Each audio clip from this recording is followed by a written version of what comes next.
Today, from Bank of America Stadium in Charlotte, North Carolina, it's Week 11 of the NFL on EA Sports.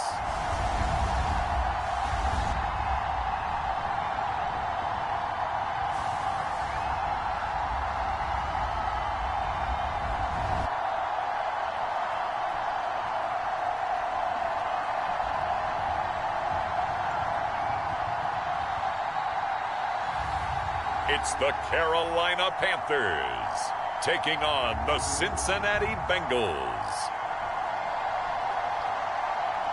EA Sports coverage of the NFL finds us at Bank of America Stadium in Uptown Charlotte. Today we've got an interesting Week 11 matchup on tap, as it'll be the Cincinnati Bengals taking on the Carolina Panthers.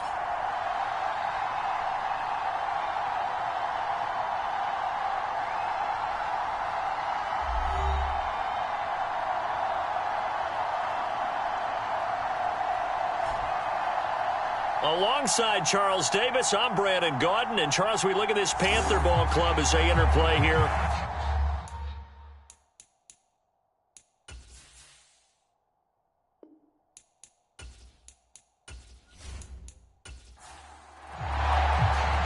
The NFL season has hit high gear, and off we go in Week 11 on EA Sports. This taken in at the goal line. And he returns this to the 22.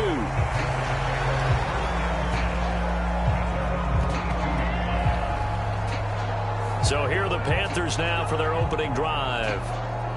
And trotting out there leading them is their fourth-year quarterback. You talk about the pause that refreshes. I think it's come at a perfect time of the year for them, hasn't it? You know, the season is starting to wind down, got a little bit of a break. But how about the guy calling the signals? He's got to be excited about that, because now he didn't just get a game plan for 1 week. He was able to work on it for 2 weeks. I can't wait to see if they have anything special in store for him today. 5 yards on the game's first play, second down.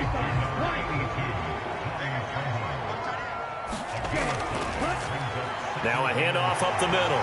Whitfield, and he's taken down but able to slip across the 35.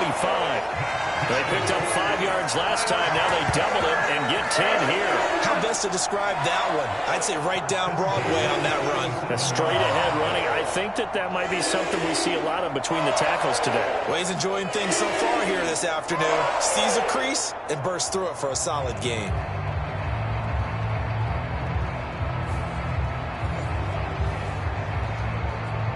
Line of scrimmage, the 37 on 1st and 10.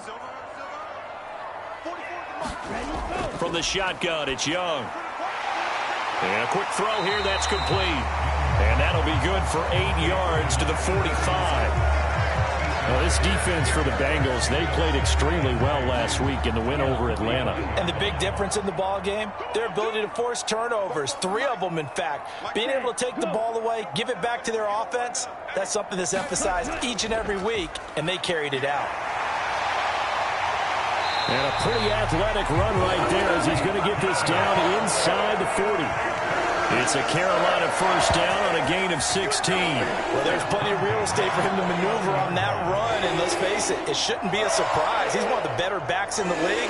Had to come into this game with the idea, slow him down, otherwise it's going to be a long afternoon.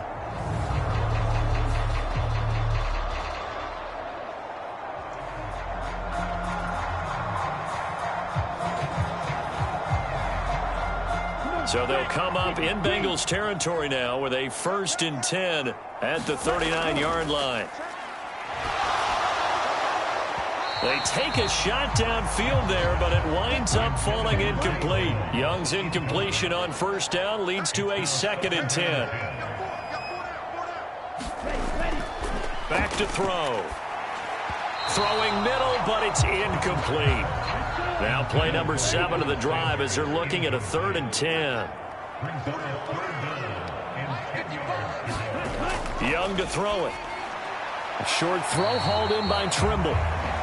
And he'll be brought down at the 34, well short of the first down marker. So give him 5 yards there on the pitch and catch. And it'll be 4th down. he wasn't the primary target, but I think it was almost like a check down situation, wasn't it? Yeah, hoping he can break some tackles, a big tight end, but he couldn't do it. Yeah, get into that big frame and hope he can scatter some bodies, unable to get it done. Now here's the Panthers special teams unit to try a field goal for 3. On the right hash, officially this will be a 51-yard attempt. And this is off target to the left. Didn't get there anyway. It's no good, and this will remain a scoreless game.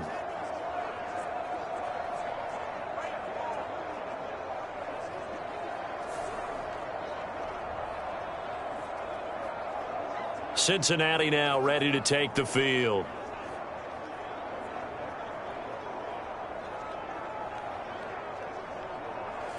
Always disappointing when you miss a field goal, but when you're playing against a defense this good, you and I both know that's a crucial miss because you can't afford to leave any points out there. You've got to take them when you can.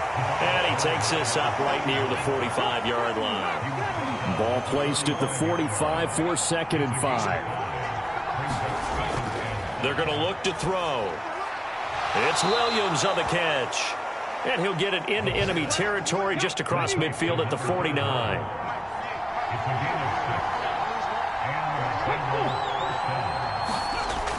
They'll look to throw now on 1st down. Short throw to Smith. They'll wind up getting just a yard. And it'll be 2nd down.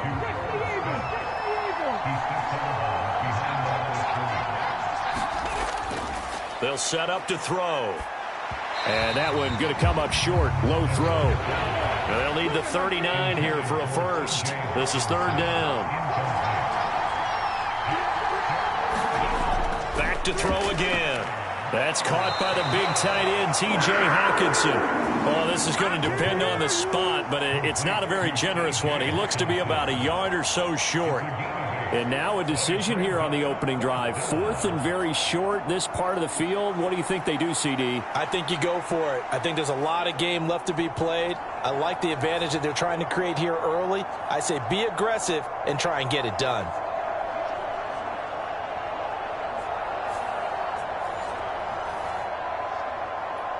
Feeling like they're not quite in field goal range yet. They're going to go for it on 4th. Here we go with Williams. And he will have a 1st down as they get him to the ground at the 37. They'll drop to throw. Screen play set up for Williams. And he works it past the 30, almost to the 25. It's a Bengal 1st down, a pickup of 11.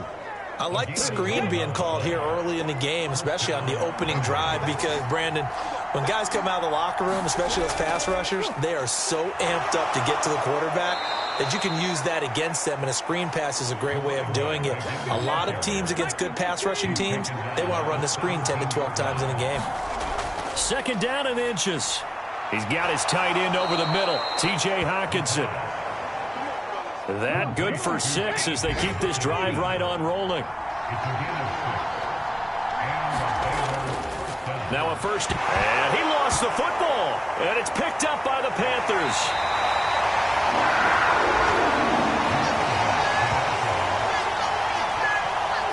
I don't know about you, but I'm going to go to the positive side this time.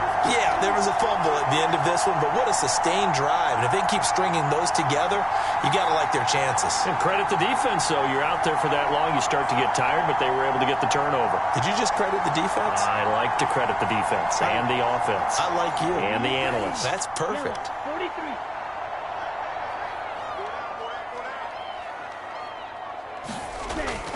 They'll start on the ground here on 1st down. And just not much to be had there. 1 yard out to the 10. 2nd and 9.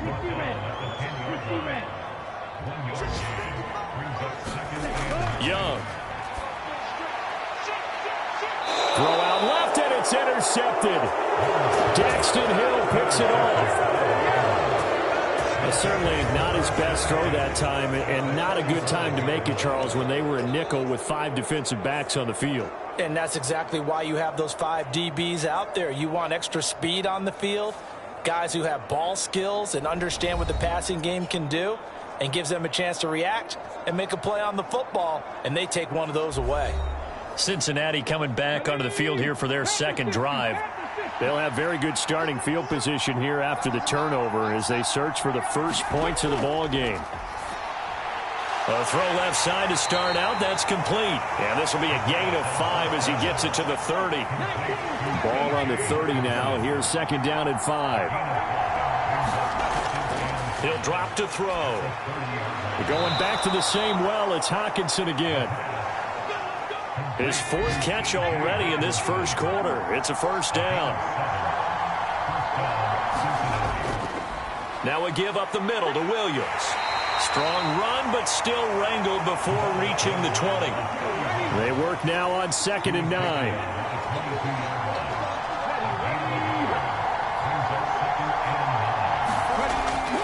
He'll look to throw. It's caught here by Adams. That'll go for a gain of 7, and that'll leave him with a 3rd and just a yard.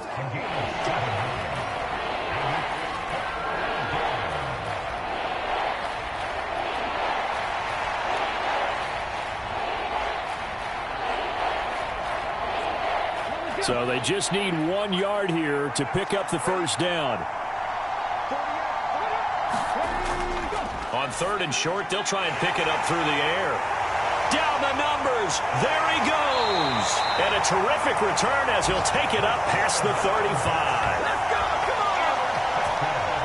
And that felt like a little extra pressure on that 3rd down attempt, and their mistake cost them points because they're inside the red zone. So you know you've got at least a field goal waiting for you. And in this case, they end up with nothing.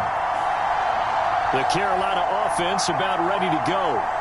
And they had lost 2 in a row prior to getting the open week last weekend, so potentially a chance for them to get away for a bit, keel up, and come back strong. That's what the hope is anyway, because you're going to find out now with your team, are you still focused on being the best you can be for the rest of the season with the things going the way they have earlier this year? From the 41, here's a 2nd and 5. Now Young. And he'll be taken down by the Bengal pressure. There for the sack, B.J. Hill. And this is what you've got to do against a quarterback like him. You've got to keep him in the pocket and not let him get to the perimeter, because once he gets outside, that's where he can really hurt you.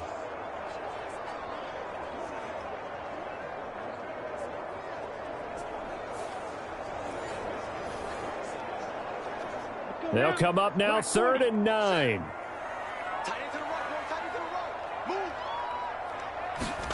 Now here's Young. A short throw hauled in by Trimble. And he'll be taken down, but not before he gets into enemy territory. A busy first quarter. His 3rd catch of the afternoon is a first down. For a tight end, he's got good straight line speed out on that route. He's often the guy that gets overlooked. Nice job there finding him in stride for really good yardage.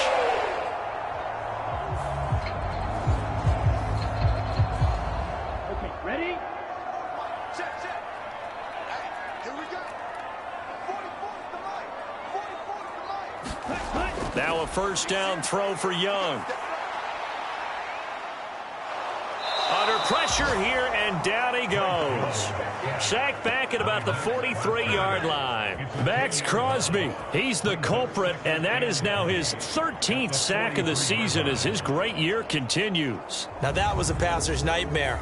The front door totally shut down by the defense, so he kept going backwards, hoping to find another avenue of escape. It didn't exist.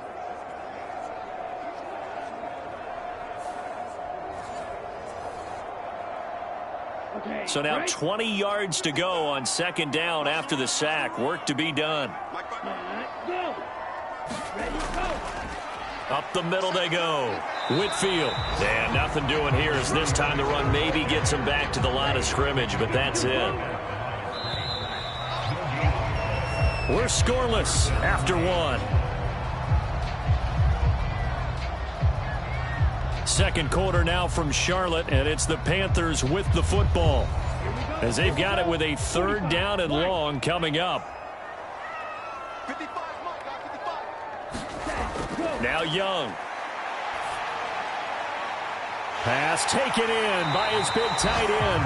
And he'll go down, but not before getting this inside the 30. A real letdown defensively. That was third and a bundle, but they allow the conversion. Not really any offense for them to speak of here in this first half. Maybe that's what they needed, that big play. Yeah, and it seems that maybe everything changes right there. They've been a little slow out of the gate. We've seen that. But that one big play, that could spark a big burst right here. So now then, the big play has them all the way inside the 30 now, 1st and 10. Up the middle they go with Sanders. And he'll manage to pick up about 4. It's 2nd down.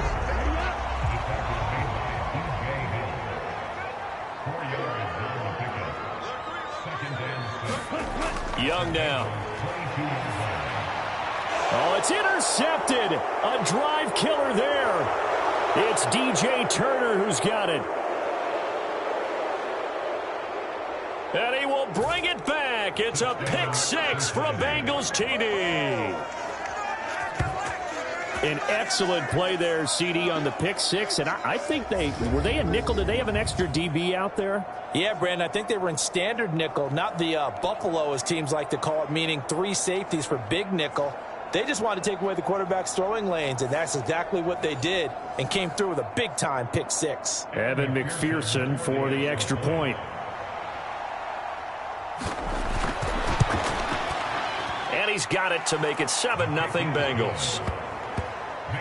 So the defense creating some points, not only getting the interception, but then returning it to the end zone for the pick 6. So they throw the pick 6. They'll get another shot at it now as this one's in the air.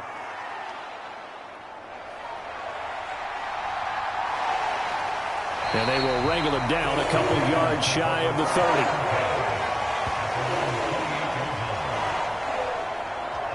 The possession of the football goes over to Carolina. And they are a game under 500 now following the loss a week ago. And this is a team, Charles, that just has not been able to string victories together. Yeah, they're certainly going the wrong way, aren't they? Because it looked like they had things pointing in the right direction, but now they've lost 2 straight, and that means this game is vital, extremely important, because if they fall 2 games below 500, the road back into playoff contention, awfully difficult.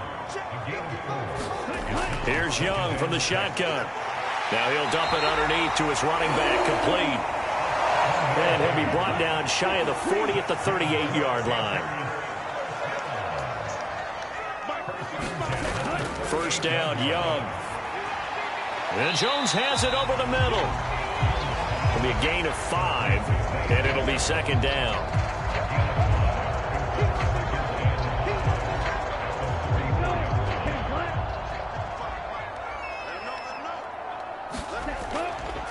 Now a handoff up the middle. Whitfield. And he'll be brought down just shy of midfield at the 49-yard line. 2 first downs have him up near midfield now on 1st and 10. Young will set to throw. Got his man complete over the middle. It's Jones. And he's going to get a solid gain of 9 before being brought down. 2nd and right at a yard. Here is Young. Over the middle, complete into the hands of Trimble. And he's got another 1st down as the tackle's going to be made at the Bengals' 31-yard line. Give him 11 yards that time and a new set of downs. That is catch number 300 now for his NFL career. This offense finding its legs now. Here's another 1st and 10. Young working out of the gun. A slant to Jones. And inside the 20 before he's brought down. Another nice gain, 13 yards that time, and another 1st down.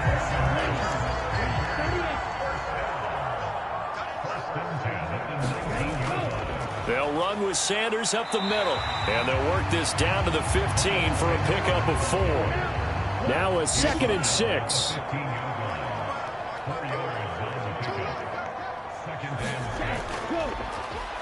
Up the middle they go. Whitfield. They stopped after only a yard, taking it down to the 14. The offense on 3rd down, they've been okay. 2 for 3 thus far. This will be 3rd and 5. Now a leaping catch. He's got it.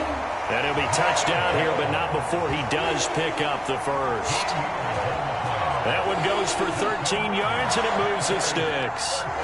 That catch now puts him on the doorstep of 500. It's his 499th reception.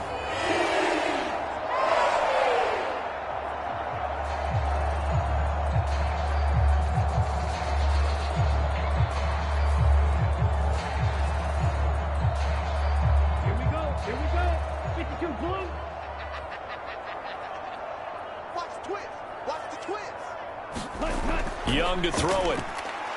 And he's going to go down just outside of the 5, right around the 6-yard line. B.J. Hill. That is now 2 sacks for him here in this first half. Well, if you're going to throw the ball on 1st and goal from the 2, the worst thing that should result is an incompletion for you offensively. But, Brandon, this is a different type of football. Back in my day, 1st and goal from the 2, a lot of big people with big neck rolls, they were on the field trying to ram it into the end zone. 2nd and goal from the 6 this time.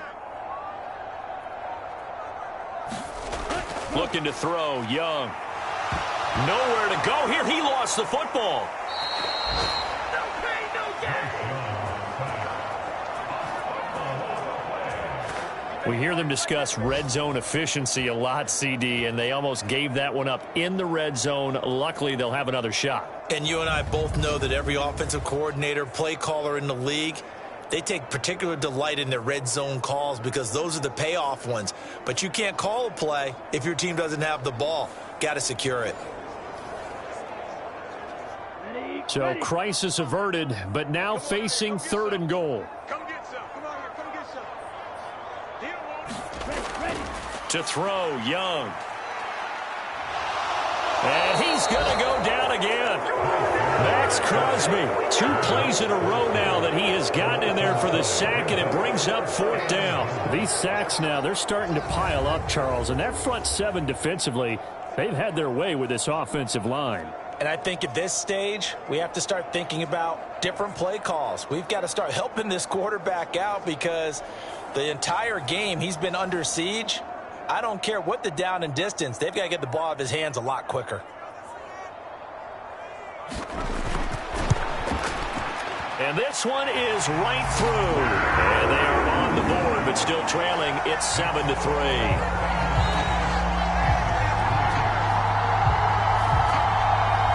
So he missed his first attempt, remember, but this time he gets back on the bike and knocks it home. Yeah, and sometimes that first one can really impact you moving forward. It can just stay with you too long and affect everything else you do during the game. In this case, though, able to shake it off. He's riding high again. So here are the Bengals set to take over. They've won 2 straight, and they lead this one as well as they come up on 1st and 10.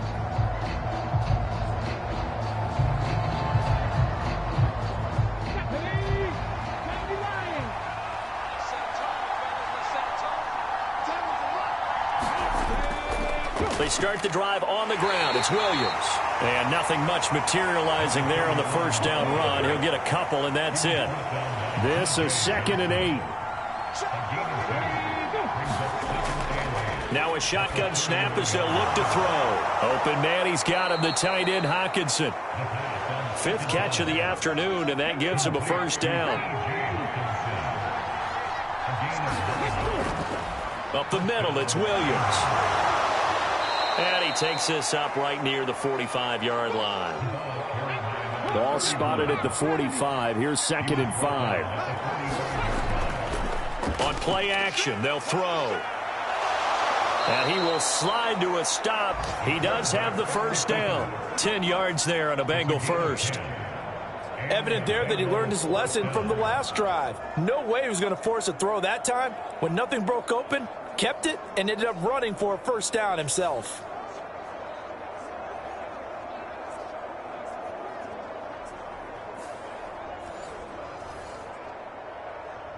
Ready.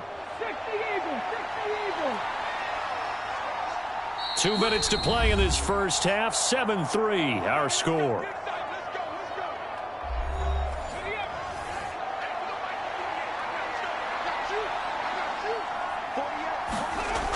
They'll look to throw here on first down. And he will not make it back to the line of scrimmage as he's going to be taken down. Michael Dana able to run him down for a loss of a yard. I thought there at the end he may have had a chance to release that, but that pocket closed a little too quickly and down he went. Yeah, he was certainly trying to do everything he could to extend the life of the play, probably counting in his head 1, 2, and then he ran out of time.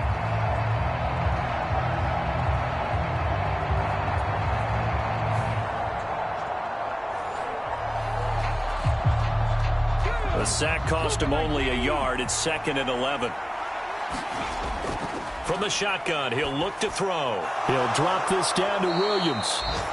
Give him a gain of 5 on the completion. And now 3rd down and 6 to go. They are in need of 6 yards here if they hope to move the chains. Going underneath, he's got Hawkinson. And down he goes, but the stiff arm utilized effectively there. And it helps him move the sticks. A strong 8 yards will keep this drive rolling. As an unbiased observer, I think it would have been interesting to see what they would have done if they hadn't gotten the first down there. But since they did, I guess the point is moot. Yeah, they're right there in that middle ground, field goal range, punt, go for it. But as you said, they picked it up.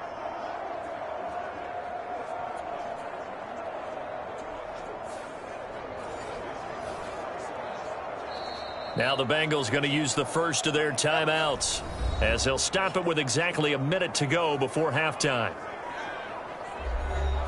So they'll come up 1st and 10 now from the 33.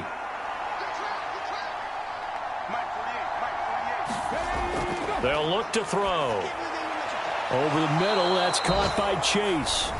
The Bengals going to use the 2nd of their timeouts.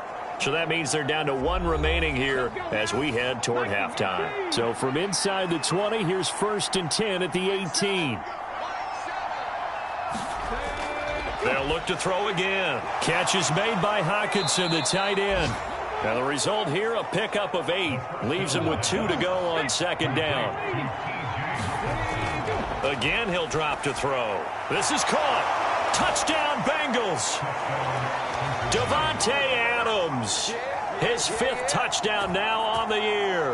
And the Bengals will extend their lead in the final minute of the half. Partner, to me, that touchdown had something that was kind of rooted in that group seeing the future. And what I mean by that is they had a plan. Let's find a way to score right here before the half. And now to give us momentum going into the second half, give us that cushion that we're looking for.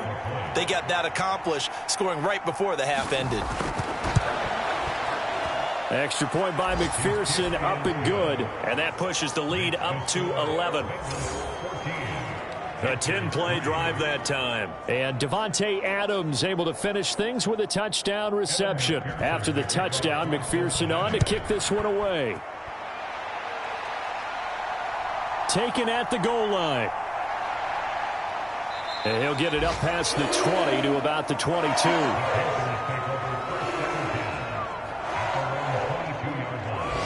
The Panther offense going to see the ball one more time in this first half. And with time quickly fading here in the second quarter, not sure how aggressively, offensively they want to play this. I think we'll find out just how much they trust their guys in this situation if they decide to take a shot.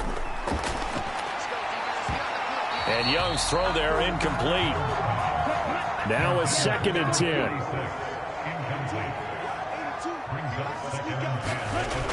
Young. Now a quick throw there, but it's going to be incomplete. So back-to-back incompletions, and that has them staring at a 3rd and 10. This time they stay on the ground. And he's brought down, getting this one up to about the 35. Now the Panthers going to use the first of their timeouts as the clock will stop with 18 seconds to go in the first half. Firing quickly here, and that's complete. The Panthers going to use the 2nd of their timeouts. So that means they're down to 1 remaining here as we head toward halftime. Throwing, Young. A short throw hauled in by Trimble. And he'll go out of bounds, it looks like right at the 40. Yeah, that one was covered pretty well because they were trying to leak the tight end out into the flat. I think they were hoping he could catch it, turn upfield, and pick up the first down.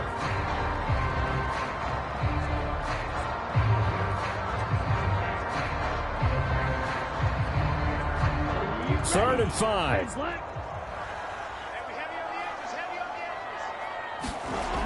Looking to throw. Young. And that is incomplete. Oh, he did everything but hold on to it. But a nice play defensively, and now it brings up 4th down. Final play of the half. Young. That is caught. And he'll be taken down, but not before he works it past the 50. So we have reached halftime here, and it's the visiting Bengals out in front. As we'll send you down the coast now to Orlando, that's where we find Jonathan Coachman, ready with our EA Sports Halftime Report. Coach. All right, Brandon, thank you very much. The NFL season going to be about 2/3 complete after this weekend, so lots to get to as we check out what's going on here in Week 11. We'll begin out in Houston, and it's the Browns who have the lead in the second quarter. Deshaun Watson has thrown a touchdown pass. Next, we head off to check out another game. And at the half, they are down to the visiting New York Giants. 2 touchdown passes there for Anthony Richardson. Finally, let's get up to the place they call Titletown, Green Bay, Wisconsin, to see what's happening with the Packers. And for the moment, they trail the visiting Saints in that one. Khalil Herbert. The lone touchdown there as he's cashed one in on the ground.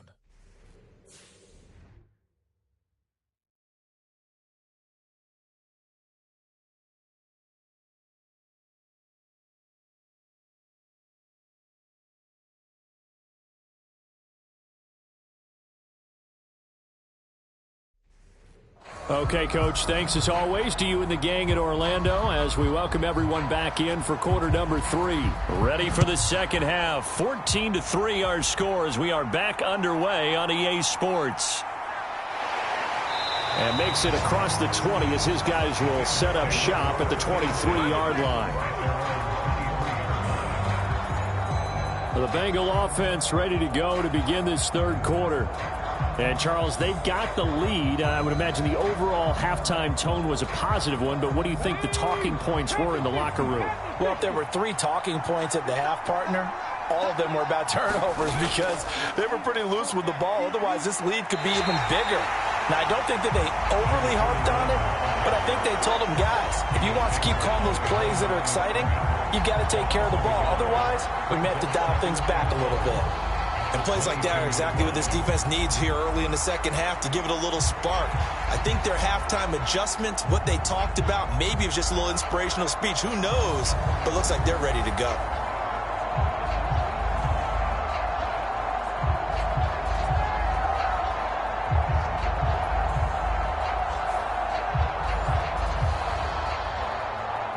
After the loss to start out, here's 2nd and 11.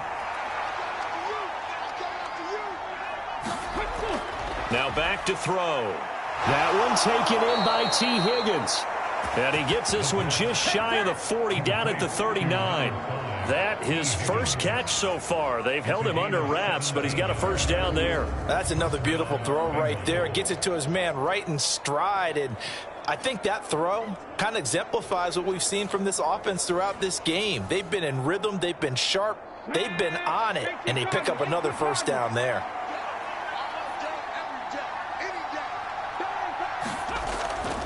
They'll hand it off now. Williams. And not a whole lot of room to operate there on the first down run. He gets maybe 3. From the 42-yard line, here's a 2nd and 7. Now they'll throw here out of the gun. Oh, that one sailed a bit, but the catch is still made. So from Panther territory now, it's 1st and 10 at the 45-yard line. They'll set up a throw. Oh, he stays up, and he slides and covers up at the end as he's going to be able to pick up decent yardage. Ball at the 40 here for 2nd and 5. Looking to throw. Slant to Adams. And they're going to have another first down as the tackle's made at the Panthers' 30.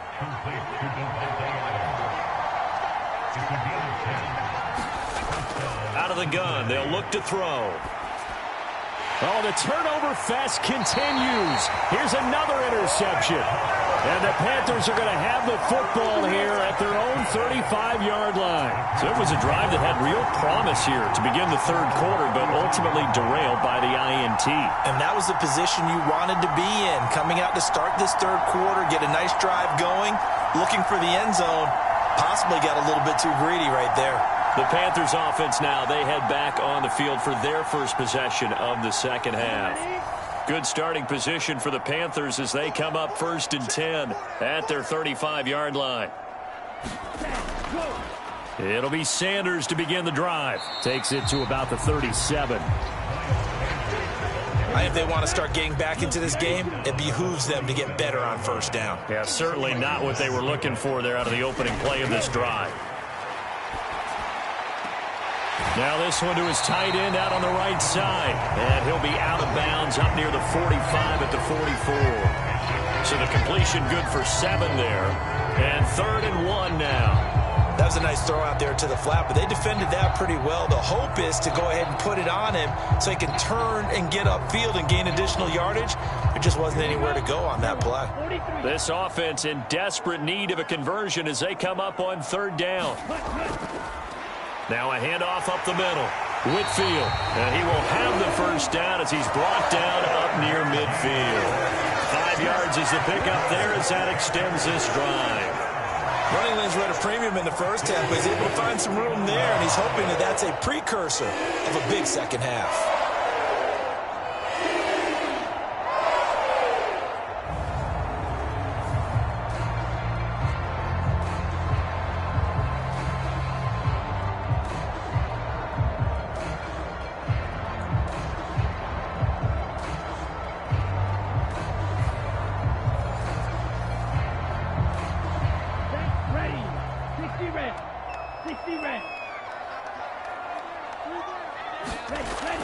On 1st and 10, it's Sanders. And he'll take this ahead for about 4. Second down coming up.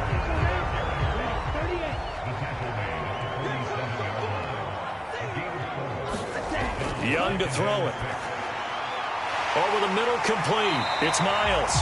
And he's got another first down as the tackle's going to be made at the Bengals 35. A nice pickup there of 11 yards, and it'll move the sticks. But one of the ways that quarterbacks keep all the receivers alive in a play, never lock in on any one guy. Make sure you keep your eyes moving, scan the field. And here he finds the open guy for a nice pickup.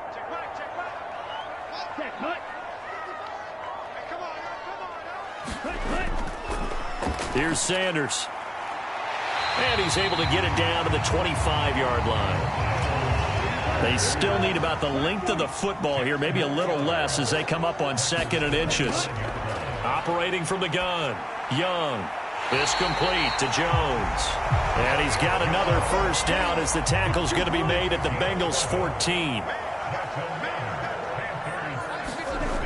From the shotgun, it's Young. That's going to be caught at the 10-yard line. And now they're inside the 10 as he's brought down at the 9. From the 9, 2nd and 5. And they'll run on the inside handoff. And his rough afternoon continues. He's going nowhere again.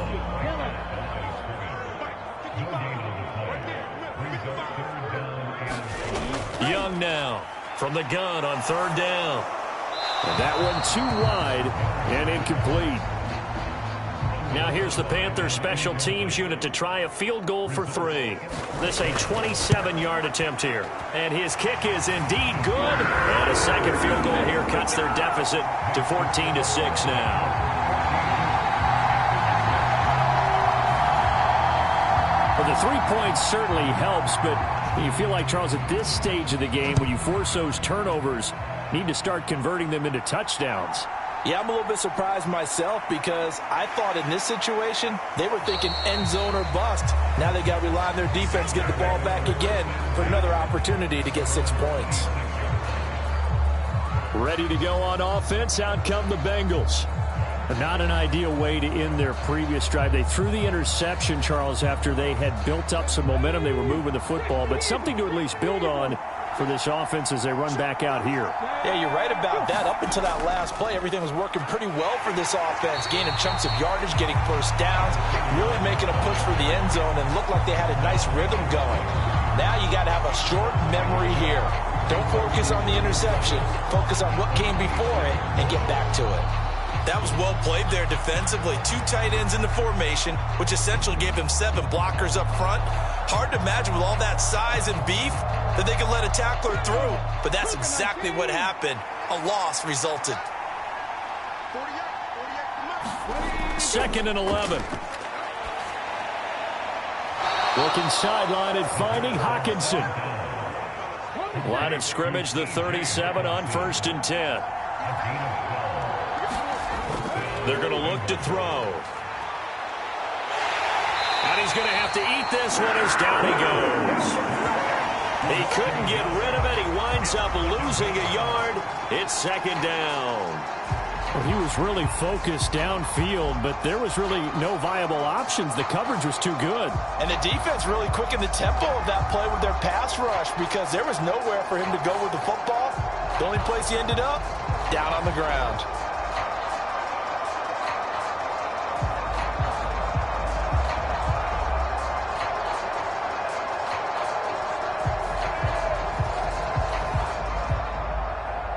After the sack, here's 2nd and 11. They'll drop to throw. And his throw here is going to be incomplete. Something we haven't really seen much of from him, an incomplete pass. Yeah, last week he finished at 70%. This week he's up over 80%. I don't know how you slow him down. Pass rush is usually the best way because a quarterback on his back usually can't complete a pass. And he is going to have a Bengals first down as they're able to get the 3rd down conversion. Whenever we talk about moving the sticks and controlling the football, there's a great example right there. Those are the 3rd downs you need to convert to win football games. We're in the 3rd quarter of this one, and this is a tight one. In order to maintain pace, keep the ball away from the other team, and put points on the board, those are the plays they need to continue to convert. 2 first downs have them up near midfield now on 1st and 10. They go back to the ground with Williams. This will be stopped about 2 yards shy of the marker. 8-yard gain, 2nd and 2.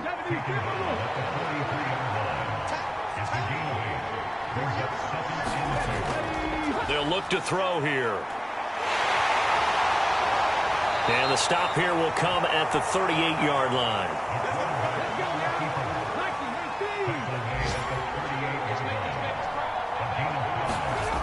They'll look to throw now on 1st down. This one swung out to Williams.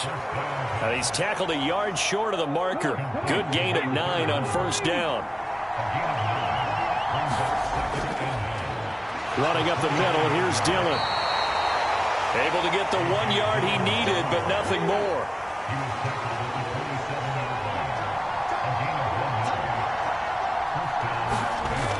They'll set up to throw. And he whips that one incomplete there. Trying to get one more in here before the quarter breaks.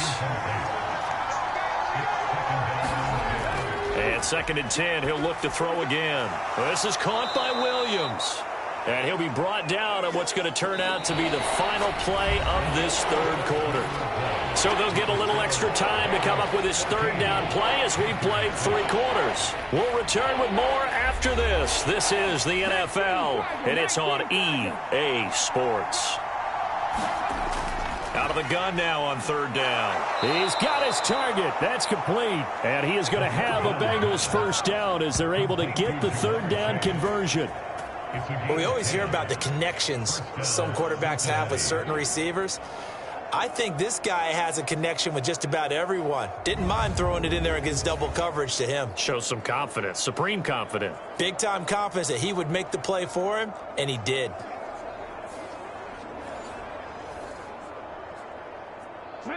So not quite a 1st and goal. It's 1st and 10 from the 10. Off the draw, here's Williams. A good display of footwork. It gets him just inside the 5 to the 4.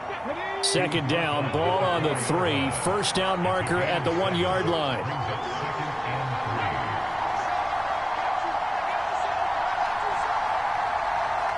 Back to throw. Touchdown! Irv Smith Jr., his first touchdown on the year. And the Bengals add on to their fourth quarter lead, and they are on their way to improving to 8-2. Well, that's certainly going to bump up the old win probability index because now it's a two-score game here in the fourth quarter. Yeah, you're taking me into that deep water now. Win probability index. This game's definitely not over. We're not looking at a 0.5% or something. It's just 2 scores.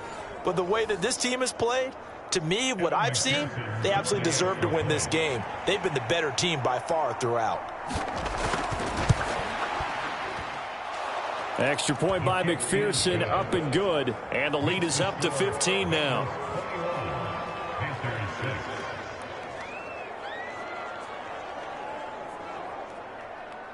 After the touchdown, McPherson on to kick this one away.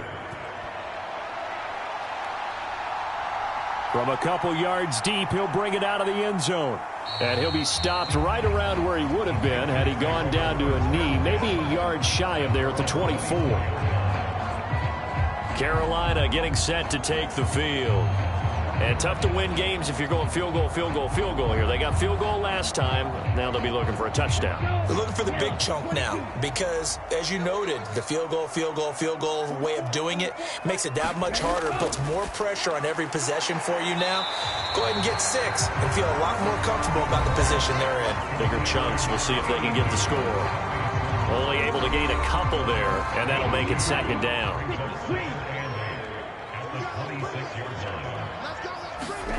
Young now. The Bengal pressure gets him that time. Down he goes. Miles Murphy in there to record another sack, and that is now 6 on the afternoon for this defensive unit. I remember throughout my career hearing defensive coaches always say, guys, you got to earn the right to rush the passer.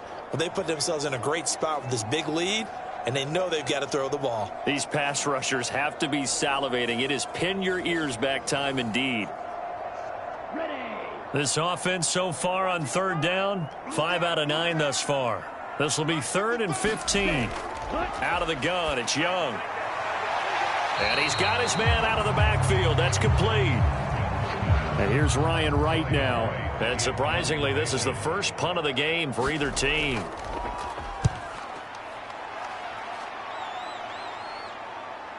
And taken right on the 30. They'll net only 35 here following a 43-yard boot, 8-yard return. And the Bengals take over 1st and 10. Now the Cincinnati offense ready to see what they can do here.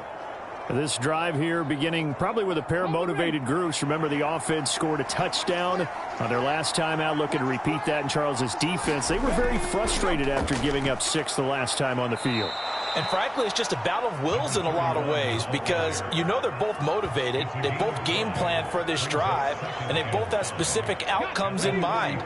To me, it just comes down to who can execute better and which side can step up and assert its will over the other.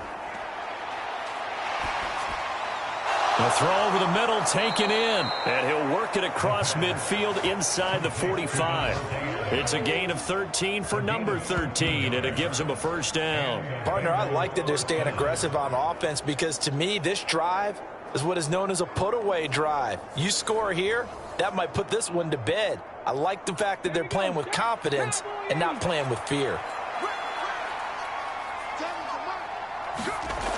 Now on first down, he'll drop to throw it. He goes right back to Adams. That's complete.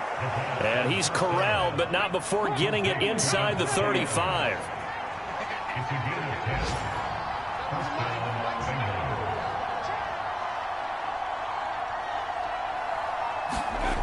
On first down, he'll drop to throw.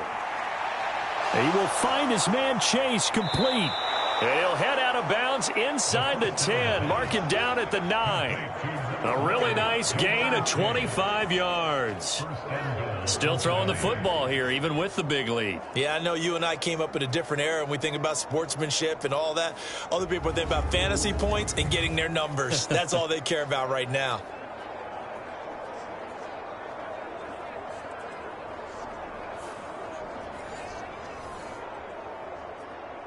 A good chance now to put this game on ice. This is 1st and goal. They'll stick with the passing game as he looks to throw. And he'll protect himself at the end here as he winds up getting pretty decent yardage. So the ball position now at the 3. Here's 2nd and goal. Williams. And he's going to get this back to the 3-yard line and no further. A lot of tired bodies on that field, but this is a big play, 3rd and goal.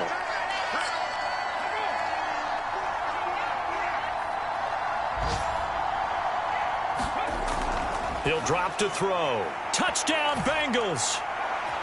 Irv Smith Jr. with now 2 fourth-quarter touchdowns. And the Bengals are closing in on a 3rd straight win as they widen the gap further here in the 4th quarter. Well, I've heard you use the term put-away drive, and that right there seemed like the definition of a put-away drive. Yeah, it certainly just pops right up out of the book, doesn't it? Because up 2 scores already, just wanted to possess the football, keep converting and picking up first downs. And if the drive ends in 3 points, that's terrific. If it ends in a touchdown, fantastic. Extra point by McPherson, up and good. And the lead opens up now to 22 points.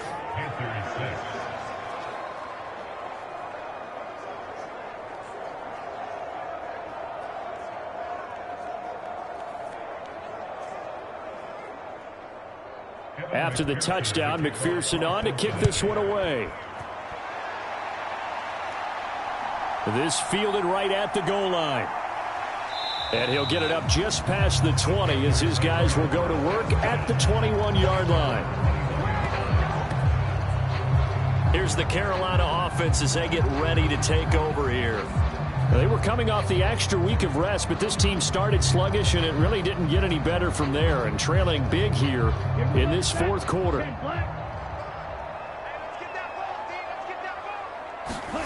First and 10, Young. Oh, he dropped it. And that's pretty indicative of the way this one's gone. And that's another play that's painted the picture of this game overall. It's been a blowout. It's been continually fueled by big turnovers and stops for one side and an inability to advance the ball from the other. Throwing quickly there, but it's incomplete. Now they face a 3rd and 10 after back-to-back incompletions. Now Young. He finds his man, complete. It's Miles. And he's not going to sniff the first down here. He stopped at the 25. The result, only 4 yards there on the play. And that's going to make it 4th down. You got the big lead defensively. Willing to give them that underneath stuff, right? And this is why you work on your tackling. Tackle them after the catch, inbounds, keep the clock running. Just go ahead and bleed the game out that way. And they're indeed going to go for it here on 4th down. So trailing here in the last quarter, let's see how this plays out. And now this is going to be close. The defense says they stopped him, and they did. And the Panthers turned away on 4th down. And the Bengals are going to get it back in terrific field position. Well, at this stage of the game in the second half, down 3 scores, I guess they felt like they needed to push. And let's face it, with this deficit, if they give up another score here after they didn't get it, does it really matter? Right. It really doesn't. They had to go and try and make something happen if they had any chance of winning this game. So 1st and 10 now from the 30.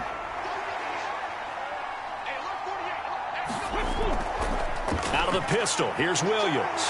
And he stopped right at the 25 after a gain of 5. Well, that's a pretty good drive starter right there. And I don't know, partner, if you're even thinking about sitting on the ball right now. They may just want to run their regular offense. In plus territory. And as an offensive coordinator, you don't want your team to go into a shell, do you? No, you really don't, because as soon as you take your foot off the gas, it's real hard to put it back on and mash it, because once everyone's emotions come down, hard to start them up again. So I think he may want to keep them cranking high right here. He'll look to throw. And they've got this down to about the 12-yard line. They call his number again. It's his 6th catch and a 1st down. Going old reliable there to the slot on 3rd down. And the slot position has become the bane of just about every defense's existence, because how do you cover? Do you go with a bigger guy to try and use size? Got to try to go with a quicker guy, and sometimes you even get out quick there. Very difficult to match up with that slot receiver. That's why they keep going back to him. And he's had the hot hand. Back to throw now on first down. And he loses the football a second time. And it's picked up by the Panthers. And a big turnover there as his guys will get the football back. There are two words that we hear coaches say all of the time. One starts with a B, one starts with an S, ball security. And they preach it. They have it up in meeting rooms, right? You see the signs. They talk about it all the time.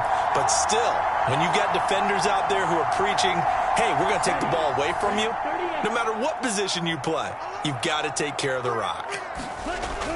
They start on the ground here at Sanders. And a nice pickup as this one gets them to the 10-yard line. Here now, 2nd and 4. Young to throw it. The pass pulled in by Jones. What a catch. 7 catches for him now, and this last one, a first down.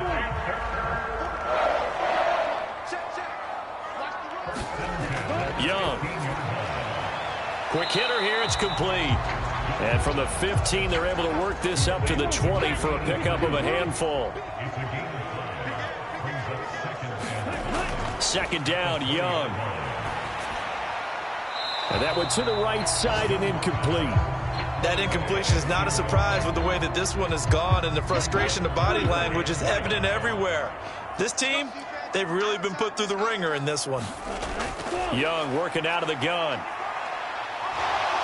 And he's taken to the ground, but he was pulled down by the face mask. Here come the flags, and I believe this is going to be a first down. So, big turn of events there. They had him sacked on 3rd down, but the hand to the face going to give him new life. And when it comes to protecting quarterbacks, partners, you well know, these officials are not going to hesitate if they see a tug on the mask. Heck, if they see a hand up near the mask, the flag's going to come out. It'll be Young again. Got his man complete over the middle. That's Miles. And he's got a first down there after a gain of about 12 as the clock will stop right now for the 2-minute warning. So it's Panther football as we welcome you back. Ball up to the 35 now as they come up on 1st and 10. A short throw hauled in by Trimble. And he gets this up across the 35 before he's out of bounds.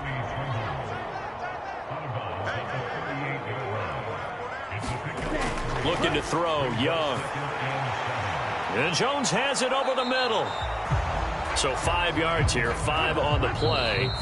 And that'll leave them with a 3rd and 2. Now the Panthers going to use the first of their timeouts as they'll head to the sideline and talk over what to do next. Young on 3rd and 2. Well, had his hands on it, couldn't bring it in. Pretty symptomatic of how this game's been going.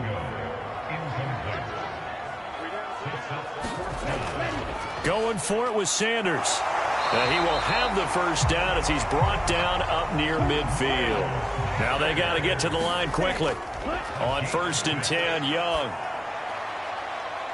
It's caught inside the 25. And he's going to get this one down to the edge of the red zone. First down, Young. Under pressure, and he'll go down. Sacked back at the 31. They're going to hurry back to the line now. And on the catch right side, this is Sanders. So they'll get nothing out of that play. And they're going to be staring at a 3rd and long here. Throwing, Young. And that'll be incomplete with 11 seconds remaining now. No choice but to go. Here's 4th down now. Got to try it here. He's back to throw. And a flag comes out as that is batted down and incomplete. But I think there was early contact. Let's check the call. Well, obviously, they never want to see penalties on that defense, but this one a little bit more significant there on the downfield pass play. Now a battle for the football. It's caught. It's a touchdown. A 2-yard touchdown grab. And the Panthers go nearly the length of the field and finish it off with 6 points. I'm not sure win-win is the proper term here, but it certainly felt like it. They got the touchdown they needed.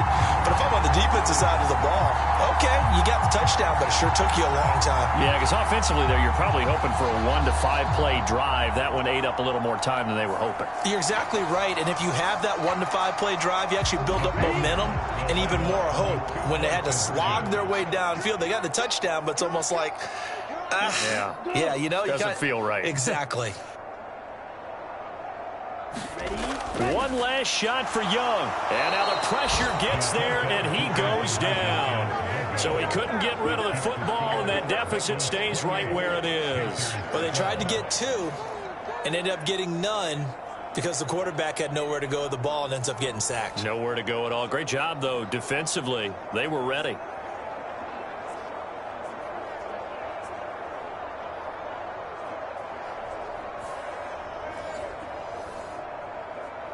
So time definitely not in their favor. Down 2 scores, but they'll try the onside kick.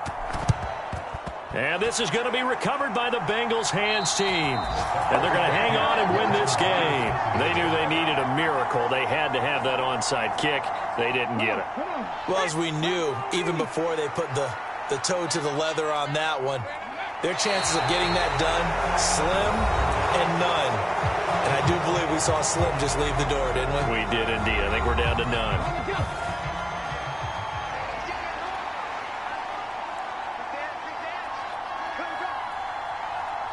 And they take a knee. So this one in the win column now for the Cincinnati Bengals. And a little bit of a surprise, they lose the turnover battle, but wind up winning the ball game. And this is very unusual because you know all teams stress winning the turnover battle as a key indicator to winning ball games. So when you get something that goes against the grain like the one we saw here, it's quite the oddity. Now, let's face it, they'll be very happy that they pulled this off, but they do know that in the future, they've got to work on taking care of the football because this won't happen very often.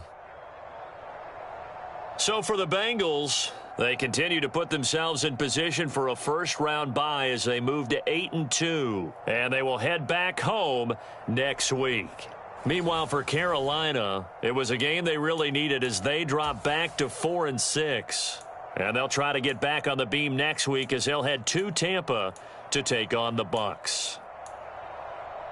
Thanks for tuning in, everybody. Alongside Charles Davis, we thank our entire crew. I'm Brandon Gaudin. This is the NFL on EA Sports.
Today, from Empower Field at Mile High in Denver,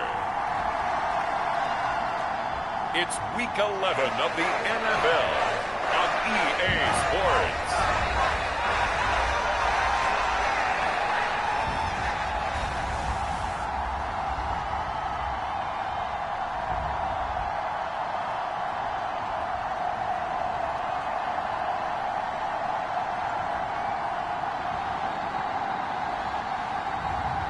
It's the Denver Broncos taking on the Miami Dolphins.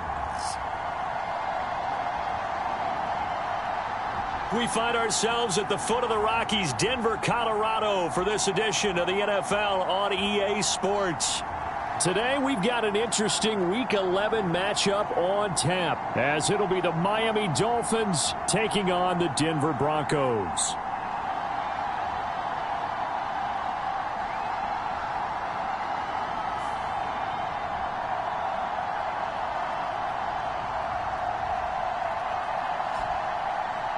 And hello again, everyone. Brandon Gaudin alongside Charles Davis. And, Charles, we look at this Bronco team.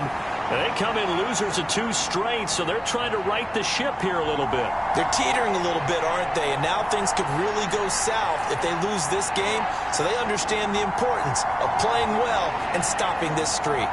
Meanwhile, for our...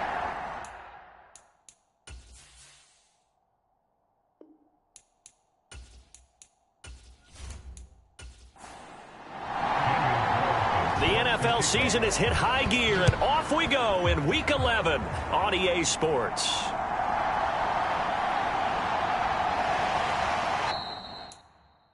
And he's up past the 20 to the 22-yard line.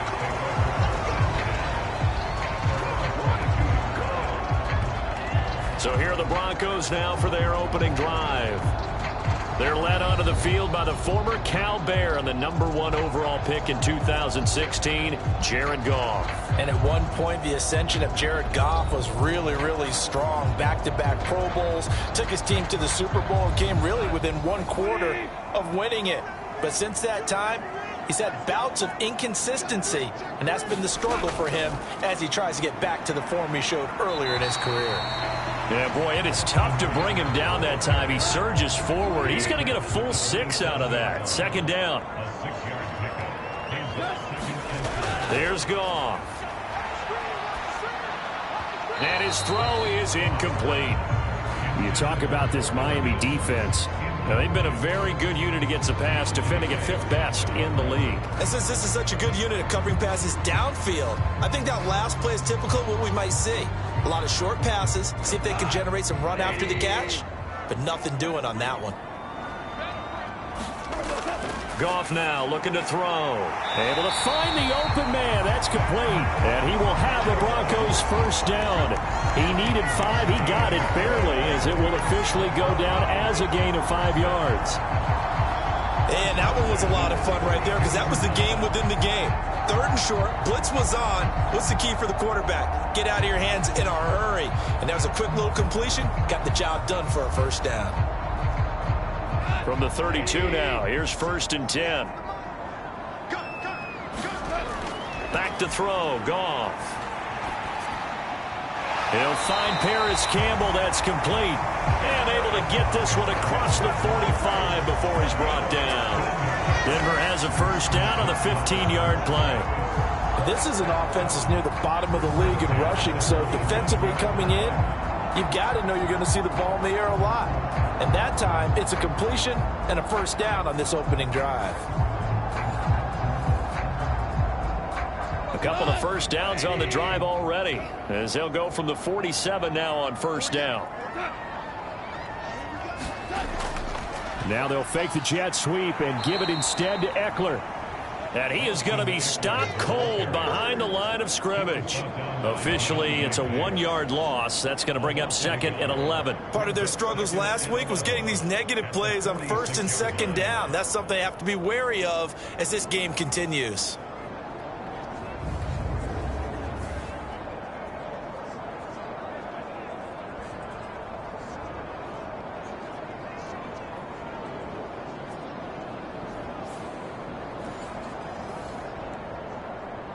Looking at a 2nd and 11 now after the loss.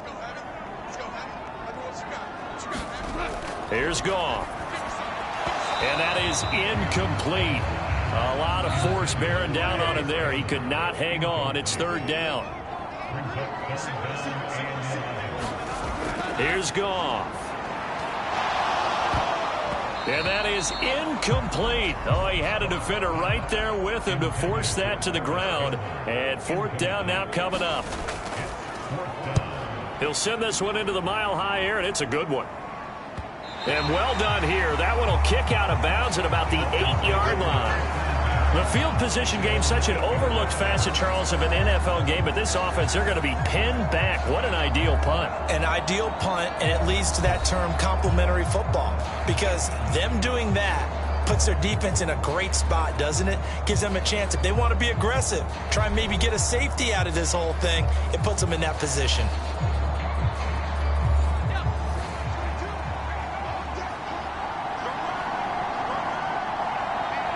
In motion left comes Brown. A little jet sweep to start the drive.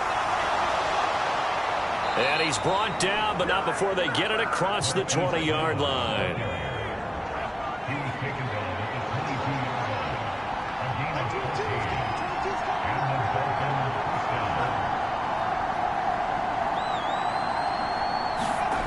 On 1st and 10, Costello. And this will be incomplete. Physical play on the football there, and it's 2nd down. To throw again, Costello. And this throw incomplete.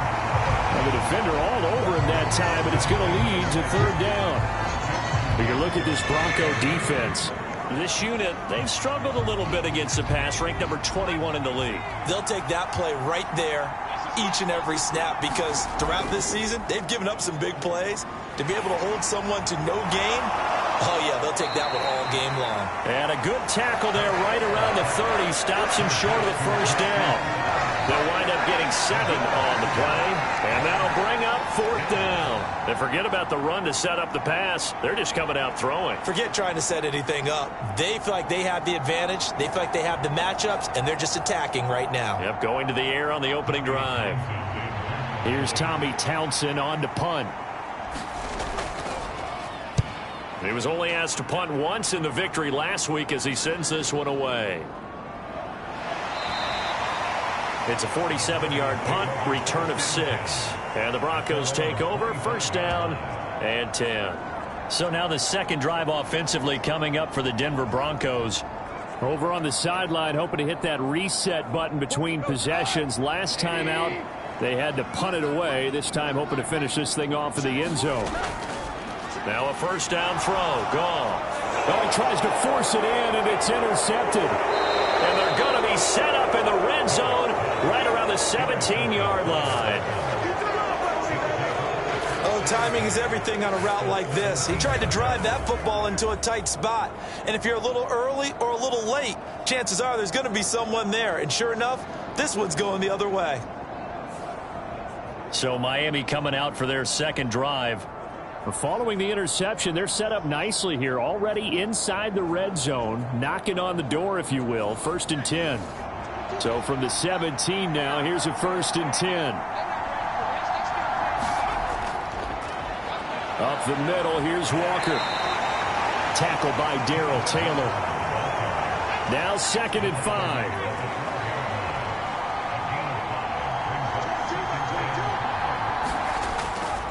Again, it's Walker. And this carry not as productive. He's swallowed up at the line of scrimmage.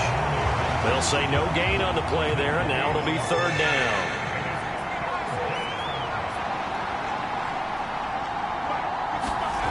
Back to throw.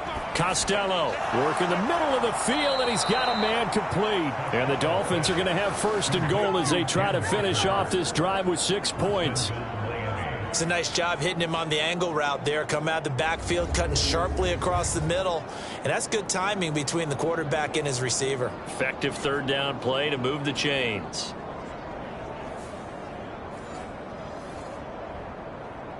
First and goal from the 3.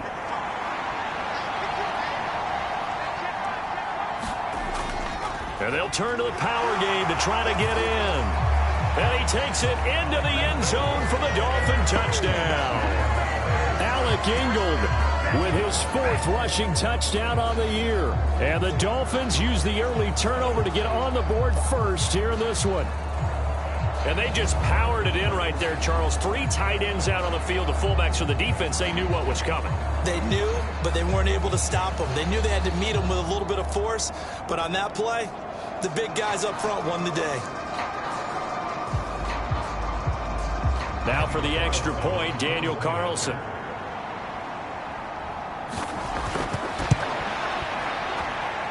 And that makes it 7-0 Dolphins.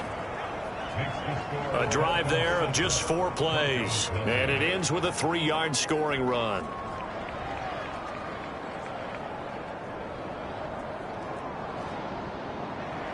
Following the touchdown, ready to kick it away is Carlson.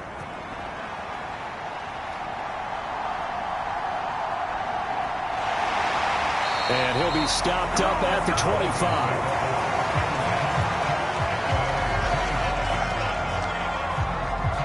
And the football going back over to the Denver Broncos. And for this offense, Charles, you got to think kind of crucial here to put something together on this drive, because remember last time out they threw the interception on the very first play. And you can't afford to let this defense keep building any more momentum. They're playing awfully well, and they're awfully confident right now. To me, it's time to attack and take some of that momentum back. But make sure you're selective in doing so. Understand where you want to throw the football and make sure it's open before the ball leaves your hands. To throw on second down is gone. A quick throw there is incomplete. So after the second down incompletion, they'll come up now against a 3rd and 6. Goff. He'll get that to Hurst out of the backfield. And he will have a Broncos first down as they're able to get the 3rd down conversion. And already down 7-0 after the touchdown a minute ago, so a 3-and-out here would not be ideal for them. Nice job finding his receiver there, and they get the first down.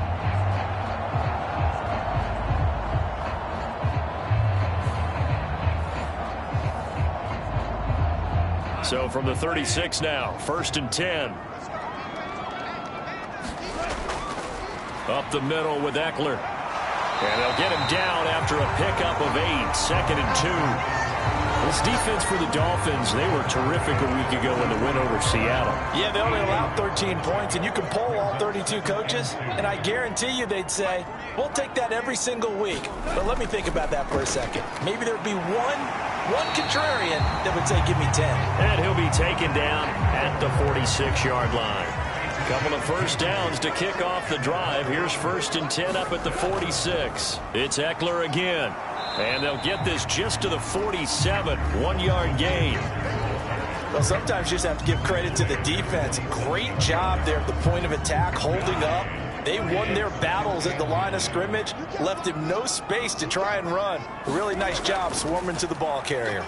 And very little running room there. He did get a couple up to the 49. This will be the 8th play of the drive. It's 3rd and 7. To throw is Goff. Oh, and his early struggles continue. Here's another one intercepted. Well, they're certainly not giving much up to their defense, are they? Because for the 2nd time now, that D has had to run back out on the field early after an interception. And remember, on the last drive, the opposing side took it in for 6 after that interception. So now the Dolphins set to take over on offense. They're on a 3-game winning streak, and right now looking good in this one as well.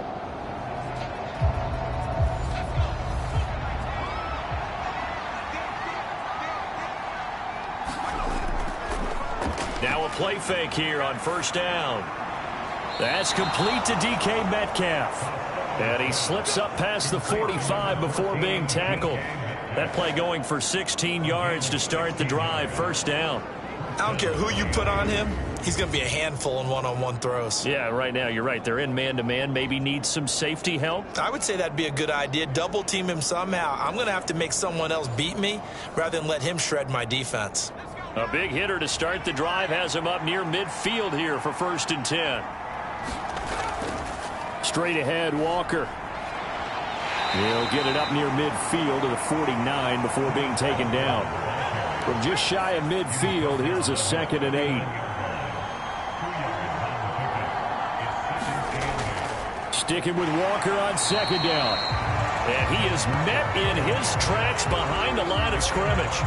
A yard in the wrong direction makes 3rd down tougher. 3rd down and 9. The job of any linebacker involves having enough strength to fight off a blocker and get to ball carriers. But in this case, I think we can safely say he beat him right off the snap to get into the backfield and make that play.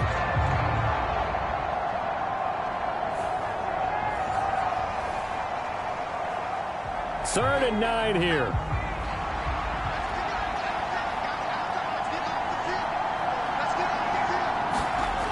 Looking to throw.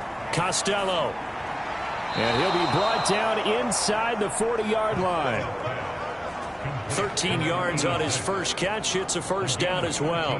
They're just going to run a drive route here with their tight end. Let him get upfield about 10 yards and then move toward the middle of the field. This ball's right on target, and it results in a 1st down.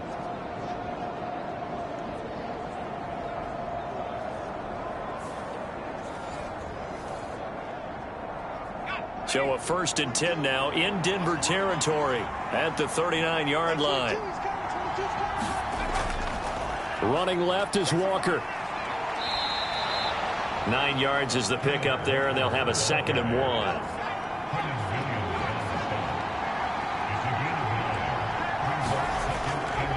Off play action. Costello. Looking middle, and that's complete. And this is going to be another 1st down as they'll make the tackle at the Broncos' 20-yard line. Back to throw. Costello. And that is incomplete. He couldn't hold on through the contact. Brings up 2nd down.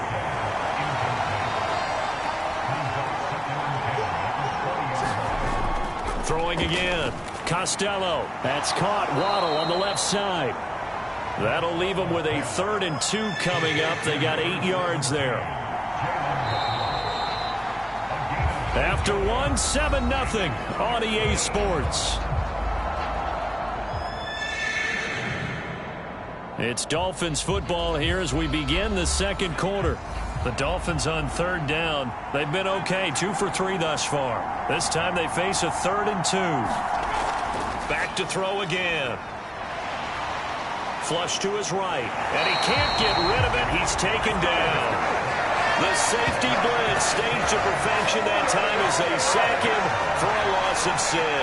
Well, this has been a pretty sizable drive. They've had some success. Finally, the defensive coordinator found some success of his own. I think he just simply said enough of that. Okay, they've moved the ball well. We need to force the issue from our end, and that's exactly what he did.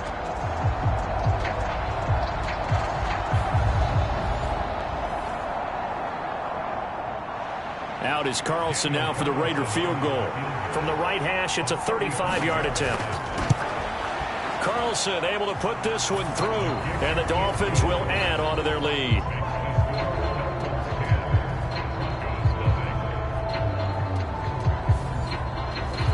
So he's been automatic to this point of the season, and he connects on the field goal there. And what a luxury it is to have a kicker you can depend upon, partner, because he hasn't missed all year long. Converts on that one as well. And kudos to you. You didn't jinx him. Set to take over, the Broncos offense trots back out. And they've sort of lost their way, partner. How do they recalibrate and get this proverbial train back on track? Well, this is where leadership really comes into play. How's the head coach handling it? The offensive coordinator? Sometimes they just make a joke. All right, guys, had your fun? All right. Throw it out the window. Yeah, let's get back on track here. And sometimes that'll work just fine. I guess it's time now to lean on that leadership. A gain of 8 there on the play.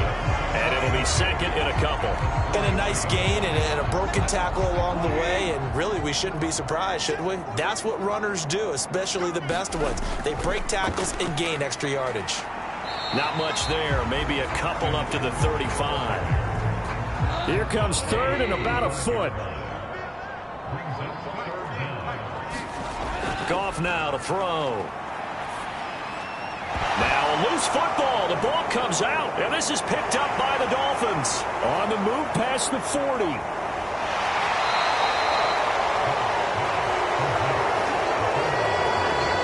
And so the last 3 drives, you've got 2 interceptions and a fumble.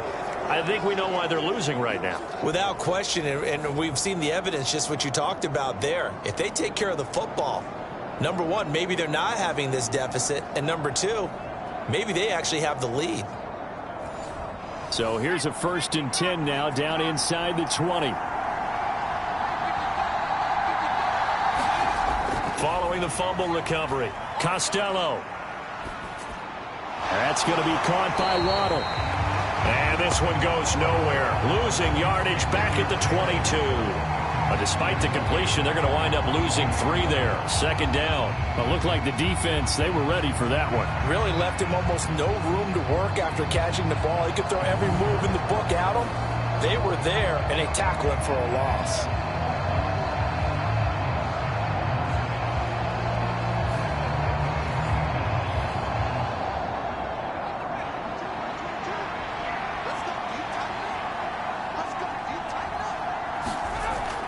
To throw on 2nd down. Costello right back to Jalen Waddle for another catch. And he gets it inside the 10 to the 9. The pickup goes for 13 and sets him up 1st and goal.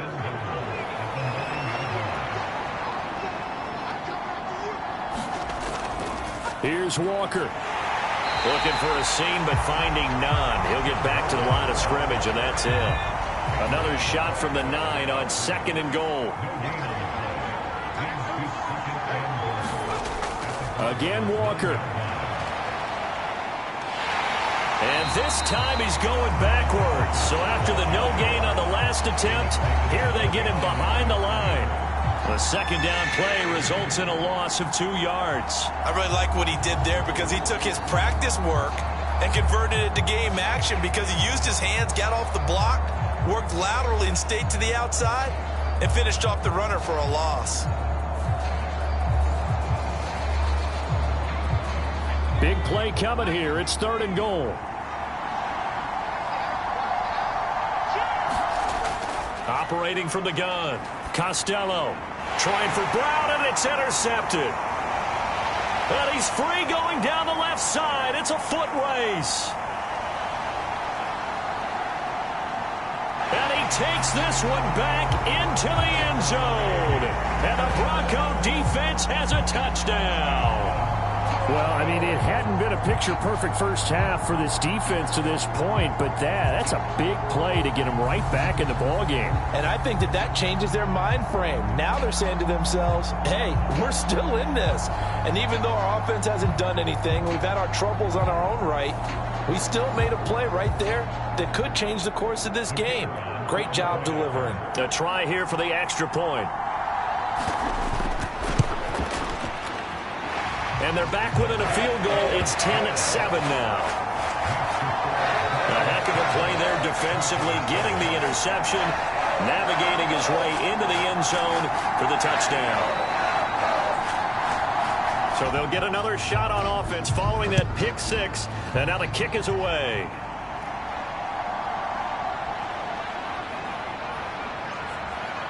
And he's up across the 25 and down at the 28.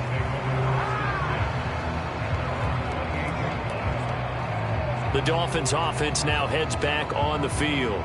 And they, on paper, Charles, no doubt they have the edge in this one. They are sitting with the AFC elite, and on the other side, they're down toward the bottom of the AFC. But you know what they say, especially at this point in the season, watch out for a trap game. And in doing so, I would take my game plan and condense it. I would rely on my fundamentals, the fact that my players are probably just better, and not try and do too much, do just enough to win the game. And on the other side of the field, I'm doing everything. Every trick play I can think of, every different formation, you name it, I'm throwing it at them in order to try and get the upset win.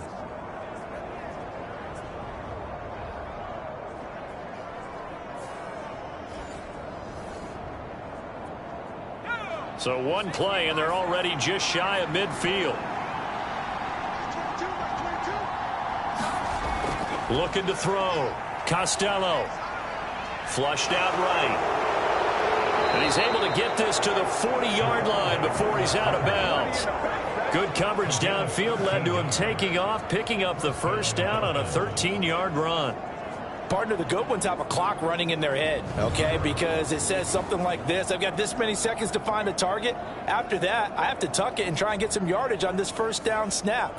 He doesn't just get some yards, though. He gets a big gain, and he'll come right back with another 1st and 10.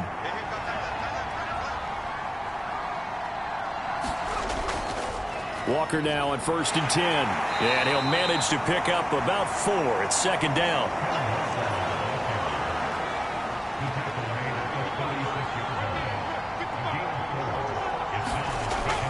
Back to throw. Costello. So give him 5 yards there on the pitch and catch. And it'll leave him with 3rd and a full yard to go. Got to give credit where it's due. Really nice defense on that play. The pitch and catch was successful, but not any run after it.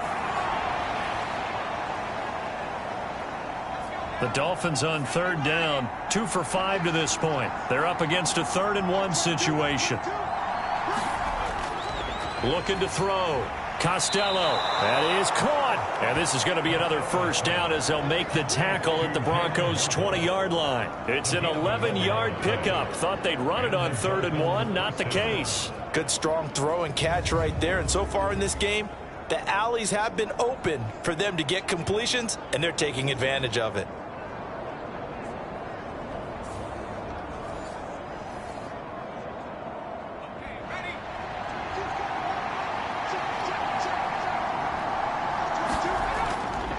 Now to the ground. Here's Walker.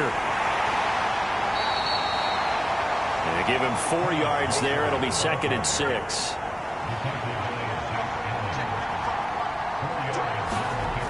Operating from the gun. Costello. That's to the right sideline. And it falls incomplete. So it's 3rd and 6. And this will be the 8th play of the drive. Back to throw. Costello. And he's got his man in stride. Complete. And this play gets blown up. They'll lose yardage. Back at the 17. They'll wind up losing a yard on the play. And that's going to bring up a 4th down. Excuse my snarkiness here, but isn't the idea of completing a pass supposed to mean you get downfield and gain yards? Especially on 3rd down. Yeah, that one. How about the defense? Figured that one out in a big way. Yeah, they completed it all right and lost yardage.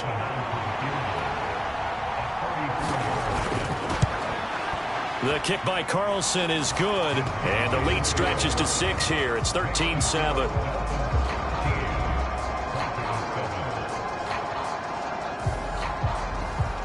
Well, in a close game like this, obviously you want the touchdown, but certainly they will take the 3.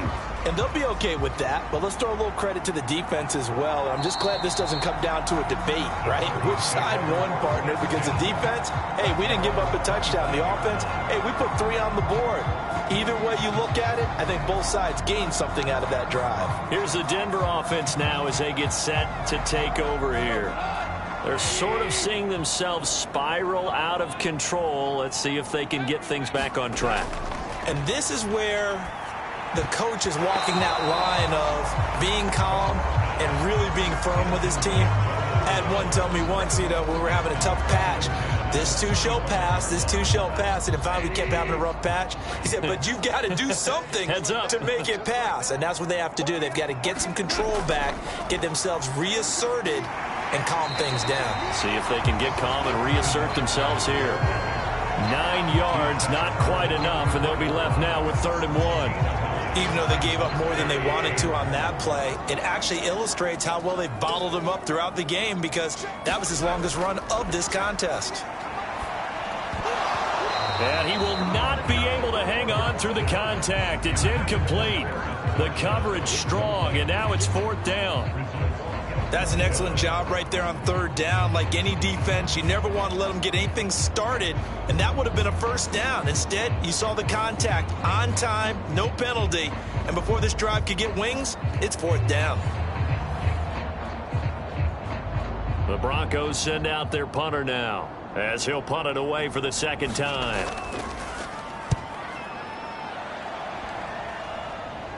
And no return on this one as the fair catch is signaled for and taken. It'll wind up just a 35-yard punt, no return, and it'll be Dolphin football. Out comes the Dolphin offense now as they get set to take over here. And, you know, it's certainly a lot of football left to play. We're not into December yet, but right now where we stand, they're in first place in their division, looking really good and looking to be a threat come January. And are you one of those early holiday shoppers, partner? Are you one of those guys get your list done? Because I think about what every team has on their holiday shopping list right now. What's the number one goal? Make the playoffs. Number two, win your division. Number three, and I think the biggest goal of all, try to get the number one seed so you get that first round bye and ensure you don't have to go anywhere in January and hopefully get to the Super Bowl that way. It'll be a loss of a yard, and that's going to lead to a 3rd and 4 coming up. He came out ready to play. That's 3 tackles for a loss, Charles, rolling the second quarter. And that's problematic for the guys trying to run offense because that means he's got a pretty good idea of what they're doing and is actually beating them to the point of attack and making those plays. Might have to think about some misdirection or something to try and get him away from the ball. Here is 3rd down and 4. Looking to throw. Costello setting up the screen here. This is Walker. And he is going to have the Dolphins first down, although it doesn't appear to be by much. He needed 4, and he got 4 on 3rd down. Let's give a little credit there. The offensive play caller sensed that the screen pass was available. Whenever you're getting a lot of heavy pressure towards your quarterback, that's when you're thinking about running the screen and using that pressure against the defense. And it worked very well there for a first down. So from the 36 now, 1st and 10. They'll run the toss to Walker. And there just continues to be nowhere to run. He's bottled up again at the line of scrimmage. Call it no gain on the play, and it'll be 2nd down.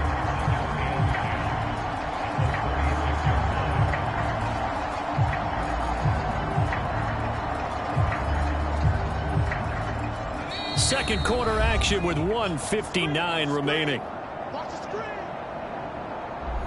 Coming up at halftime, I'll go from one personality, that's you, Charles Davis, to another one in Orlando, the coach.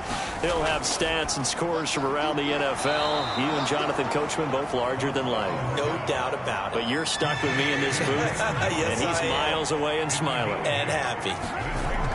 On 3rd and 2, Costello. He's got his target. That's complete. And he is going to have the Dolphins first down, and he's going to have it by plenty. Able to get 8 yards there on 3rd and 2. That's a big conversion there on 3rd down because they did not want to give the ball up here late in the half. They'd love to take the clock all the way down and score. This will definitely help the cause.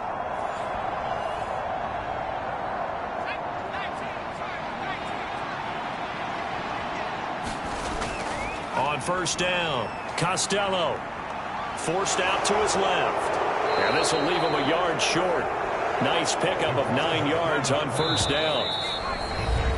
Now before this 2nd down play, we'll get whistles and a timeout, as the stoppage will come with a little under a minute to go in this first half. Looking to throw on 2nd down. Costello. And he will have a first down as they're into field goal range now at the 30. The Dolphins going to take their 2nd timeout as they get the stoppage with a little over 50 seconds to go in the first half. Throwing on 1st down. Costello. Throw out wide to Walker. And not much happening there. He's taken down, but a late penalty flag in the backfield. This looks like a roughing call. So roughing the passer, and this is a unit, Charles. They hold their breath every time they see their quarterback go down and get hit like that. Yeah, they understand how important these last couple of months are for this team. They can ill afford to have anything happen to him if they want to accomplish their goals. Walker is not going anywhere. He'll be hit and dropped for no gain at the 2-yard line. Nothing on that one. It'll be 2nd down. So stuffed from the 2. Now what? You know me pretty well. What do you think I want here? Play action? Definitely. Let him get outside and create. And if he has to run it, he has a little bit more space.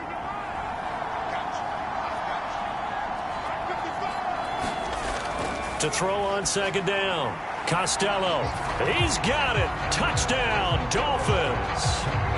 DK Metcalf in the final seconds of the first half. And the Dolphins will extend their lead here just before halftime. And this drive, Charles, very well timed as they score with very little time remaining in this first half. And I'm reminded that they get the second half kickoff as well, so they can break this one wide open before the other guys have a chance to possess the football.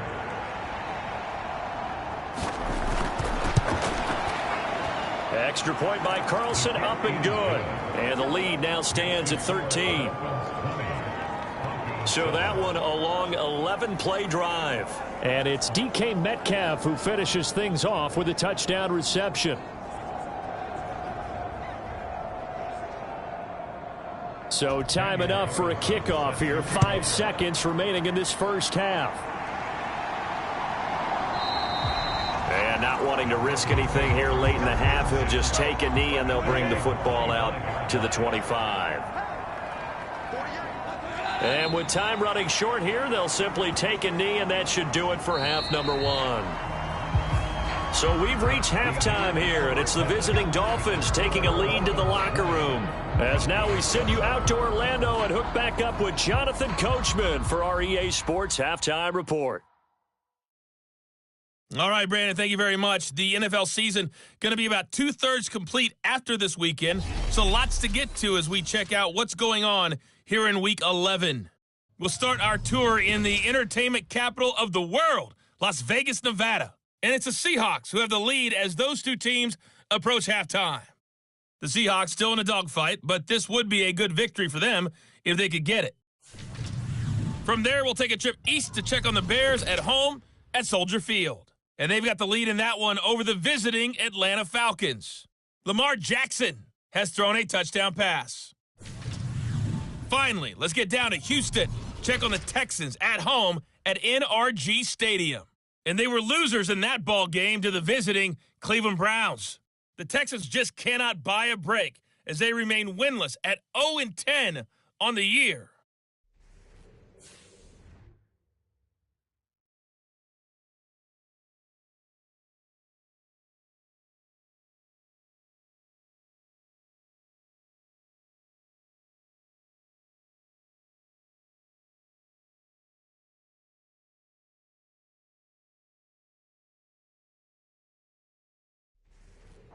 All right, Coach, thank you, and we welcome everyone back for quarter number 3. The Dolphins in front, and they'll be in possession of the football first as the second half gets started. And here comes a return from just beyond the goal line. And he'll be stopped right around where he would have been had he gone down to a knee, maybe a yard shy of there at the 24. Out comes the Dolphins now. They'll go on offense first here in this third quarter. This offense set to begin the third quarter, and Charles, if they had a checklist of things they wanted to accomplish in the first half, certainly at the top of that list would be having the lead, and they've got that here. That's always the most important box to check, isn't it? But also, they've had some success in their passing game, so probably an empty box establishing the run. They're on pace for fewer than 100 yards in this one, so now they want to make sure that they get that going so they truly have a control in this ball game, and down the stretch, being able to be balanced, either throw it or run it, and try and win this ball game. And they get him down, but not before he takes it across the 40-yard line. 2 catches in the first half. Now he's got a third here, and it's good for a first.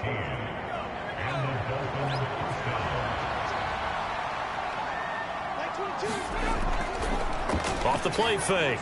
Costello. Open man is Waddle, complete. Just a gain of a couple there. And that's going to bring up second down. Again, he'll drop to throw. He'll find Metcalf. And this is going to be another first down as they'll make the tackle at the Broncos' 45-yard line. It's a gain of 11 yards that time, and it produces a new set of downs. Well, they obviously read man coverage their partner, and he got downfield, broke down the defender, made him What do you think. mean by that? Yeah, he made him think he was going to run a different route. Probably thought he was going to take it upfield. Then he curls back inside for the completion. Now a throw here, hold in. And some room to roam now. And he's going to get this inside the 30. Another nice gain, 16 yards there and a first down again. That looked like a pretty good route combination there because you've got to find a way to clear the guy running the drag, because when you do, you just put the ball on him and then let him run. Yeah, he's got some space.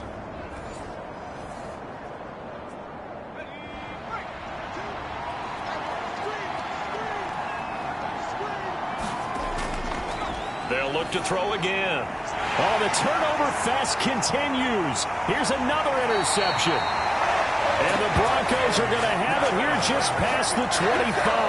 That is just what this defense was hoping for, an interception on the opening possession of this third quarter. Obviously didn't want to surrender a touchdown and fall even farther behind. And we've gotten to know this team a little bit, haven't we? Couldn't you just see their defensive leaders telling the offensive guys, telling the quarterback, don't worry, we got you to start things off. You take it from there.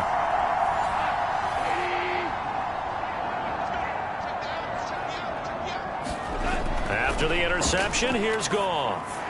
Throw left side complete. That's Marshall. And they're able to get this one across the 35. So from the 36 now, 1st and 10.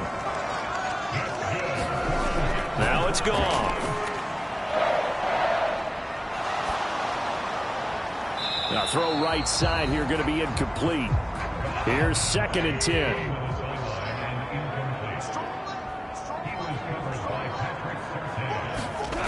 Goff.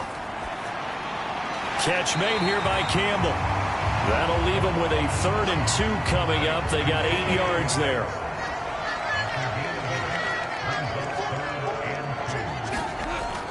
They'll try to pick up the first with Eckler. And boy, a good surge defensively. It'll depend on the mark, but I'm not sure he got there. Now on 4th and inches, they're going to want to talk this over. We get a timeout. And as the two teams talk it over on their respective sidelines, we take a break.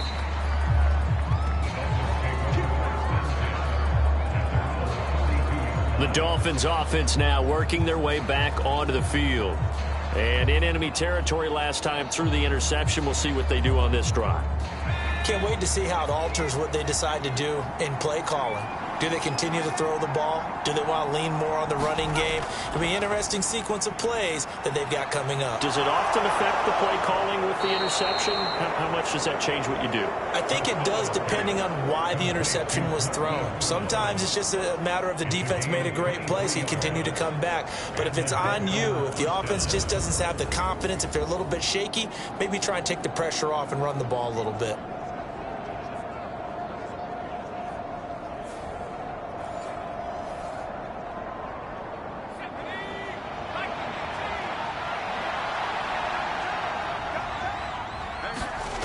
On 1st and 10, Costello. It's a short one here, complete to the tight end. From the 44-yard line, here's a 2nd and 8. Back to throw. Costello. That's good. The completion there for 7 yards. And now 1 yard to go on 3rd down.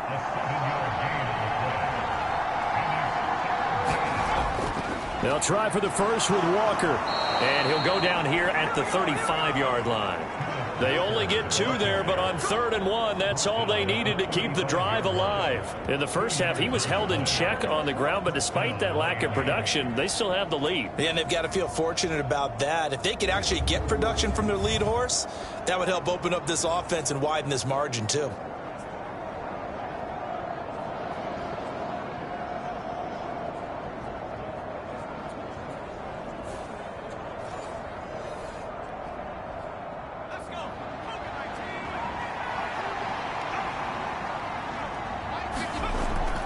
Back to Walker on 1st down. 5 yards is the tally on 1st down. That brings up 2nd and 5. Well, they're hoping that the second half is better for him than the first half. They've got to find a way to get him going. He's a big part of their offense.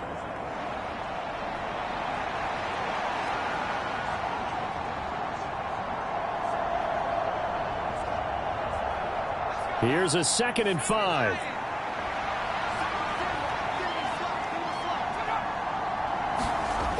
Operating from the gun, Costello. Quick hitter to Jalen Waddle. And Waddle going to have a Dolphins first down as he'll take this down to the 22-yard line. To the right side, this is Walker. And his rough afternoon continues. He's going nowhere again. 2nd and 10.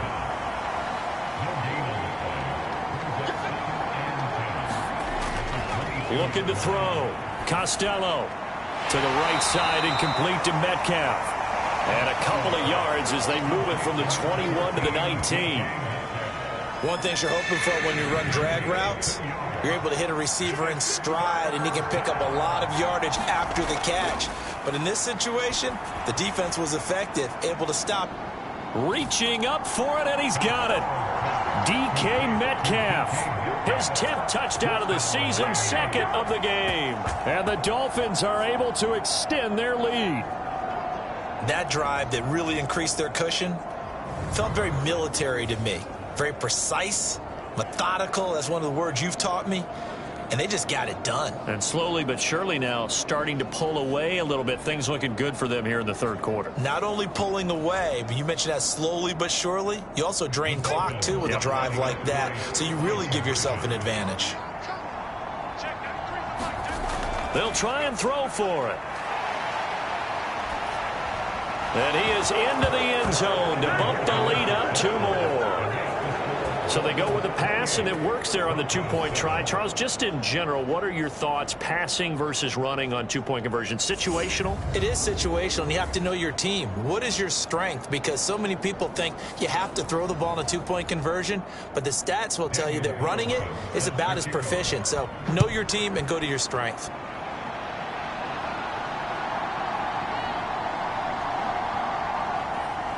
And he'll take it up past the 25 to the 26-yard line.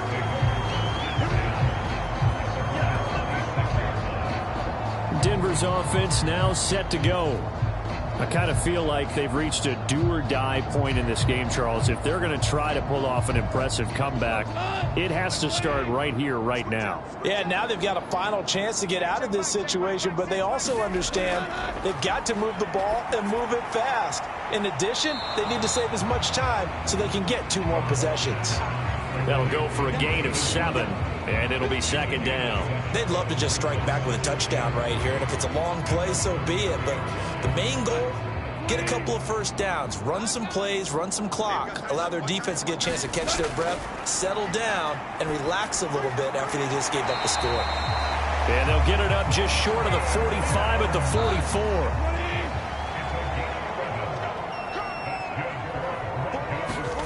On first down, it's gone. Now a quick throw there, but it's going to be incomplete.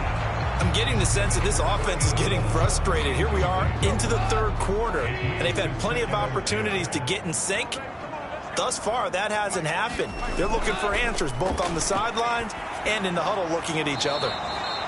4 yards the gain, and it'll bring up a 3rd down.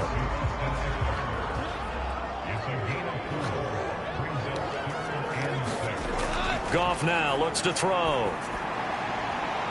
And a quick throw here, that's complete. And he'll be tackled after a gain of 4, still 3 yards short, 4th down. One hallmark of good defenses is understanding the game, understanding positioning, and tackling immediately in the secondary after catches. I think we just saw that on display right there. Got to him before he ever had a chance to think about turning it upfield. The Broncos send out their punter now, as he'll punt it away for the 4th time today. And no return possible here as they angle this one out of bounds. The Dolphins offense now ready to go back out onto the field. And now you've got the clock winding down here in the 3rd quarter. You're 3 scores to the good. What's your approach on this drive? Too early to fully commit to playing the clock game. Yet at the same time, you're also not going pell-mell like you would in 2-minute offense. This is what NFL offenses call 4-minute football. Take the clock out of the game a little bit, wind it down, but at the same time, keep advancing the ball down the field. Looking to throw on 2nd down. Costello. And able to get this one across the 45 before he's brought down. Under a minute to go in this 3rd quarter as they come up 1st and 10. Back to throw. Costello. This is caught. It's Brown. And he's got this down to the 35. Another nice gain. That's now 30 yards between those last two plays. And while we may be looking at the scoreboard, this offense certainly is not, because they're showing no signs of backing down, even with a 3-score lead here in the third quarter. I think they keep taking their shots. They've seen blown leads happen throughout this league. They don't want to fall victim to it themselves. They'll stick with the passing game as he looks to throw. Throwing middle, and it's complete. And inside the 20 before he's brought down. Another good gain. That's now 35 yards combined on those last two plays. And as they come to the line, they will not be able to get off another play as time has run out on this third quarter. We'll return with more after this. You're watching the NFL on EA Sports. So here's a 1st and 10 now, down inside the 20. Looking to throw. Costello. And he's got his big tight end here. And the result here, a pickup of 8. Leaves him with 2 to go on 2nd down. So 5 plays on this drive, Charles. All passes, all completions. And just like that, they're in the red zone. And don't you think the playbook opens up a little bit more now? Because all they've done is throw the football. If you want to run it now, you may very well have them fooled. 2 yards to go, 2nd down. Operating from the gun. Costello. And he fires one incomplete. Well, they're up comfortably here, Charles, but that lead certainly not dissuading them from pressing the envelope late. I mean, if anything, with these passes, it's like they're getting more aggressive to try to drive the ball downfield.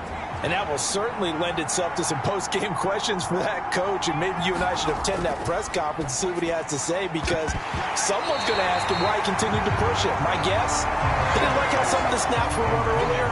He wanted to use that as a chance to clean things up. But he certainly will have some explaining to do. Well, 4th quarter with a 3-score lead here, Charles, but they're still going back to the air and looking for more points. Well, with this game well in hand, it's an opportunity for the guys to come off the bench and get a chance to play. And a lot of coaches, they want to run their full playbook no matter who's on the field. They'll run for it. It's Walker. And he picks up the first as he's able to take it down to the 7-yard line.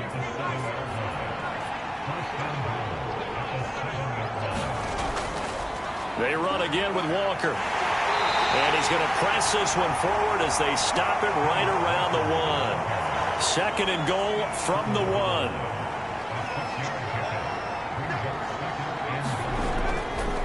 Off play action. Costello under pressure. Down he goes. Sacked at the 10. Darrell Taylor got in there to drop him. When you're this close to the goal line, you got to expect pressure from the defense. So the ball's got to come out fast. Got to get out of his hands quicker.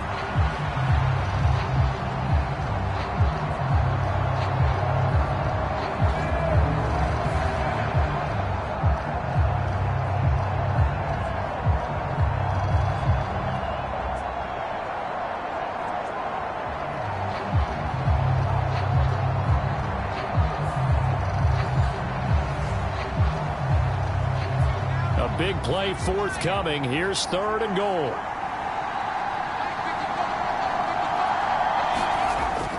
Back to throw. Costello.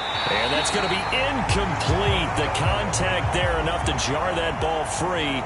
And it brings up 4th down. The kick by Carlson is good. And the Dolphins will add on to their lead.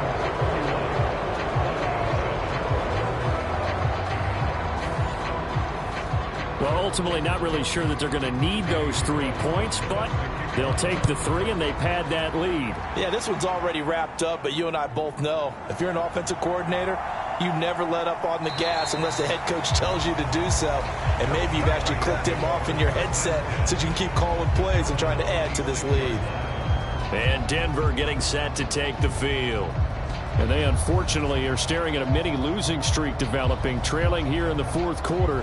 This would be their 3rd straight defeat.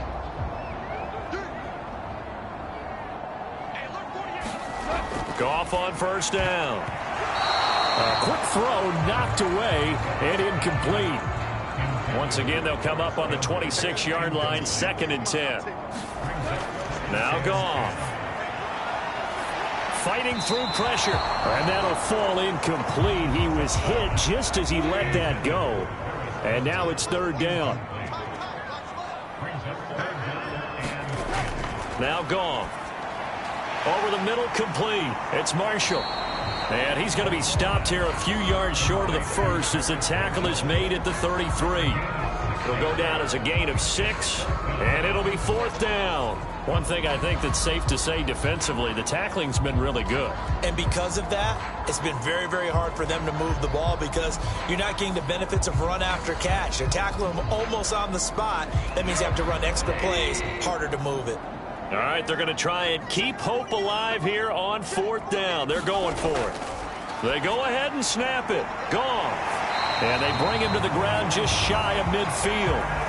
No reason not to try it there, and they do indeed convert on 4th. Well, those are the types of plays they probably wish they had made more of in the first 3 quarters. And this deficit going to be tough to overcome here in the 4th. But a nice 1st down and a pickup on that throw. Yeah, and this is where as coaches, you're looking for effort and execution. Even though the scoreboard is going against you, you want to find out who's going to fight, who's going to scrap, who's going to keep their heads up and continue to play. On 1st down, Goff. Going back to Marshall. He's got him again. And he's got this down to the 35. 15 more there, and they're on a roll. It's another 1st down. A 3-score game here late. You can probably rule out the comeback, but certainly some kind of a moral victory to be had if they can get a few more points to close things out. And to that end, a nice pass play there to push things downfield. Yeah, and we know in this league, a loss is a loss, and no one wants anything to count as a moral victory or, boy, something that feels a little bit cheap. But if they trim that lead down to just 2 scores, that's still a benefit to this squad. Oh, he dropped it. And that's pretty indicative of the way this one's gone.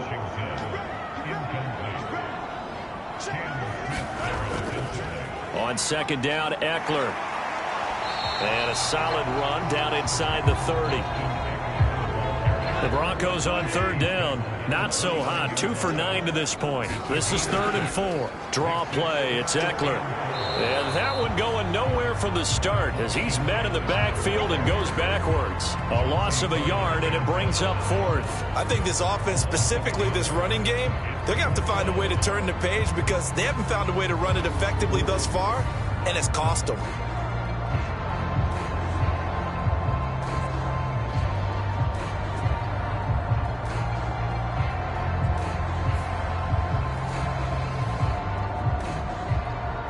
It would appear Sean Payton's made the decision here. They will go for it on 4th.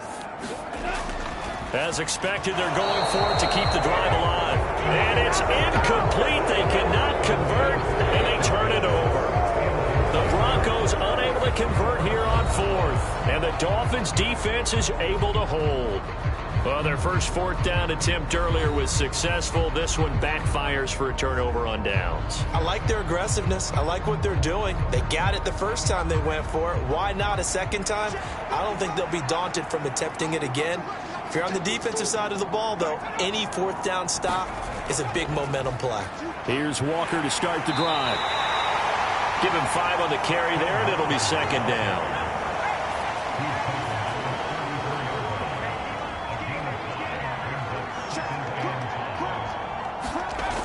Sticking with Walker on 2nd down. And he will lose yardage back to the 34-yard line. A loss on that play, and now 3rd down gets tougher. 3rd and 6. Hey, a lot of points have been scored in this game against them, but tally that one on the side of the defense. Do you think maybe, possibly, it can be a little bit of a changer for them? Maybe not a game changer, but a little bit of a momentum one that maybe they can string together some pretty good plays and slow them down.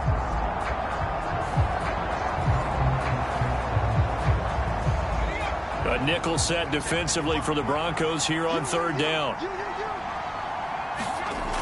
Looking to throw. Costello looking for a slot man, and he's got him. And he'll get this only to about the 38 as they stop him a few yards shy of the line to gain. If this were baseball, we'd call this small ball. Instead of pushing it downfield, they throw a short pass trying to pick up the 1st down, but the defense rallies to the football and stops him short, bringing up a 4th down.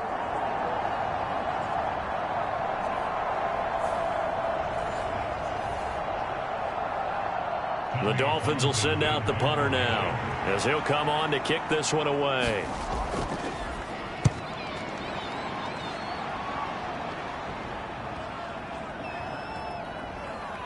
And a great job here. This is going to turn out to be a beauty. This is marked out at about the 3-yard line. That punt was near perfection as it checked up inside the 5-yard line. You never know where these things are going to go, do you? No, what was it? You got a John Heisman quote about that, yeah, right? He said the football is roughly a prolate spheroid, which means it's going to bounce funny, and you never know where it's going to end up.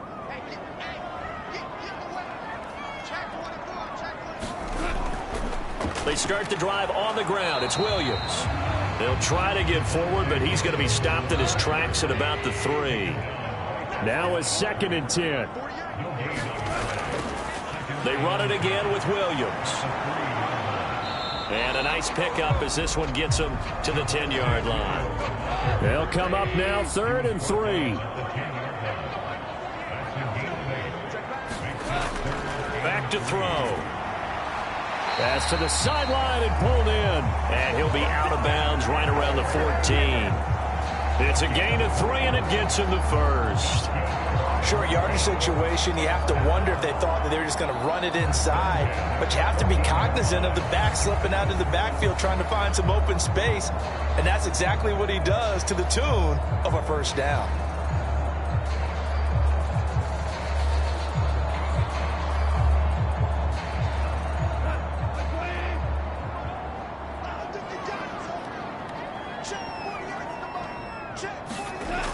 On 1st and 10, Goff.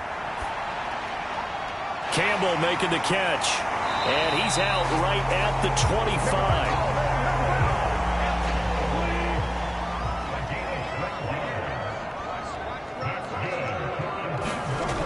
Now Goff on 1st down. And this is going to be incomplete. That was well played, but that was also an example of a corner who understands his coverage, realized he had support behind him, and could be a little more aggressive in the shorter zone, and did exactly that, knocking that pass away. Throwing again is Goff. For Marshall, that's complete. And he's going to be dropped following a pickup of 7 past the 30 to the 32. Those short little routes probably going to be open. The defense, they'll let those happen, especially when they can make an inbounds tackle. Yeah, where's Coach Madden when you need him? He always talked about taking what the defense gives you, but sometimes you have to know when you have to take more. That was one of those situations. Goff on 3rd down. Able to find the open man. That's complete. And he will have a Broncos first down as they're able to get the 3rd down conversion. Continuing to steadily move the ball down the field. Not big play after big play, but these moderate gains getting them first downs. And you know what they add up to, right? If you continue that pace and you continue to move it downfield, they add up into 6 points. That's exactly what you're looking for.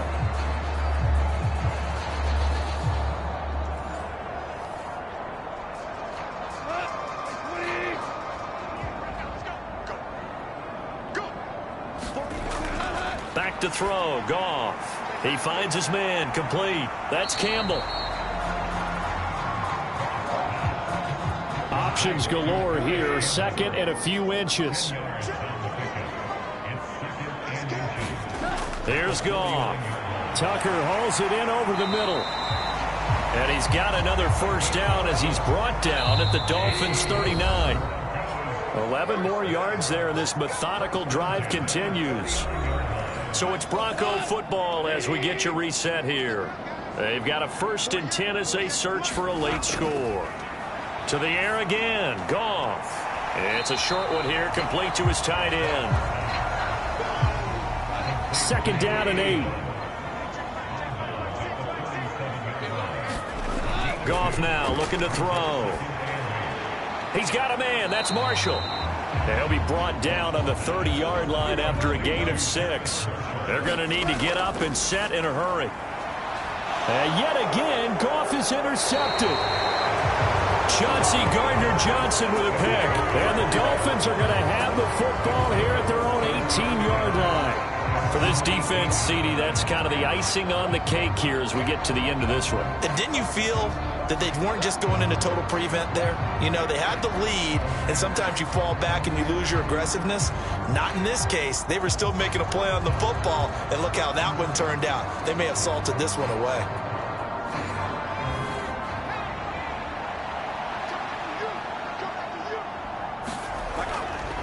They'll run with Walker to begin the drive. And not a whole lot to speak of there as they'll bring him down shy of the 20. Now 2nd and 9.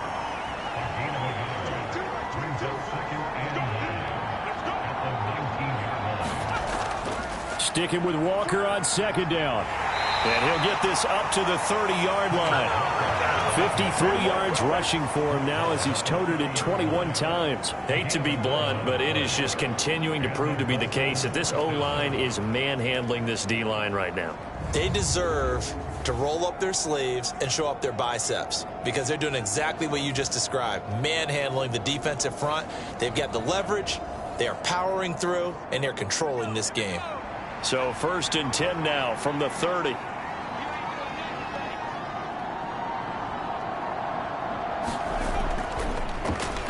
Pacheco gets it up the gut, and they take him down, losing yardage back at the 27.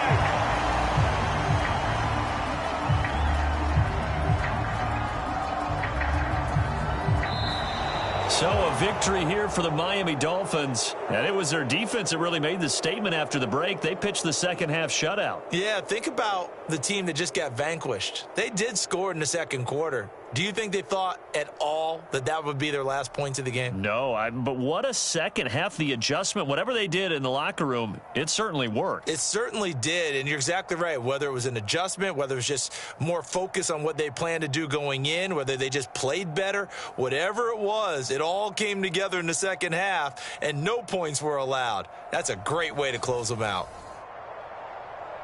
So for the Dolphins, they just keep on rolling as they move to 9-2 with a win here. And they'll head back home next week to take on the Chicago Bears. Meanwhile, for Denver, add one more loss to the column. That drops them to a woeful 1-9 so far. And they'll try to get back to their winning ways next week as they head to Santa Clara to take on the 49ers. And for Charles Davis and our entire crew here at EA Sports, I'm Brandon Gaudin saying so long, everybody.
Today, from State Farm Stadium in Glendale, Arizona, it's Week 11 of the NFL on EA Sports.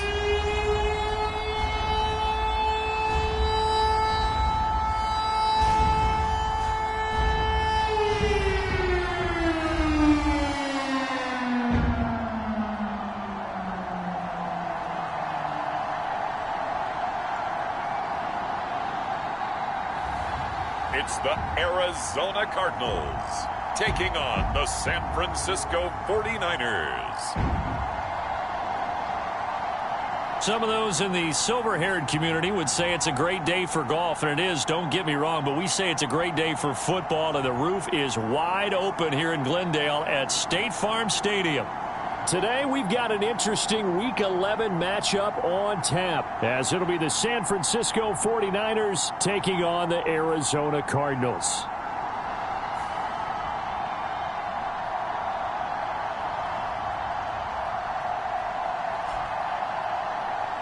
With Charles Davis, as always, I'm Brandon Gaudin. Charles, you talk about storylines in this one. I think it begins and ends with our two quarterbacks, certainly two of the best in the business. And nowadays, I don't think you can get by for long periods of time without...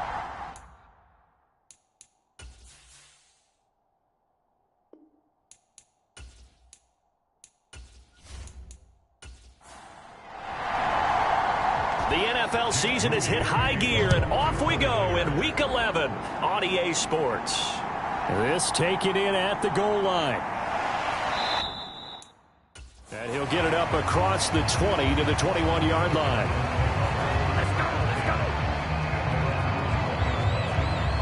The Cardinals making their way out, and it's the #1 overall pick in 2019, Kyler Murray at the helm. I love this quote during the week. If I were a defensive back, I would have wanted to play against me last week as well. He's trying to eliminate those turnovers, those interceptions, and get back on the positive side of the ledger, throwing touchdown passes. Yeah, had 4 of those picks, led to the loss.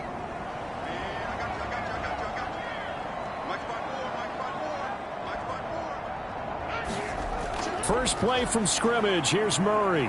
Buying time to his left. And he slides and covers up at the end as he's going to be able to pick up decent yardage. He'll get 10 there all on his own, but it'll be second down.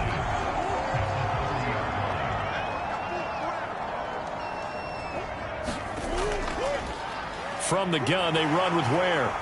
And this is going to be a Cardinals first down as he's got this past the 35 to about the 37. These are his numbers from last week's contest. 18 carries, 54 yards. Not a horrendous week last week running the ball, but definitely room for improvement for their numbers. No doubt they made some slight adjustments to how they're going to call plays this week in hopes they can kick those numbers up a notch. Murray now on first down. Green's got it over the middle. And just 3 yards on the catch there. He couldn't get away. And it'll be second down. They'll run straight ahead with Ware. And they get to him after a gain of 6 to the 46. Well, this defense for the Niners, they put together a strong effort last week in the win over Chicago. And no matter what's done throughout a ball game, it always comes back to blocking and tackling. That's the essence of football. But I think it's hard for people to understand just how difficult it is to tackle, especially open field. Very few missed tackles on tape that I saw last game. This team does a nice job of getting their opponents on the ground. Yeah, this pass broken up. Excellent coverage there on third down, as that was not an easy one to hold on to. This is away, but boy, headed straight for the sidelines. And they won't risk defending a return here. That one's out of bounds, and it'll be spotted at the 14-yard line. So here are the 49ers now with a long field ahead. And trotting out there leading them is their 4th-year quarterback. I like this guy, and the reason I do, he tends to stay on an even keel. Doesn't let too much ruffle him. He will manage the game the way it needs to be managed, take what the defense gives him, and then he can strike at times. Had a touchdown pass. Yes, he had an interception last week, but he found a way for his team to win. A first down run, good for about 3. 2nd and 7 coming up. The numbers for McCaffrey last week, pretty good as he found himself in the end zone on 2 separate occasions. And those are the most important numbers because no matter what you pile up prior to the goal line, getting in is all that matters. Putting those numbers up on the board, and they love them when they're 6s. Here's a 2nd and 7. It's complete to Williams. And he works it across the 25 before being tackled. A gain of 10 and a 49er first down. Defensively going forward, they're going to have to watch out for him on plays just like that. It's a drag route across the field, and they're trying to free him up and let him run after the catch. That won't be the last time we see that play, and it works there to pick up a first down. 23 yards, the final tally. Well, from their point of view, this game could not be starting out much better, could it? Force a punt on defense, and now they're moving it crisply on offense. Crisply, I like that. Yeah, moving it very, very well. Looks like the defense on their heels a little bit. You put a score in here, long way to go, but you're right, that's a heck of a start. Yeah, and I think this is where the play caller is looking at his play sheet and saying, do I have that dagger play? Do I have that play and just finish them off right now? Because I think they'd love to gain that big advantage early. Here's a throw right side taken in by his tight end. And they'll get this to the 30-yard line before crossing over out of bounds. This gain not quite as good as the last, but still over 40 yards between the two. Oh, a lot of credit to the play caller here. He saw the design in his mind and implemented it. A little zone stretcher here because they started the tight end on the left side of the formation and sent him on a crossing route.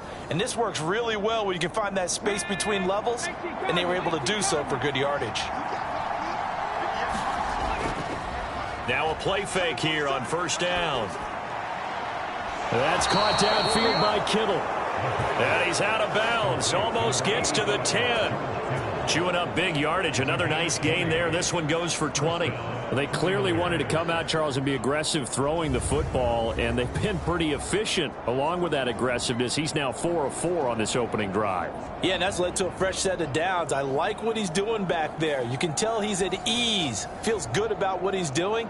And I think if I'm the play caller, I'm reading that, and I'm continuing to let him throw the football.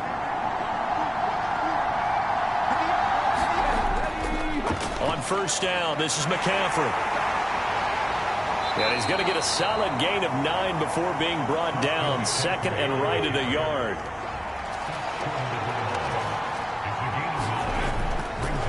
Again, they run. Again, it's McCaffrey. And across the goal line, into the end zone. Touchdown, 49ers. Christian McCaffrey, his 12th rushing touchdown on the year. And the 49ers are on the board first here this afternoon. So both sides of the football contributing here early. Their defense forces the punt, and then the offense takes it down the field and punches it in on the short touchdown run. And, Brandon, that's good complementary football, and that's what they're going to need if they want to get out of here victorious.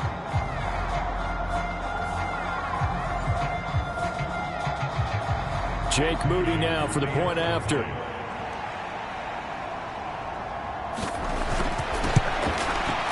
And the 49ers grab a 7-0 lead. So that drive 7 plays in length. And the last play on the drive, the touchdown run from Christian McCaffrey. So here's Moody back out there now to send this one away. Taken at the goal line. And out a little across the 25 to the 27.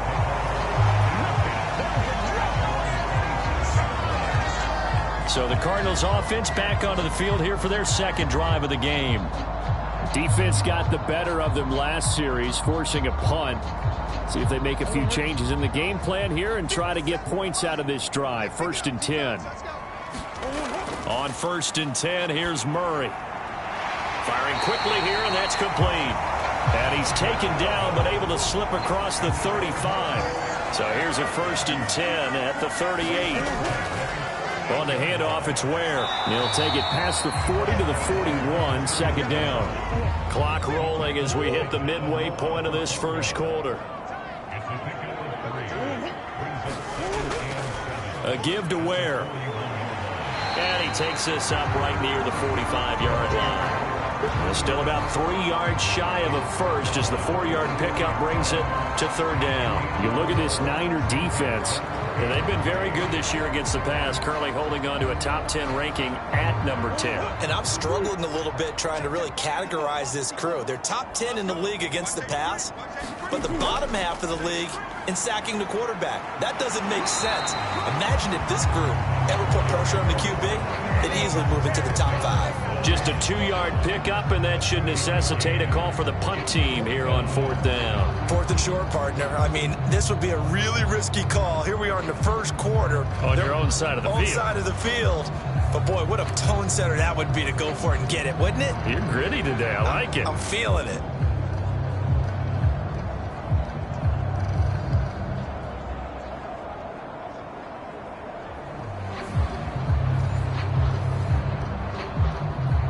On 4th down, Matt Ariza sent on to punt. And he gets it away, a directional kick going toward the sideline. And no return here. Where will they spot it? They say just outside the 20-yard line. Back out there comes the 49ers offense ready for their second drive.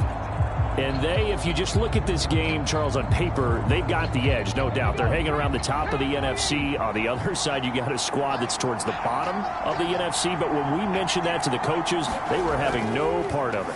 Yeah, and I like how you said when we mentioned it. In fact, I mentioned it, and I upset them a little bit, didn't I? Because they wanted no part of that one, and I was reminded, like a 5-year-old, this is the NFL. Any given Sunday, anything can happen. They are guarding against the upset. A throw over the middle, taken in. Catch number 40 for him on the year. It's a first down. Had to put that ball in there with a little extra zip, but he put it right where it needed to be. Yeah, and that little extra pace that he had on the pass, that required a little extra concentration for him, didn't it? Ball can get on you pretty quick in that manner, and he handled it well and picked up the first down. It certainly feels like there are more stars at the tight end position than there were even 10 years ago. And I think it's become more of a glamour position because of the ways it can hurt a defense, and guys want to be involved. They can be in line, close to the line of scrimmage. They can split out like receivers. But hands, route running, speed, and some toughness to go across the middle, you put it all together, you got a heck of a tight end candidate. Meanwhile, the throw here is complete. His first catch, good for 8 and a first down.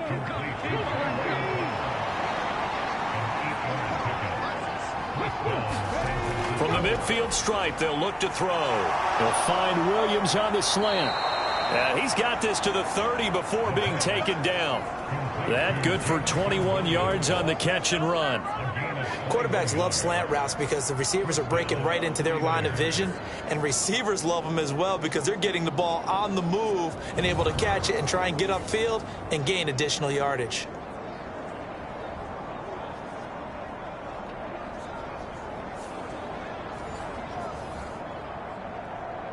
So 1st and 10 now from the 30.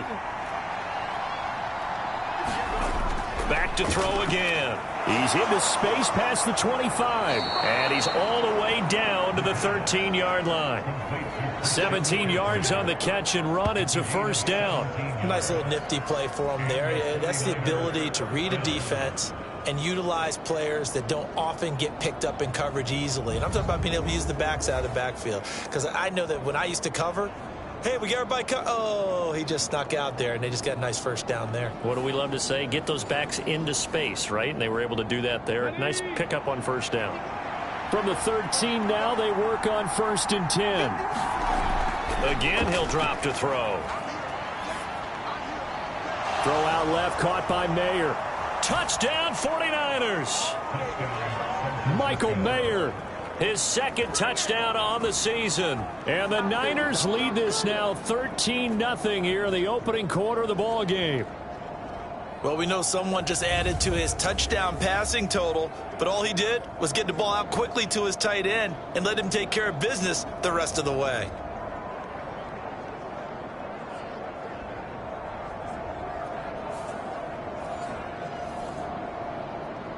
Now Moody for the PAT.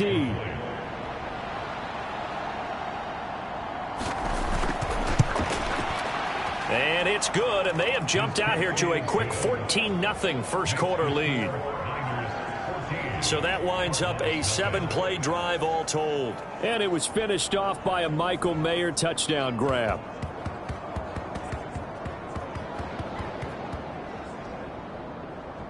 So following the touchdown, here's Moody back out to send it away.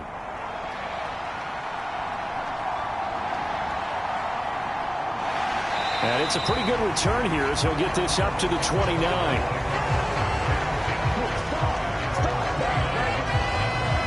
And the Cardinals getting set to trot out there now. They've been outplayed early, no question. Down 14-0 already as they come up 1st and 10.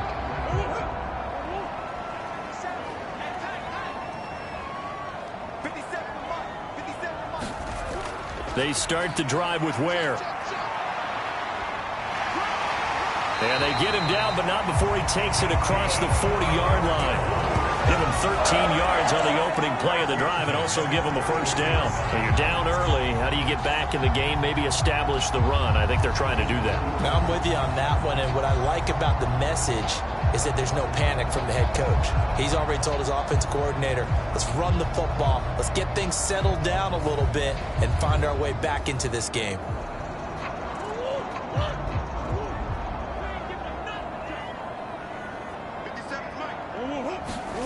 Throwing on first down is Murray. It's a short one here, complete to the tight end. And he's tackled a yard short of the marker. Good gain of 9 on first down. Just need a yard here, 2nd and 1. On the run, it's Ware. And he'll be brought down at the 48-yard line. Able to get the 1 yard he needed, but nothing more. Yeah, they really needed to get something going, didn't they? They had punted on the last 2 possessions. The running game starting to come to the front for them, providing a nice pickup there to keep this drive going. First down, Murray. He'll leave this for Ware. And he'll be taken down as that will take us to the end of the first quarter of play. 14-0 the score. This is the NFL on EA Sports. Back in Arizona, second quarter action. It's the Cardinals in possession as they've got it with a 1st and 10. Right side here with Ware. And he can only manage to get a couple. 2nd and 8 coming up.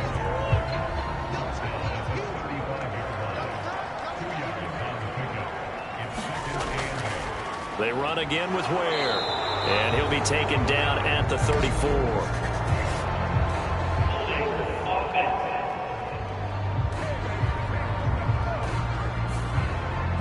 Temporarily out of field goal range now as they come up on a 2nd and long after the holding call. Now Murray. Throwing quickly there, but it's incomplete. Some of the fans here don't seem too happy about what we've seen in this first half. No, not at all, and I understand why. They look lethargic, out of sync, and it shows on the scoreboard. Moore, the man in motion. Now on 3rd and long, they'll look to throw. Work in the middle of the field, and he's got a man complete. And this will move the chains again as the tackle's going to be made at the 49ers' 21. How about that? They weather the storm of a 3rd and 17 to pick up the first. Yeah, these are the types of plays they're going to need to hit on if they're going to get back into this game. It hasn't been the greatest of first halves, but this is a nice throw here on 3rd down, and they keep the drive going. This offense finding its legs now. Here's another 1st and 10. They run it here. Ware.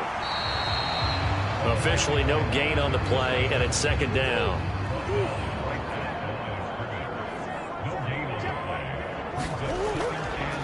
On the ground, this is Ware. And he'll get this one down to about the 17. The Cardinals on 3rd down. Just 1 for 3 thus far. This will be 3rd and 6. To throw, it's Murray. He's got his target. That's complete. And the Cardinals are going to have 1st and goal as they try to finish off this drive with 6 points. And this is an offense in need of getting a few good things to happen. Here's one right here. They've had their share of struggles in key moments, but that's a nice throw and nice work after the throw. And they're set up now with a 1st and goal.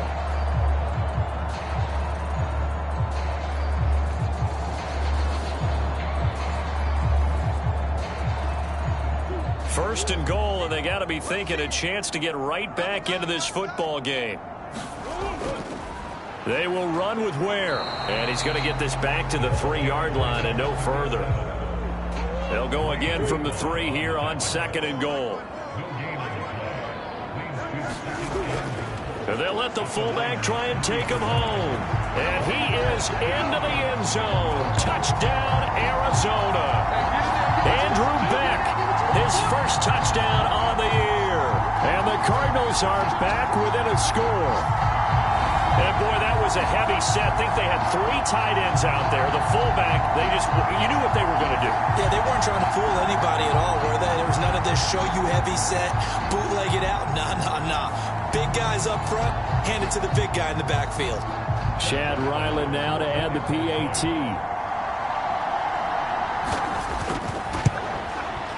And that one makes it 14-7. That one in the books as a 12-play drive. And it ends with a 3-yard scoring run. Back out is the kicker, Ryland, and he'll send this one away. This fielded right at the goal line. And not much happening on the return as he'll get this to about the 23. Their quarterback in this offense heading back out to the field. He had the short touchdown pass on their previous drive, and they'll begin again here on 1st and 10.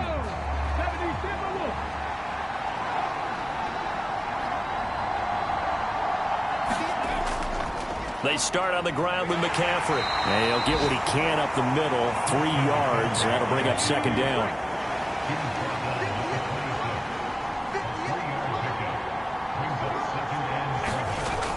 They'll set up to throw. The Cards get to him here. He's brought down for a sack. It'll go in the books as a 7-yard loss on the sack, and it's 3rd down. And they weren't in zone coverage. They were in man, and each man did his job. And that looked like vintage, old-school coverage, didn't it? Man coverage reminded me of an old Raiders team. They had a Hall of Famer at one corner and a Defensive Player of the Year at the other, and they just locked people down. A tough spot here, 3rd and 15. He'll drop to throw. Complete to the tight end, Kittle, over the middle of the field. And he's not going to sniff the 1st down here. He stopped at the 25. So the completion good for 7 there. And that's going to make it 4th down. Well, the coverage was tight that time. They allowed the pass underneath to him, but they rallied to him pretty fast, too. Converged on him and got him down. That'll bring up 4th down. On 4th down, the Niners trot out Mitch Wishnowski to punt the football. And he was called on 3 times in the win last week as his first one here's away. Green able to dance free. 42 yards on the punt, just 2 on the return. And the Cards will take over 1st and 10. Arizona's offense back out and ready to go. And they'll be looking to build off of a nice drive last time, a drive that really relied on the quarterback. Making good decisions, distributing the ball well, distributing it accurately, keeping it away from danger. A really nicely run drive. But now the defense, what adjustments do they need to make in the passing game? Pass rush, pass rush, pass rush. Whether it's the guys up front or maybe you bring additional guys, but you've got to disrupt the timing of them throwing the ball. We'll see if they can disrupt it here.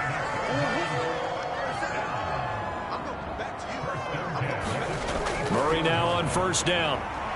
Over the middle, it's complete. They'll wind up getting 7 on the play, and that will bring up 2nd down. When you see zone defense and you know you've got a drag route on as your primary call, you've got to be really careful as a passer about how far you let your guy go because he might wander into some tough coverage. From the 48-yard line, here's 2nd and 3. Now Murray, he bootlegs it. That's caught by Ware. No yardage to speak of whatsoever. Leads to a third down.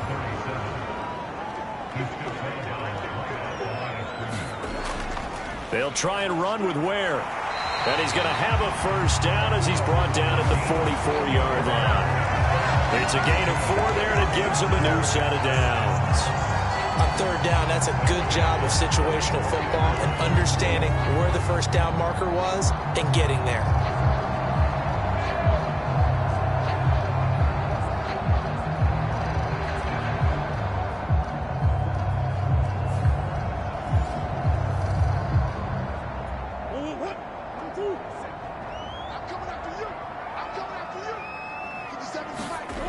Murray now. A short throw to Conklin, the tight end. That's good. The completion there for 7 yards, and it's second down. That last throw, CD, going to move him even further up that all-time passing leaderboard as he just moved beyond Broadway Joe Namath at 27,663 yards. And that's impressive because Joe Namath, my goodness, he could throw a football. I mean, it was just gorgeous the way he threw it. Rallied his Jets to a Super Bowl win, one of the greatest upsets in NFL history. Broadway Joe, the man. He's a rookie, and you don't want to get hung up on the word potential, but when you see him make catches like that, you keep thinking to yourself, he's good now. He's got a chance to be great with plenty of work. Trying to keep the drive going here. This is play number 7 on 3rd and 2. Out of the gun, here's Murray. Oh, he had him. He was open, but he couldn't get it to him. It's incomplete. So the kick from here on a field goal would have been right at 53 yards, but instead, offense out there. They're going for it. Yeah, maybe a little over pursuit there as he's able to take this down to the 25-yard line. A gutsy call. Turns out to be a good one, though. First down on a pickup of 11. It's no secret their season is not going the way that they want it. So in a spot like that on 4th down, is it kind of like, why not? Let's just go for it. I would hope that would be part of their game plan going in. There's no reason not to go for it in that situation. But if I flip it over to the other side, you also know that their season is a struggle for them. You should expect them to be a little more wide open and go for it in 4th down situations. You should be prepared for that. Murray now to throw. And he'll protect himself at the end here as he winds up getting pretty decent yardage. A good position to be in here, 2nd and inches. They'll run now with Ware. And he'll get it here to the 10-yard line. 61 yards rushing for him as he has been tough to stop here this first half. And now Murray's going to set up the throw. Now they go screen. It's complete. That'll bring up 2nd and goal after the gain of 5. We've hit the 2-minute mark of the 2nd quarter. 14-7. Line of scrimmage, again the 4-yard line. 2nd and goal. Here's Murray. Touchdown, Cardinals. From 4 yards out. And the Cardinals are within an extra point of tying up this ball game. I feel like I'm back in school. What was that book, you know? It was the best of times. It was the worst of times. This has been a tale of 2 quarters so far. They trailed 14-0 after 1. How about the rally we've been watching? Yeah, a couple of touchdowns. PAT here to tie it up. This is a good ball game all of a sudden. Ryland on for the extra point.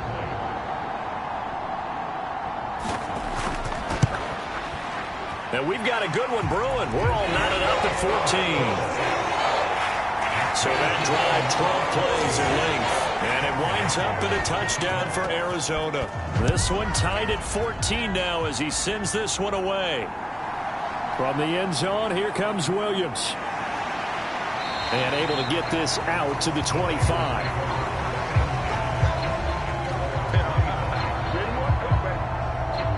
And San Francisco gets set to go here. And that 14-0 lead to begin the ball game, well, that's gone now. Time to regroup. I think even up 2 touchdowns, they knew this wasn't going to be a walk in the park, and I think that's why we would see the head coach going up and down the sidelines telling his team, let's stay with it, let's keep going. It's almost like he knew they were going to make their run at him, and they have. As you said, let's see if they can regroup and get going again. 2nd down and 6 now.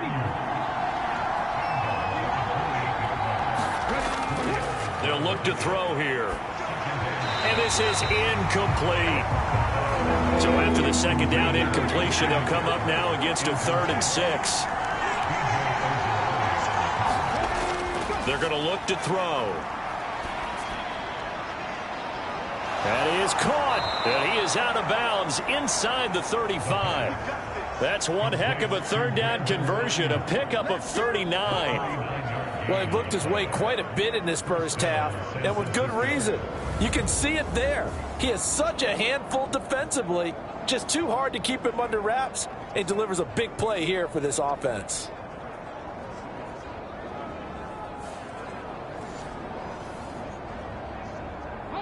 So the big play changes the complexion of things. Here's 1st and 10 just outside the 30. They'll stick with the passing game as he looks to throw. That ball caught. Brandon Ayuk. And inside the 20 before he's brought down. Another 1st down as he went right back to the same well, this time for 17 yards. That's the 3rd time on this drive that these two have connected with each other. They've got a real rapport going. And right now, it's paying off with big chunks of yardage, as shown by that last play. So the ball down to the 16 here for 1st and 10. They'll look to throw again. They'll find Ayuk open right side. And he'll be out of bounds, taking it just shy of the 10 at the 11 or the 12. And that's good for a gain of 6, and that'll bring up 2nd down. They like going to him in the slot. He catches another one. I think this comes under the heading of, until they stop him, why not go back to it? He has something going really well. Great working relationship with the guy throwing the ball, and they keep making the connection. 2nd and 4. And it's complete. In the end zone, touchdown 49ers. Jamison Williams, an 11-yard touchdown. And the 49ers have now taken the lead. And that drive we just saw that culminated in a touchdown, exactly what many offenses are looking for. Sustained ones that can impose their will on the other team.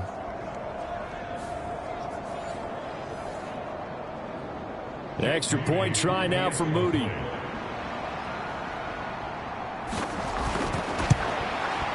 It's up and good, and that'll make the score 21-14. A drive that time of 6 plays. And it was Jamison Williams wrapping things up with a touchdown. So after the made field goal by Moody, he's back out to kick this one away. And this will not be returned. It'll come out to the 25.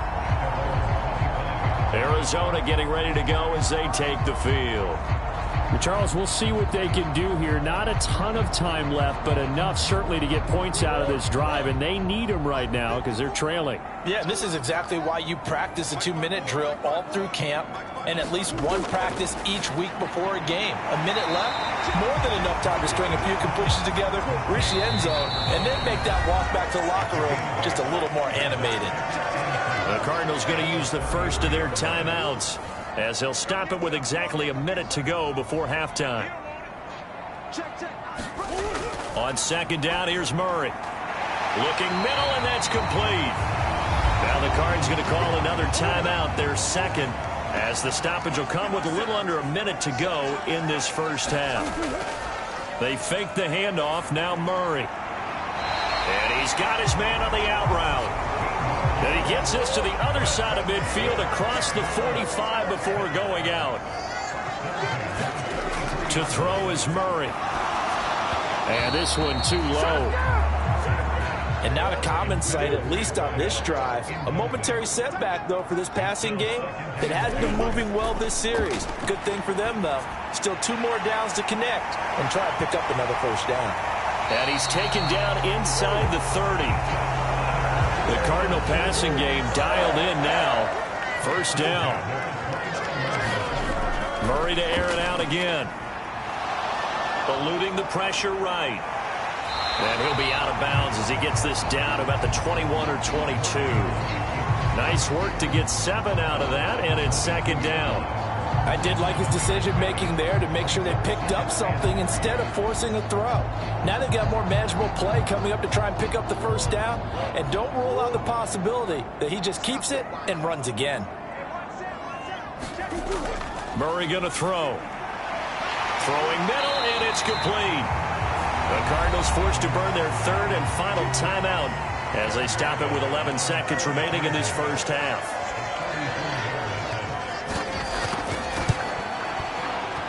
And his kick is right there. It's good, and that'll bring him back within 4.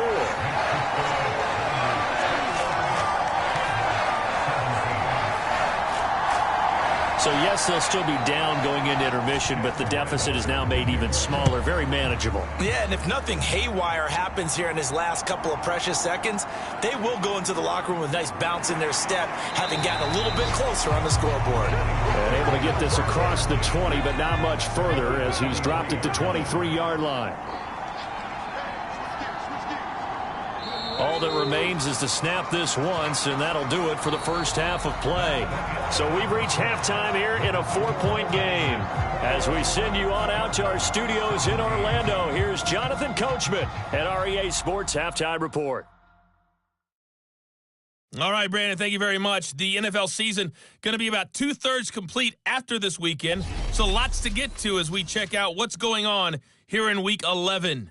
We'll get started out west in Las Vegas. And it's the Seahawks who are out in front in the second quarter. The Seahawks locked in a tight one, but this is a game you feel they've got to have. From there, we'll take a trip east to check on the Bears at home at Soldier Field. And they've got the lead in that one over the visiting Atlanta Falcons. Lamar Jackson has thrown a touchdown pass. Finally, let's get down to Houston. Check on the Texans at home at NRG Stadium. And they were losers in that ball game to the visiting Cleveland Browns. The Texans just cannot buy a break as they remain winless at 0-10 on the year. We saw the former All-Pro Christian McCaffrey up to his old tricks in that first half. He wound up finding the end zone on a touchdown run to help give his guys the advantage here at the break. Okay, Coach, adjustments likely going to play a big role in this third quarter in what's been a tight contest so far. From the end zone, here comes Williams. And ultimately, he stopped right where he would have been if he had simply gone down to a knee at the 25. So here are the Niners to take over on offense. They were winners a week ago over the Bears, and they lead things here as well as they start this drive with a 1st and 10.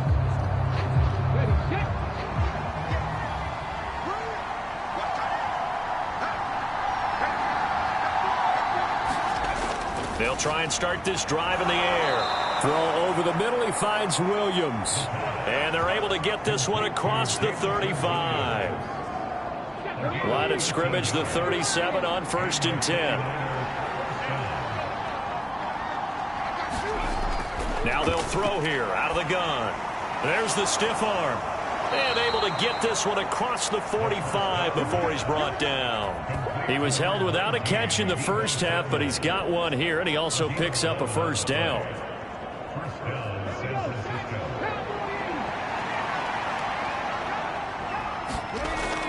Looking to throw. And that one drops down, incomplete. Good coverage there, forced the ball free, and it's second down.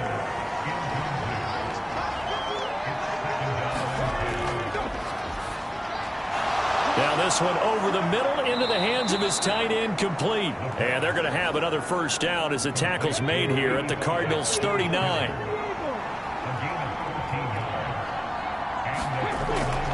From the shotgun to McCaffrey. Tackle made that time by Dalvin Tomlinson. From the 34-yard line, here's second down and 5. They'll set up a throw. That's complete out left to Ayuk. 5 catches for him in that first half, and that's number 6 that we just saw, and also a first down.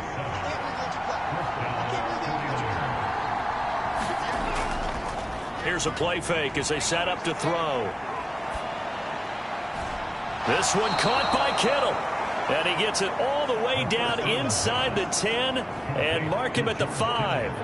A well-executed 22-yard gain. And that was good protection there. No, that was great protection there because it allowed him to lock in on his receiver. Although I think he was looking for his tight end on the corner route all the way. Nice connection there for a really nice gain.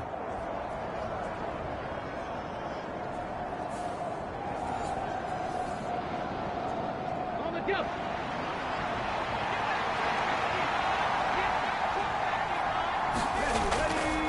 They'll try to run with McCaffrey, and he'll take this into the end zone for a San Francisco touchdown. Christian McCaffrey, his second touchdown of the afternoon. And the 49ers take the opening kickoff of the third quarter and drive right down the field to extend their lead. Circle that drive because that might be one to remember. Well executed to give them a little cushion. Well, let's take it into the boxing ring. You talk about them commanding it, keeping the fight where they wanted to, whether it was in the center of the ring or putting them on the ropes because it was jab, jab, jab. And finally, the haymaker to put that drive away. Now Moody for the PAT.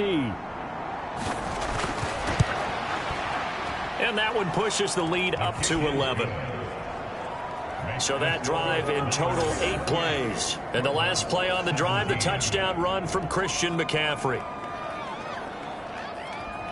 So here's Moody back out there now to send this one away.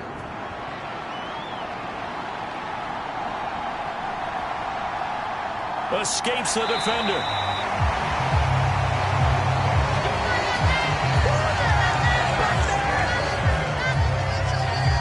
The Cardinals offense now ready to get their first opportunity here in the second half.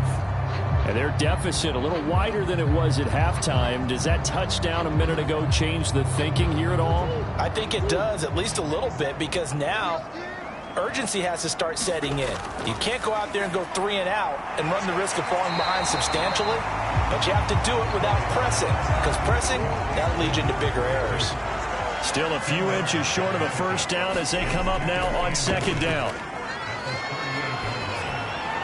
Open man here is Conklin. And that play is blown up, losing yardage back at the 35. They go backwards there 2 yards, and 2nd and 1 is now 3rd and 3. We'll put that one in the win column for the defense. Trying to contain tight ends in the passing game is so difficult nowadays, but they did in a big way there.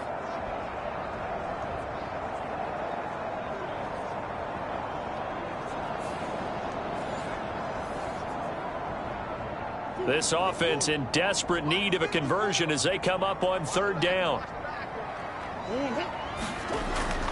Play action. Now it's Murray.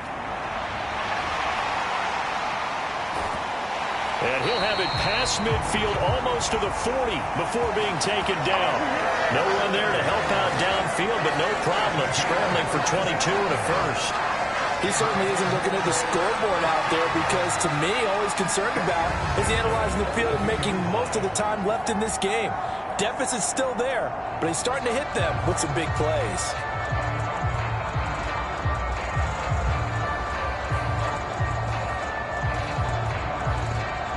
So from inside Niner territory now, this is 1st and 10 at the 42-yard line. Now left side, a completion to his tight end, and he's dropped right at the 40. Gain of 3. That last throw right there putting him already over 3,000 passing yards now for the campaign.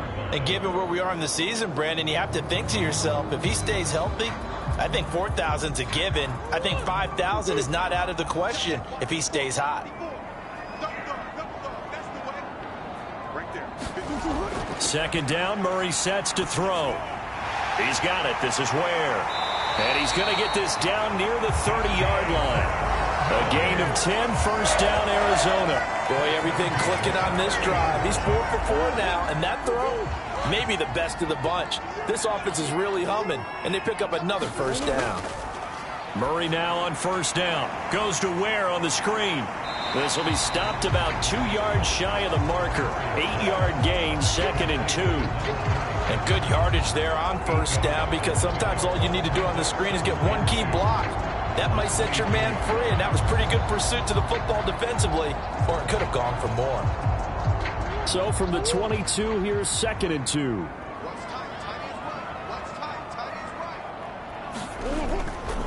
Up the middle they go. Where? And he will be brought down at about the 6-yard line.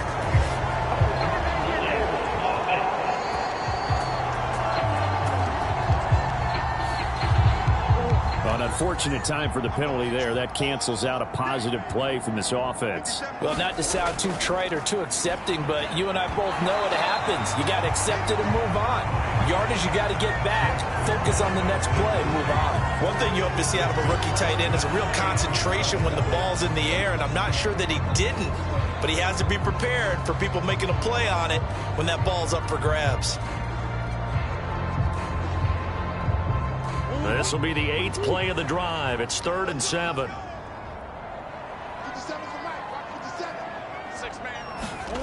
Again, they'll throw with Murray.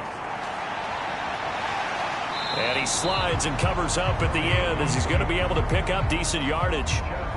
Here's Chad Ryland now on for the field goal. He hit his first, this one from 38. And his kick is good. And that'll make this an 8-point game.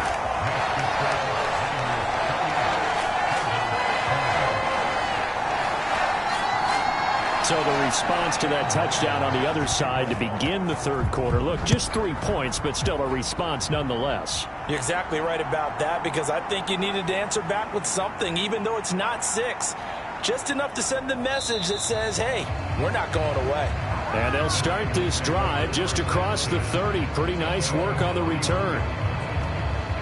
San Francisco set to go on offense once more. And they'll just simply be looking to build off the confidence of the last time out where they scored a touchdown. And confidence is powerful, isn't it? When you've scored once, you feel like you can go back out there and get it done again. Doesn't matter what the defense throws at them. They feel like they're in a groove right now, and they want to get out there and show it. Yeah, hoping to stay in that groove here this go-around. And he's corralled at the 40, but not before picking up 8.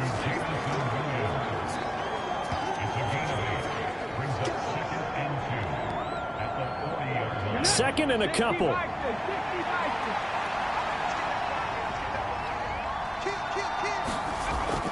Up the gut, McCaffrey. And he'll go down right around the 47 this time.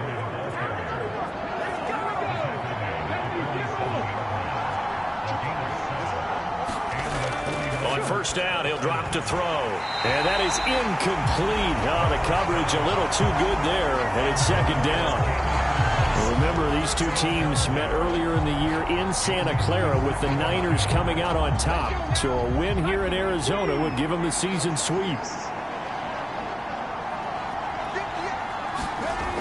He'll try again with the arm here on 2nd down. Throw right side is going to be caught by Samuel. And he goes out of bounds. It looks like right at the 50.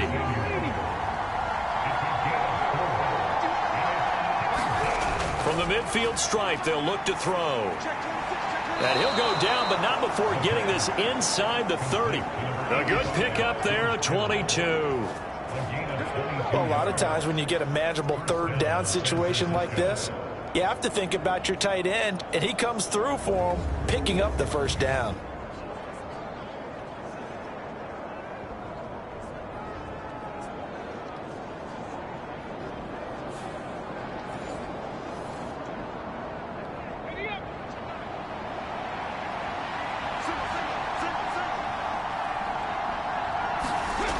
Back to throw again.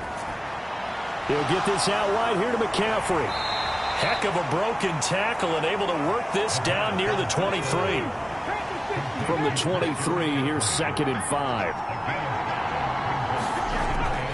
Again, he'll drop to throw. Open man is Samuel, complete. And they are able to stop him, but he does take it all the way to the 2. The end result, 21 yards.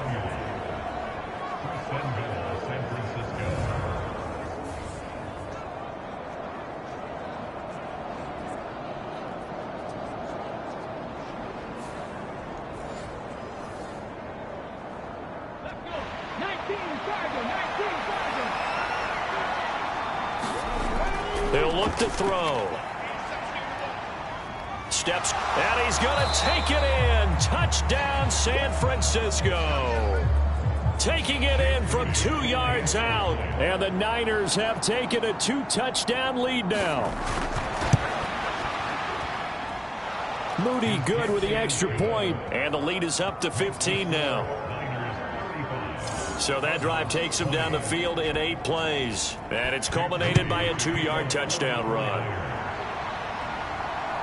From a yard or two deep, here comes a return. And they'll get him down inside the 30 at the 27.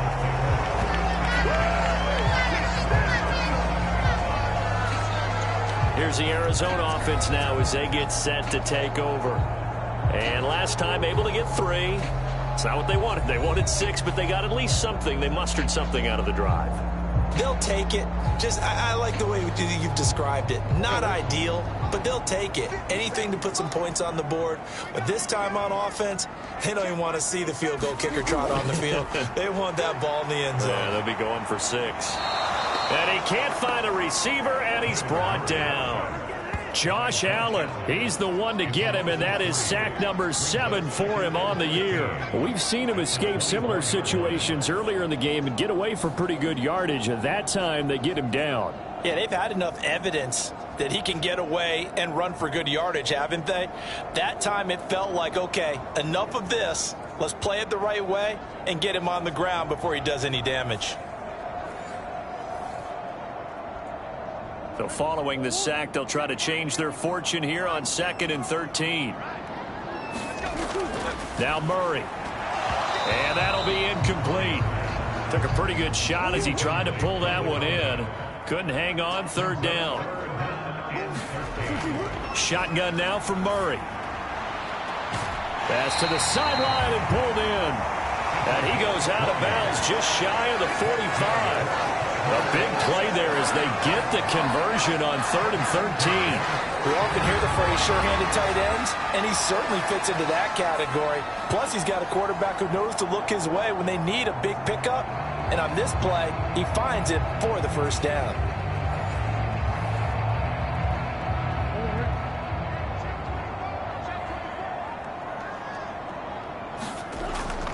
Running on 1st down with Ware. And he's got this one across midfield into 49er territory.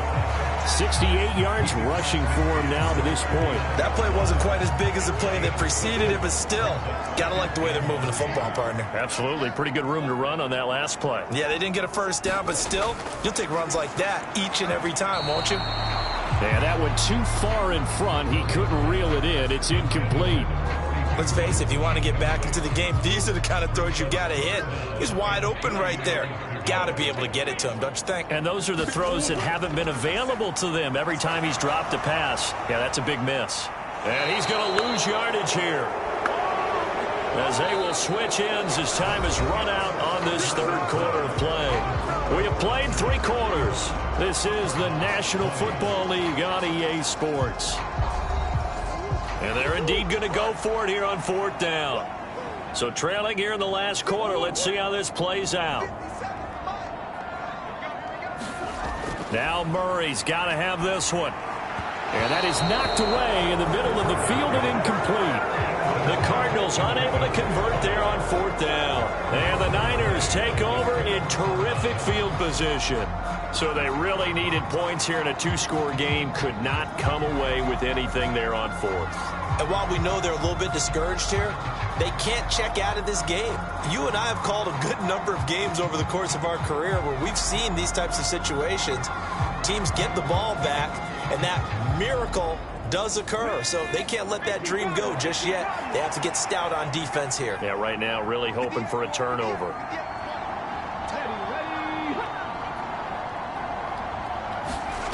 They'll come out throwing here to start the drive. Over the middle, complete to Samuel. And they're able to work this to the 25 before it's all said and done. 23 yards on the play. Well, how about this aggressive approach? Got the lead, 4th quarter, continuing to throw the football.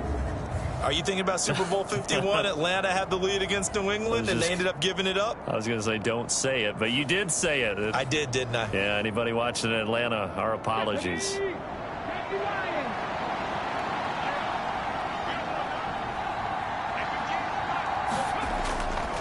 McCaffrey running up the middle. And he's going to be met at the line of scrimmage and taken down. No gain on the play. It'll be second down. Maybe I'm wrong, but it looked like even if he had opted to keep that, I don't think there was going to be much to gain. Seemed like it was perfectly defense. And know what they say? Those guys on the other side, they get paid too.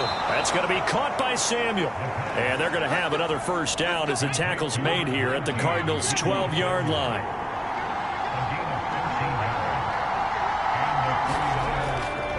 This is McCaffrey on the give. And he'll get this one down to about the 10-yard line. They're looking at a 2nd and 8 now from the 10. They'll look to throw. That's to the right side, complete to Kittle. And the Niners are looking at 1st and goal as he's tackled all the way down at the 2-yard line. I got a kick out of that one, partner. You and I talk often about trying to hide receivers in certain situations, but a guy of his size can't really hide him. But the tight end drag route, definitely an effective way to sneak him across the formation for an easy completion and a first down. McCaffrey will score. Touchdown, 49ers. Boy, we talk a lot about Christian McCaffrey and what he can do in the open field, and it's easy to gloss over how tough he can be to stop near the goal line. And he shows you just how tough he is on that carry as he takes it into the end zone.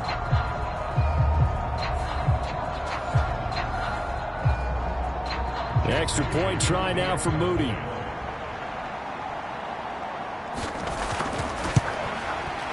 And the lead opens up now to 22 points. So the drive there took 6 plays. And the last play on the drive, the touchdown run from Christian McCaffrey.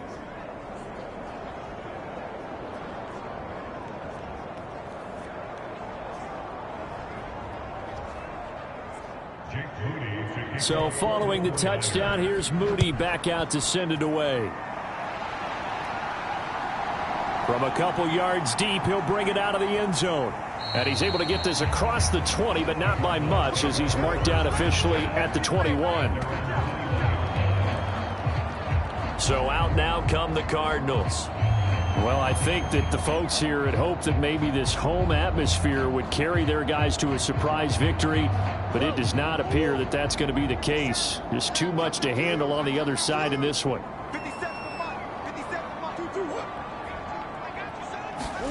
On 1st and 10, here's Murray.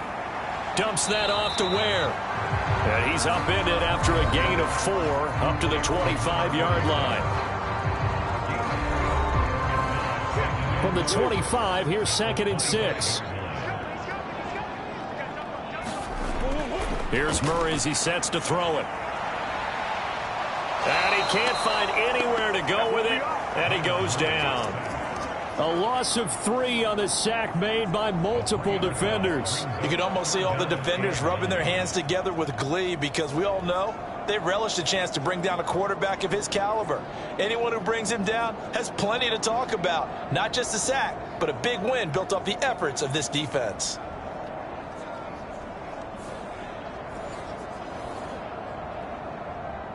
The Cardinals on 3rd down. They've hit on half of them, 5 for 10. This is 3rd and 9. Here's Murray. And this will not get close to the first down marker as he's brought down at the 26. He'll wind up getting 4 yards there on his own, but it also brings up 4th down. Nice call on defense, rolling out the nickel package for that big 3rd down play, and they did an excellent job locking down coverage and forcing him to try and run for it, and he doesn't get there, which brings up a big 4th down call. Murray and company going for it on 4th. Oh, he tried to fit it in on the slant, and it's intercepted. Picked up by Ambry Thomas. And this one will be brought back to the 22. Well, I guess an interception at this point on fourth down is just as bad as an incomplete pass. Either way, the ball goes over to the other side. Yeah, it's a tough spot to be in this late in the game, and there's not a whole lot he could do there, and he winds up giving the ball away. San Francisco's offense returns to the field, and after the interception, they are sitting in an even better spot with the ball and a comfortable fourth quarter lead.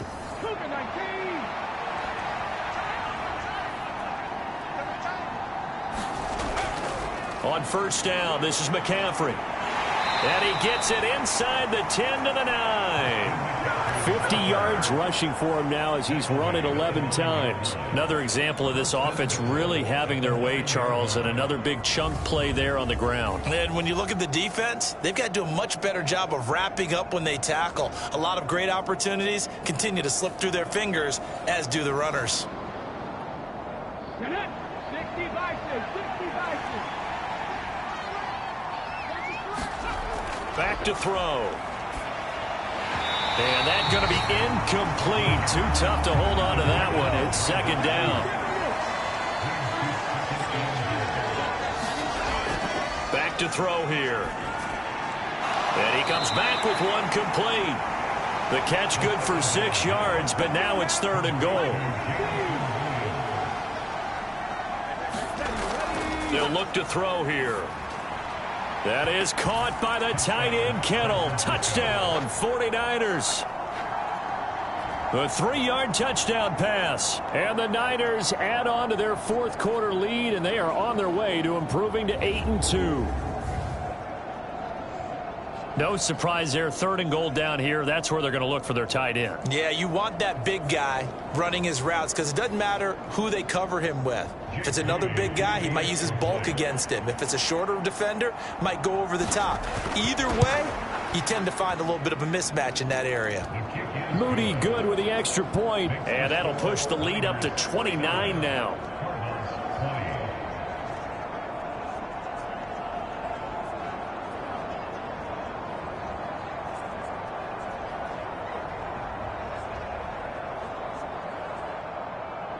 So after the made field goal by Moody, he's back out to kick this one away. This taken in at the goal line.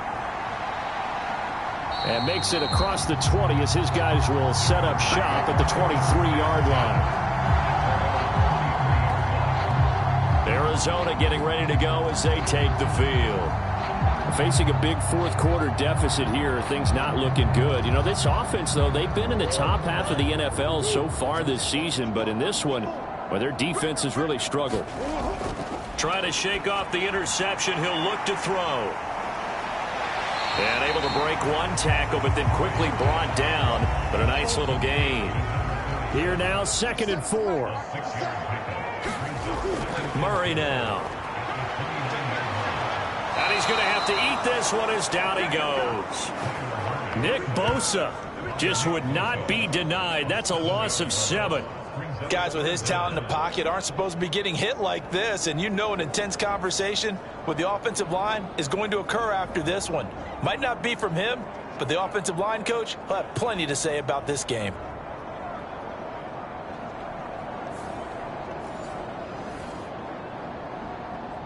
Now that last sack puts Murray and the Cards in a tough spot. 3rd and long. They're going to look to throw. Oh, there's that man again. It's complete. And he'll be brought down at the 28, and that is well short of the first. Call it a gain of 6 on the play, and that'll bring up 4th down. I know exactly what's going to be said about that play from the defensive perspective. What's that? That's why I tell all you guys we need more than one tackler to the ball. He broke the first tackle. Luckily enough, there were more people there to get him down. And they're going to go for this. Just 1 for 3 so far on 4th down tries. They're trying again.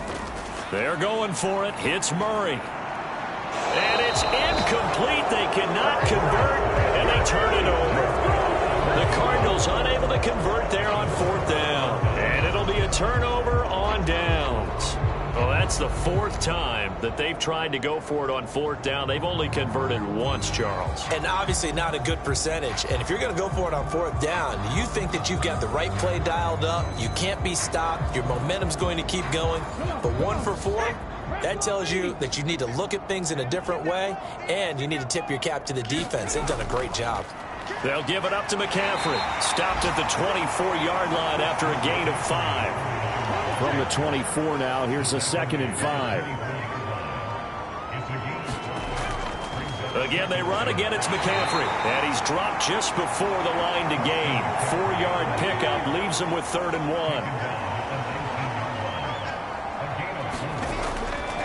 Now a shotgun snap as they'll look to throw. That is caught and brought down, but not before they get it inside the 10 to the 7. Instead of a 3rd and 1 run, they go pass, and they get 12 yards out of it. Tell you what, partner, the way he's been slinging it in this one, I think he should be ticketed for a baseball cap and a set of headphones for the next drive. He's been absolutely sensational. But one thing we both learned about quarterbacks in this league, they often stay on the field longer than you expect. They'll set up to throw. His pass caught at the 4. 3 yards is the gain that time. 2nd and goal. Coming up on the final 2.5 minutes. And boy, has it been fun to watch this offense operate. Quite the display, and now they look to polish it off. 2nd and 4. And it's caught. Only 3 yards there on the completion. That'll lead to a 3rd and goal. Just 2 minutes remaining here in the 4th quarter of what has been a one-sided affair. So it's 49er football here as we get you reset. 3rd and goal as they look to pour some more salt in the wound. On the ground, McCaffrey. And they are going to score again. Yet another touchdown as they just add to their totals. So the rushing touchdowns continue to stack up, CD. That now 15 for him on the year. And give him a ton of credit for staying healthy, being a smart runner, and it's showing just how important he's been to his team. He's got to be their MVP at this point in the season, and those votes may have been turned into league MVP votes when it's all said and done. Moody good with the extra point. And this one was over a while ago as they just add on to that big lead.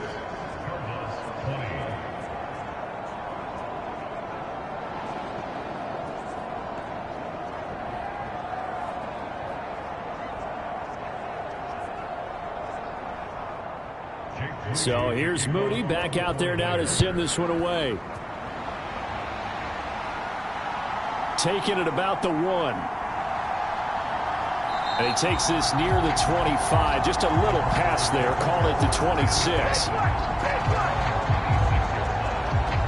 Here's the Arizona offense now as they get set to take over.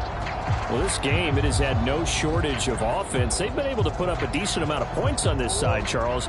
They just have not been able to keep pace with the other offense they're going against here. Yeah, that's a good way of pointing things out because now it's not a total loss because, as you said, they've scored some points, so there's some plays they can build on, moments where the game plan actually worked. But overall, though, they were just out-personnel. They were going up against a team that's playing at an elite level. When a draw works, it can be a thing of beauty. But when it doesn't, oh, it can be ugly. And in this case, loss of yardage ugly. A loss of a yard there to start out. That leads to a 2nd and 11. Murray now to throw. A quick throw there is incomplete. Well, the trials and tribulations of being a quarterback in this league, it's tough. It's got to be wearing on him out there. Well, he has been sacked a number of times. He had an interception, so I'm going to give him a skosh of credit for hanging in there and trying to make something happen. He rifles one, and that's going to be intercepted. Picked up by Denzel Ward. And he'll return it to the 24-yard line.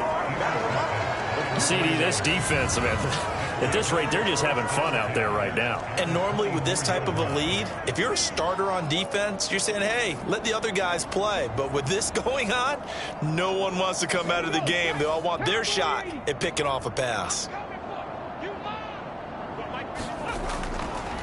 Here's McCaffrey.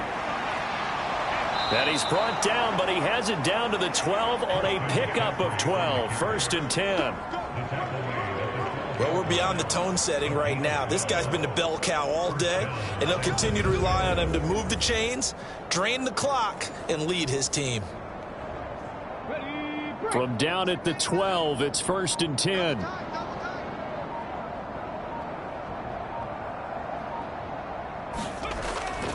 They stay on the ground. McCaffrey again. And they corral him just a couple yards shy of the end zone. 82 yards now for McCaffrey. It's a 1st down. Couple of very nice carries to start this drive out. Yeah, 2 first downs. And how about that second one? What a nice run on that particular play. I'm telling you, they're going to start to think that this game is easy if they continue to rip off yardage like this. Hey, Hawk 70, Hawk 70.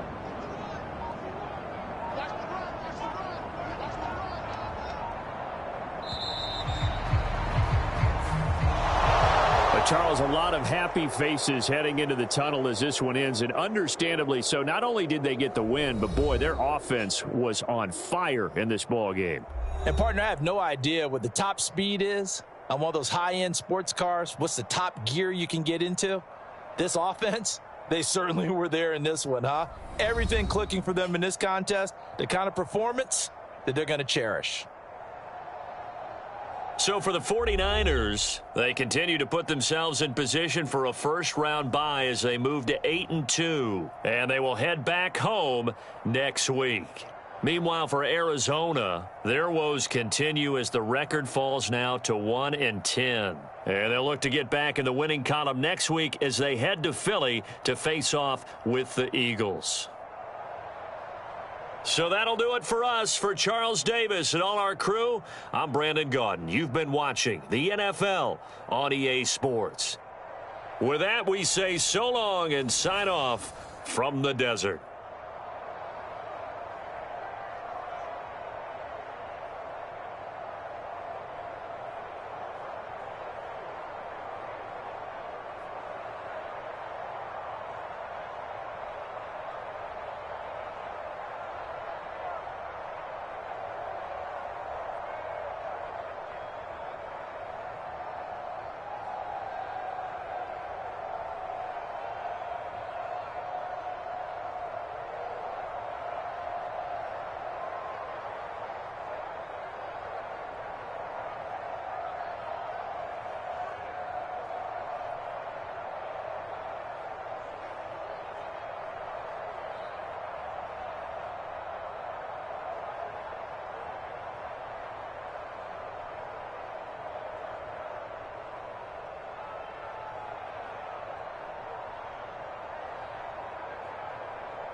Tonight, from Los Angeles, California,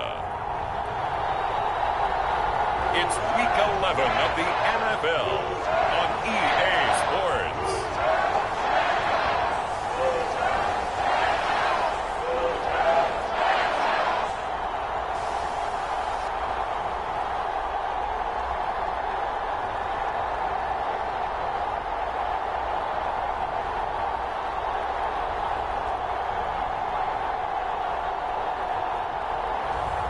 It's the Los Angeles Rams taking on the LA Chargers.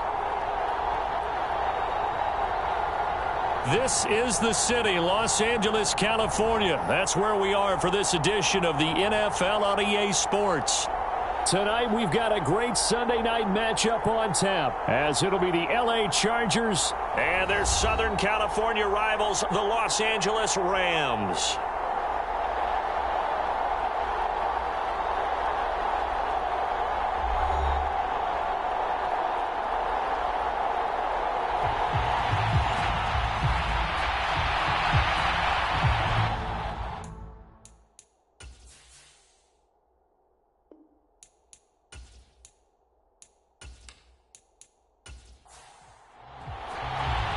The NFL season has hit high gear, and off we go in Week 11 on EA Sports. Taken at the goal line. And a decent return out to the 27-yard line.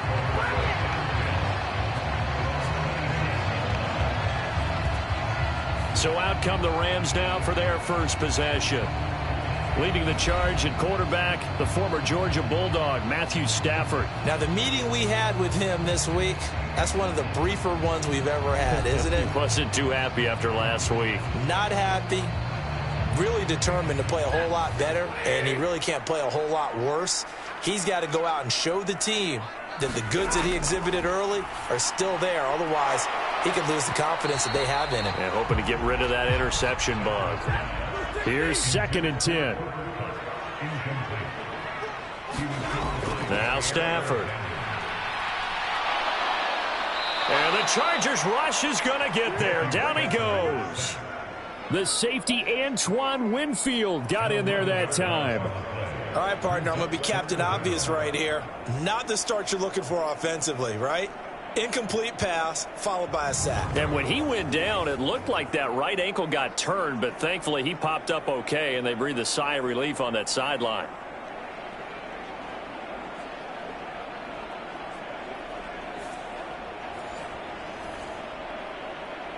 I don't think this is the script they had in mind for their opening drive. This is 3rd and long.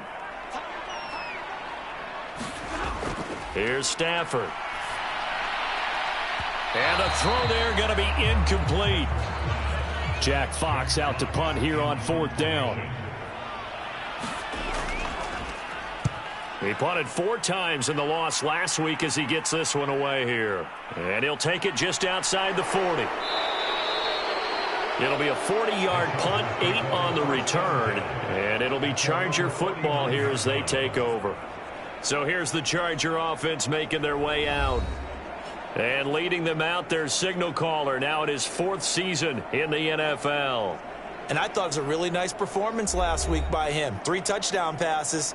I think that signifies exactly what he was getting done. He did have the 1 interception. But that's the ratio you say you're okay with, right? If you go 3-1, you're going to be pretty happy over the course of the season. And let's face it, he'll never blame the receiver publicly. But behind closed doors, he probably told his agent, hey, what's the deal? I should have had a perfect game. We take a look at his numbers on the ground last week. There was no answer for him defensively. Over 200 yards, 2 touchdowns to boot. And that was a fun film to watch because a few of those runs, it was apparent he was just not going to be denied. And his team is hoping that that carries over to this week as well. And just a quick hitch route there, complete to his tight end. And this will be stopped at the 44. That one good for 7 yards.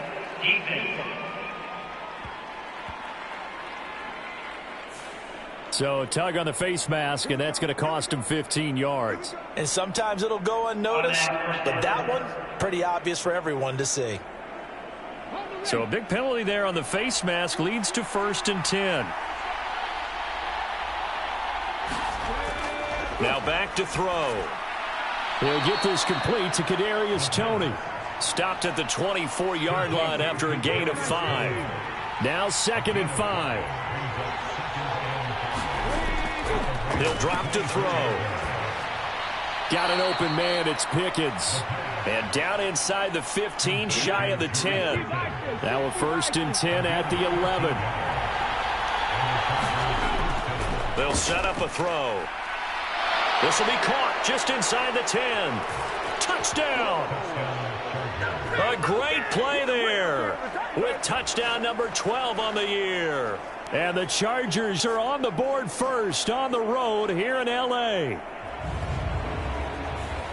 Both sides of the football in sync early. You force the 3 and out, and then you take it down, score points. You know what that tells me? They sold their game plan really well. Head coach said, listen, we're just going to stop them on 3 and out. We're going to take the ball downfield and score. But he also told them how it was going to happen. They're going to run this. We're going to stop it. Then we're going to take the ball. They won't be able to keep up with us.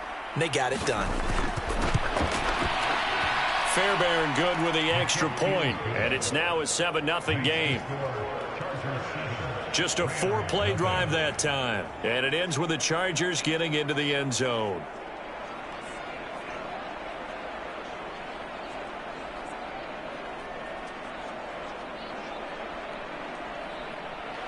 After the touchdown, Cook now to kick this one away.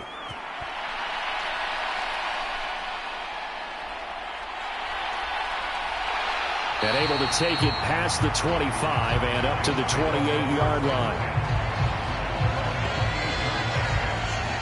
So the Rams coming back onto the field, their 2nd drive of the game. Yeah, they dipped a game below 500 following the loss last week. And you get the sense that maybe this team's at a little bit of a crossroads here. Yeah, I think that's a really good way to put it, because what's that old malaprop? If you come to a fork in the road, take it. Because this crew, they're losing ground fast. They've got to start winning some ball games. And the good teams, they're starting to separate themselves, and these guys are being left behind.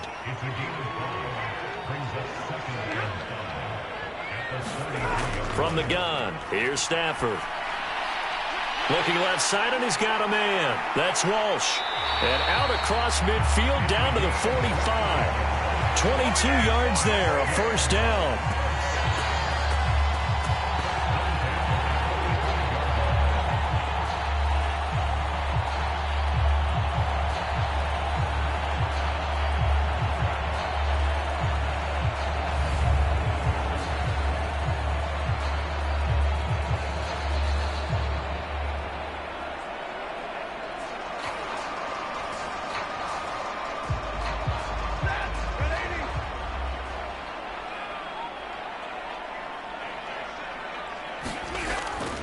Off of play action. Here's Stafford. And that one drops down, incomplete. Good coverage there. Forced the ball free, and it's 2nd down.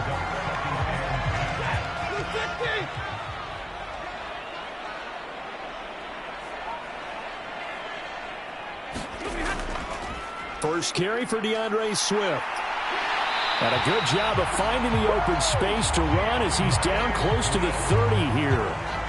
1st down Los Angeles there with a pickup of 14 yards. With that last effort, he topples the 5,000-yard mark for his career. And that doesn't place you among the absolute greats that have ever played the game, but it's a significant achievement and a very, very solid career. Line of scrimmage, the 31 now on 1st and 10.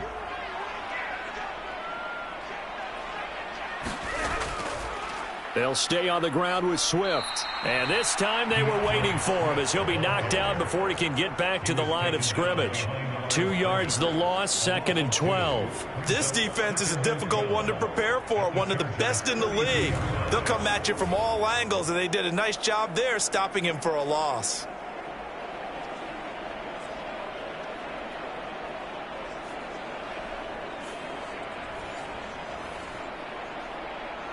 Now they contend with a 2nd and 12 after the loss.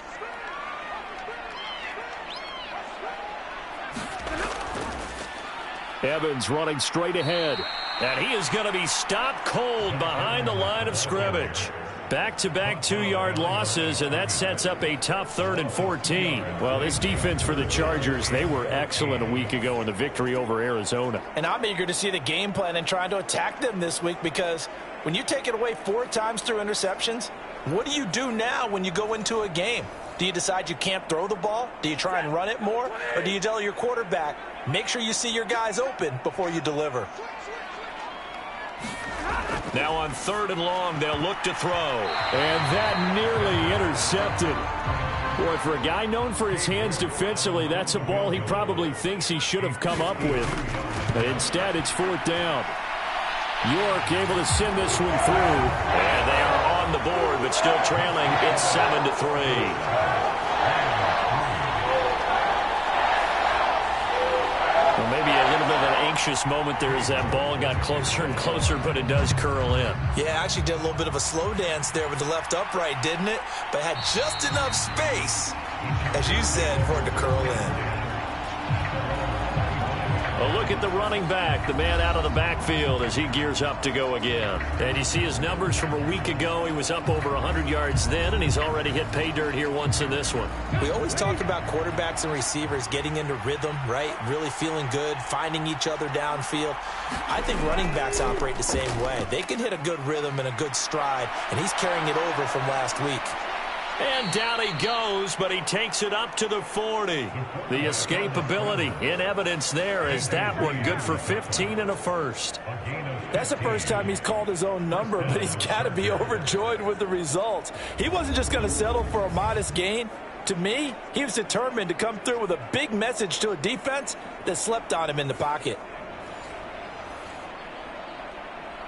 So quickly all the way up at the 40-yard line. Now a give right side. It's Porter. And this play will be blown up. He'll lose yardage back at the 38. 2 yards the loss, 2nd and 12. With his size, he's a tough man to bring down, but they do a nice job there stopping his progress and not allowing him to get back to the line of scrimmage.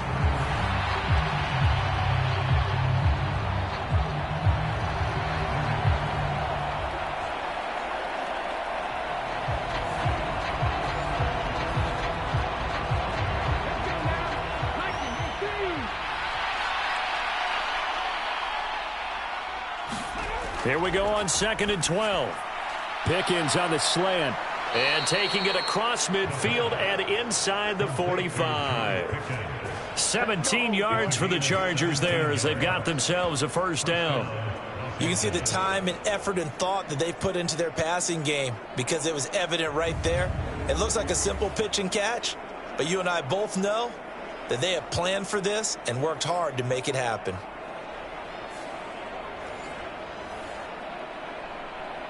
So from Rams territory now, it's 1st and 10 at the 44-yard line. They'll drop to throw. He finds his man complete. That's Porter. And this will leave him a yard short. Nice pickup of 9 yards on 1st down.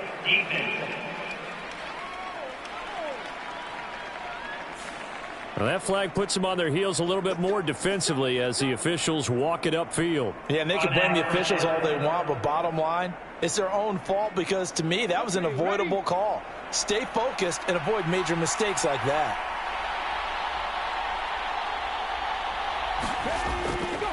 Now a handoff up the middle. Porter. Bobby Brown on the tackle. Now a 2nd and 6.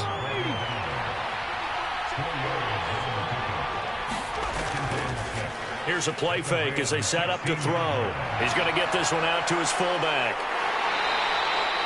The 6 yards on the pickup, and it leaves him with a 1st and goal.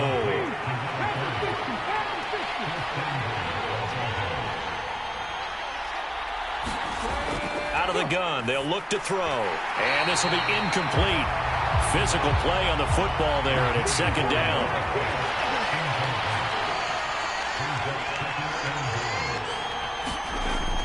From the shotgun, he'll look to throw.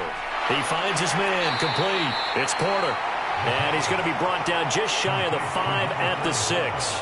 Only 3 yards there on the completion. That'll lead to a 3rd and goal. Well, offensively, that's the mismatch that you want. You want to force a linebacker to try and cover your back out of the backfield, out in some open space. But linebackers nowadays, they run like backs, and they take a lot of pride in cover. And he is going to go down back at the 11-yard line. He loses a full 5 yards there on the sack, and it also brings up 4th down, 4th and goal. We're talking about how teams are so competitively matched, and you just want to make those plays that give you an advantage. How about right here? The difference between letting them score a touchdown versus holding them to a field goal, that's absolutely huge with the play he just made. And you know he hated taking the loss there on 3rd down. Now a former kicker in nearby UCLA, Kaimi Fairbairn for the field goal try. From the left half, should be a fairly easy one here. The kick by Fairbairn is good. And they push the lead up to a touchdown now at 10-3.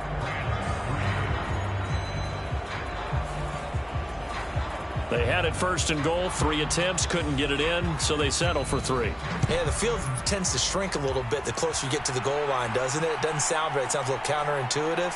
But you run out of space to run the deep routes, so they can just sit on the shorter stuff if you're going to throw it.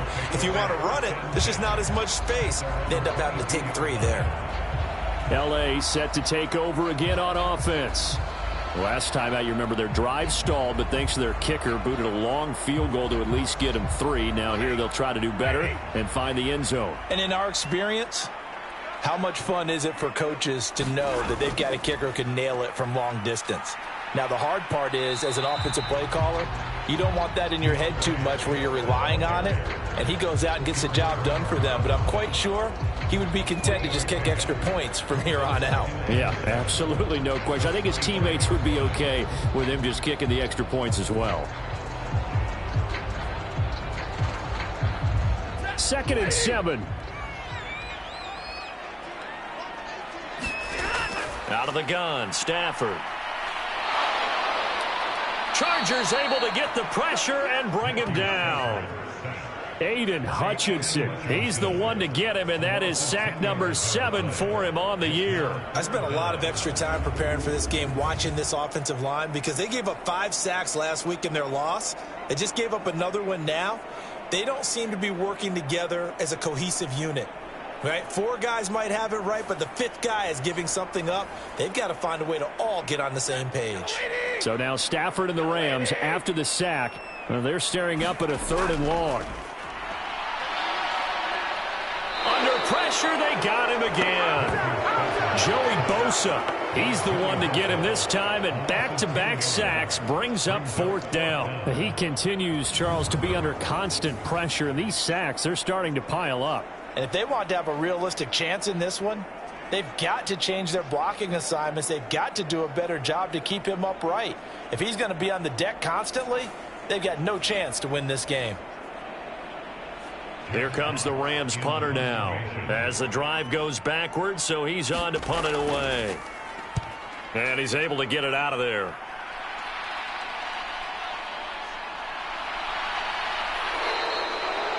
A nice return that time, gets 12 yards back. And the Chargers will be set up pretty well as they take over in great field position. So here are the Chargers to take over. They are working on that very impressive 9-game win streak, looking to get it to 10 as they've got the lead here, 1st and 10.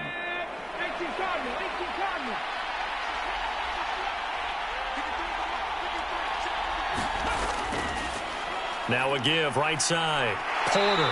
And the second wave of tacklers is going to get him as they stop him behind the line.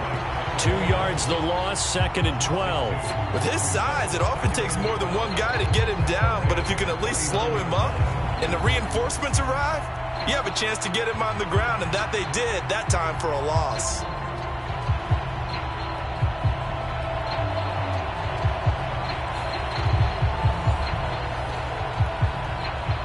The opening play of the drive goes backwards. Now they'll come up on 2nd and 12.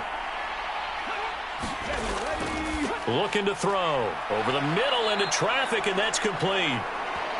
They'll wind up getting 10 back as that sets them up for 3rd down. 10-3 our score after 1 here on EA Sports. Charger football to start quarter number 2. The heavy set out there. 3 tight ends in the formation for 3rd and 3. On 3rd down, it's Porter. And he'll be taken down, but he does have first down yardage. A 3rd down gain of 3 yards, and that'll be enough. Well, they gave themselves options there on the 3rd down play, and were able to convert on that RPO. Shows a lot of trust with the guy taking the snap, doesn't it? Because you're counting on him to make the right reads and give the ball where it's supposed to go. And he did on that play.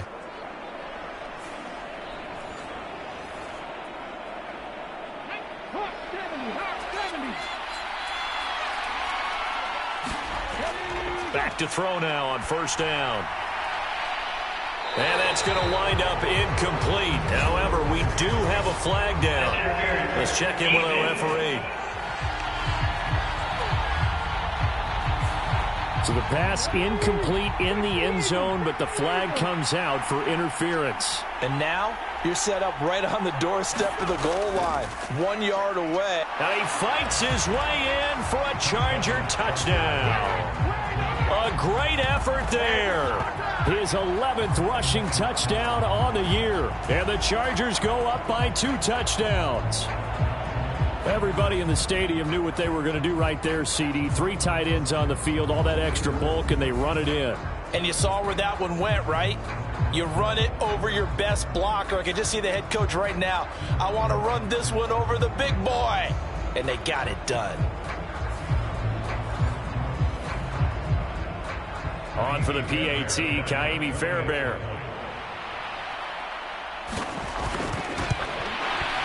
It's up and good, and that makes it 17-3.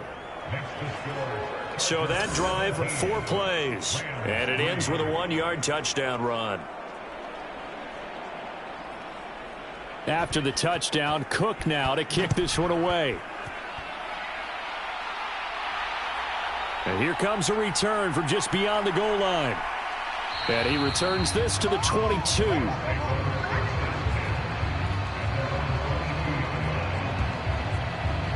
And the LA offense ready for this next possession.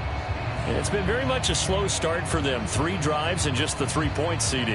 Yeah, if you're into the points per drive ratio, that answer is 1. And that's not going to get it done in a ball game. They've got to find a way to finish these drives in end zones, not having balls go through goalposts. And he's going to get a solid gain of 9 before being brought down. 2nd and right at a yard. Now it's Stafford off the bootleg. Out to the right, he gets it to Lockett. A gain of 5, good enough for the first down.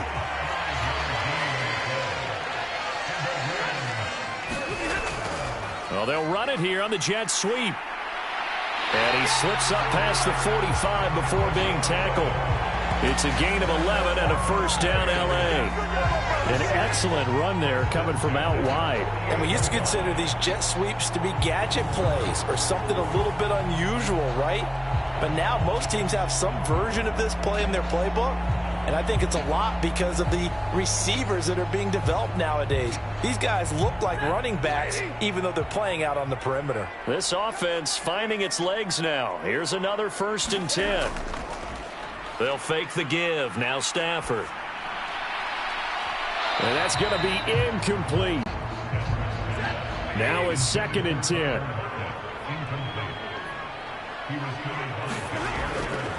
Stafford going to give it to Swift. And he's going to get across midfield and into Charger territory. The offense on 3rd down tonight, 0 for 3 to this point. They could use a conversion. This will be 3rd and 5. Now it's Stafford. Open man there is Fryer, complete. Call it a gain of a yard, and that's going to bring up a 4th down. Brandon, a good idea there on 3rd down. Run a little clear out and hope you can get your receiver the ball coming across the formation. Nice design, but well played defensively, and they stop him well short.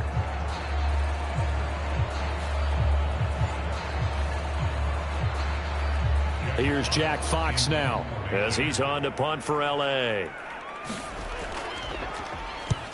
He's been a busy man here in this first half as he gets it away. And that will bounce out of bounds before they can get a return going. We're certainly not going to see a better punt than that. Definitely taking a chance, because if that thing clips the pylon, it comes out to the 20, but instead it goes out of bounds at the 1-yard line. L.A. readies for its next possession. They have to be pleased with the way that they moved the football thus far. And why wouldn't they be? 2 touchdowns on a field goal in their first 3 possessions. They're playing so well right now, the field goal probably feels like a disappointment. They'll start this drive out on the ground. And he's going to be taken down shy of the 5-yard line.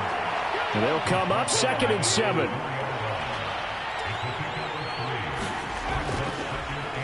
They'll keep it on the ground. Porter. And he'll get this up past the 5 to the 7-yard line.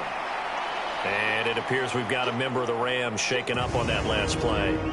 While they come out and take a look at him, we will step aside for just a moment.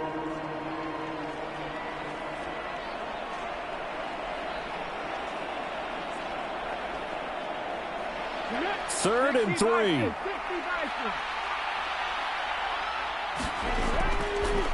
Up the middle they go. It's Porter. And he takes this just about a yard shy of the 20. A gain there of 12 yards and a first down L.A. We should mention, to go along with a great game he had last week, he was rightfully named AFC Offensive Player of the Week. And he shares that with his offensive line, the tight end, his fullback. He's looking for more and more of that in this game.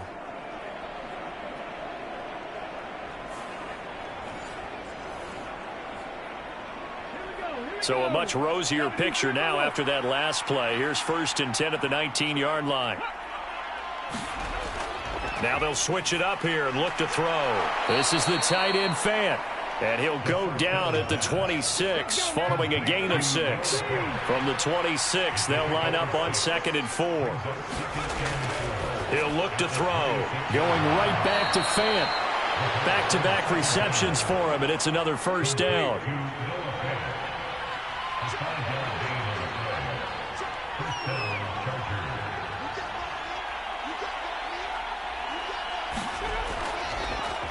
Now a handoff up the middle. Porter. And they'll get him down after a pickup of 8. 2nd and 2.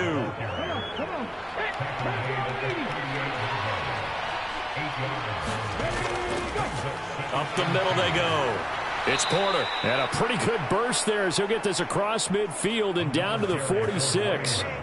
16 yards is the pickup there, and a first down for L.A. We both know it's difficult, but they've made it look effortless out there. Through the air, on the ground, they've moved the ball with relative ease.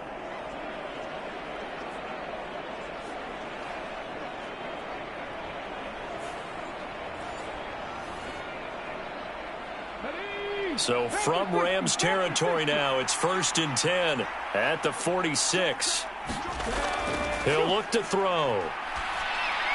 He finds Pickens over the middle. And brought down, but able to get it to their 30-yard line. 16 yards, a little deja vu from the previous play where they got 16.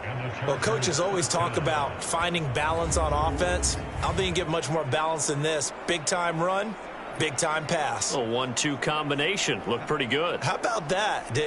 Let's see if they can continue to take that kind of a punch, though. So 1st and 10 now from the 30.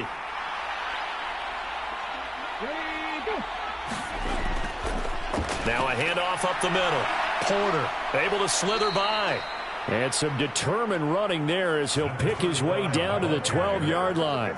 65 yards for him on the ground so far tonight as he has been terrific in this first half. I'm not sure how much more evidence they need, partner, than to understand that if they don't start to slow him down, it's going to be a long afternoon here at the stadium because he is just shredding them at this point.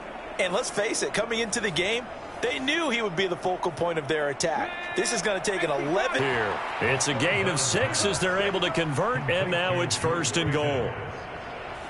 3rd and 4, he did just enough, and I mean just enough to move the chains. And that's all you're looking for, right? Just want to keep the drive moving. You don't need the big play there. Just get to that marker that you described, and he was able to do just that.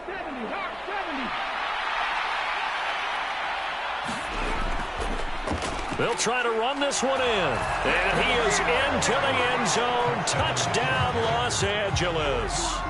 A great play there.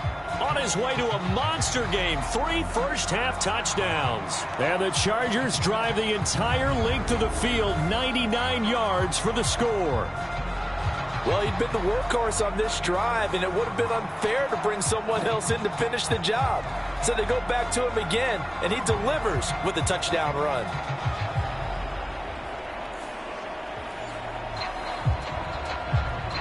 Fairbairn now to add the extra point.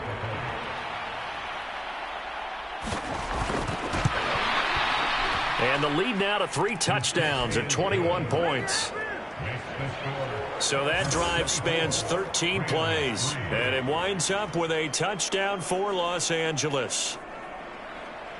After the touchdown, Cook now to kick this one away. This taken in right around the goal line. And out a little across the 25 to the 27.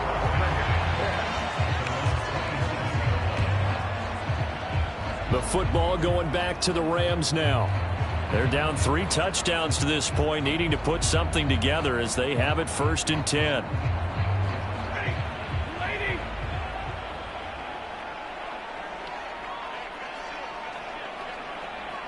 They'll bring a receiver in motion left.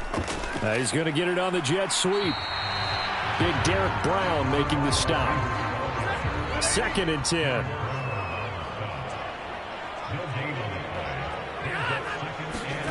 Throwing is Stafford. It's caught. Lockett.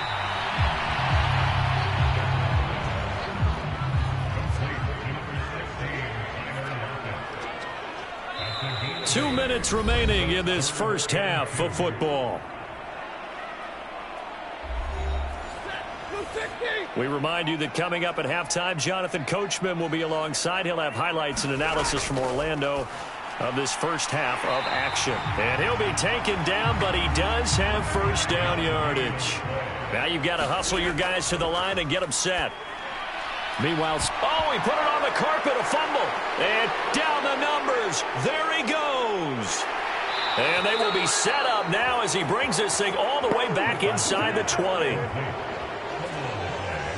A lot of talk this week about ball security. In fact, they added an extra period in practice to be more secure with the ball. It didn't work out there. Well, sometimes you just get overexcited during the game. You may all of a sudden make your catch, see some open field, and decide you're going for it, and not realizing that danger lurks while you're doing so. And there's your end result right there. So from inside the 20, here's 1st and 10 at the 18. The first play of the drive there is incomplete. So now 2nd and 10 after the incompletion on first down. Now they'll throw here out of the gun. He finds his man, complete. That's Porter. And he gets this inside the 10 to the 9. It's also a gain of 9. He's fresh off that 3-touchdown performance last week that got him AFC Offensive Player of the Week, so you know that he was already on their radar. Now he's maybe even a bigger plane on their radar. Bigger plane. I mean, he is the big dot on that screen that they're looking at and saying, how in the heck do we stop him? They're going to try a bunch of different things, different people covering him, but right now he's locked in and is in sync with his quarterback.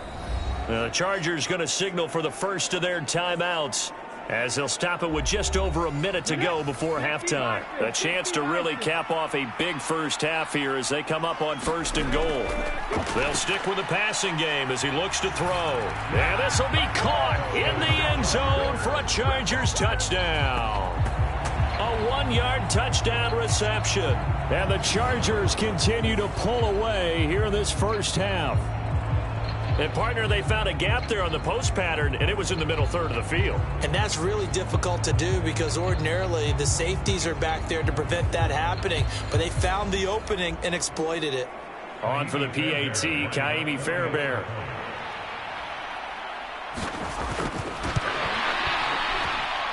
And that'll increase their lead to 28. A drive there of just 4 plays. And it ends with the Chargers getting into the end zone. After the touchdown, Cook now to kick this one away. Taking it about the 1. And not much happening on the return as he'll get this to about the 23. Well, the Rams going to take over late in this first half. But Charles, you're down multiple scores, less than a minute left here. But with that deficit, they've got to try to at least work their way into field goal range to try to muster something out of this drive. And I'm going to go ahead and date myself one more time because I'm going to quote an old Smokey and the Bandit lyric. They've got a long way to go and a short time to get there. But they still have time to get it done. So I'm looking forward to watching them mount this drive and see if they can get some points out of it. And it appears we have a Charger shaken up on that last play. Now, the medical staff is going to come out here and take a look, and we will take a short break.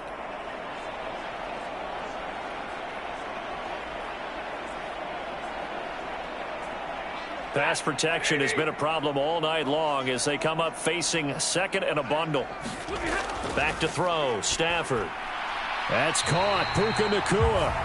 The Rams going to go ahead and use the first of their timeouts as they'll stop it with just over 40 seconds to go in the first half. So here's a 3rd and 14.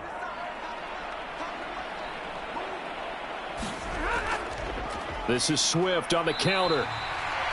Chargers going to use their 3rd and final timeout as they'll stop it with 40 seconds remaining in this first half.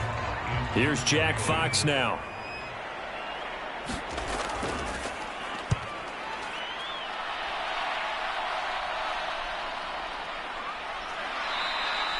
It'll be 37 yards there on the punt, and they will take over 1st and 10. Getting set to go again as we look at the back heading onto the field again. And it may just be the second quarter, but he's in his zone well on his way to eclipsing that 100-yard mark. And when a back has a game, as we're witnessing right now, his name's going to be in the books, but it's really a collective deal, isn't it? Because that means he's getting plenty of blocking, a lot of help from his teammates, but he's making the most of it. Yeah, he's made the most of it to this point. Over the middle, that's hauled in by Tony. And they're well past midfield, just a yard or two shy of the 40. Looking to speed things up here, going with some tempo. They'll look to throw here on 1st down. Into double coverage, and it's intercepted. Picked off by DJ Reed. And he will be brought down on what will be the final play of this first half. So we have reached halftime, intermission with the visiting Chargers on top. As we'll send you back over to Orlando with our EA Sports Halftime Report, here's Jonathan Coachman. Okay, Brandon, thanks very much. Welcome in, everyone, to our EA Sports Halftime Report. Let's get you caught up on what's going on around the NFL. We'll get started out in Texas, NRG Stadium in Houston, where it was definitely a game with some intrigue, as you can see by the scoreline. The Texans just cannot buy a break as they remain winless at 0-10 on the year. From there, we head up to Wisconsin to check out the Packers at home in Lambeau. And they were winners in that ball game over the visiting New Orleans Saints. 13-7, your final score. And one more to highlight, a good one on Monday Night Football between the Detroit Lions and the Minnesota Vikings.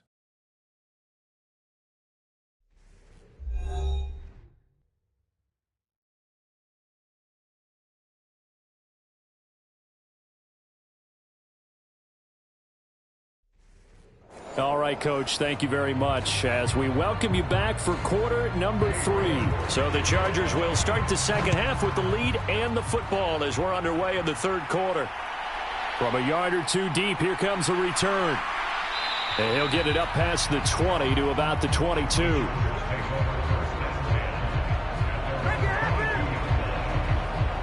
The Chargers getting ready to go here to start this 3rd quarter.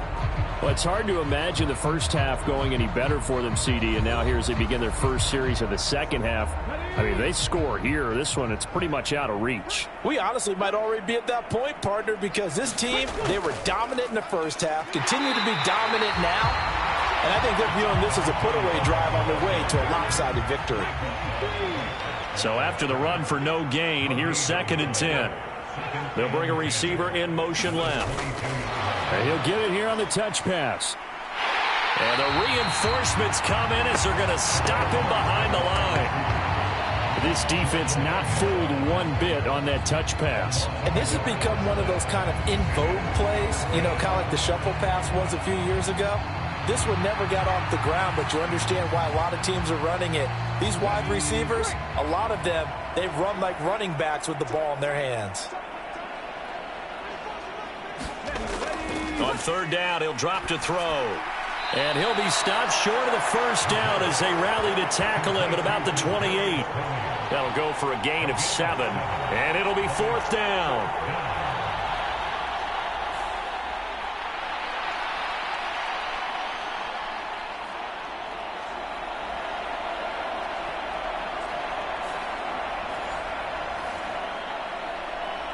Here's Logan Cook now. And the way this offense has moved the ball, he hasn't been needed till here in the third.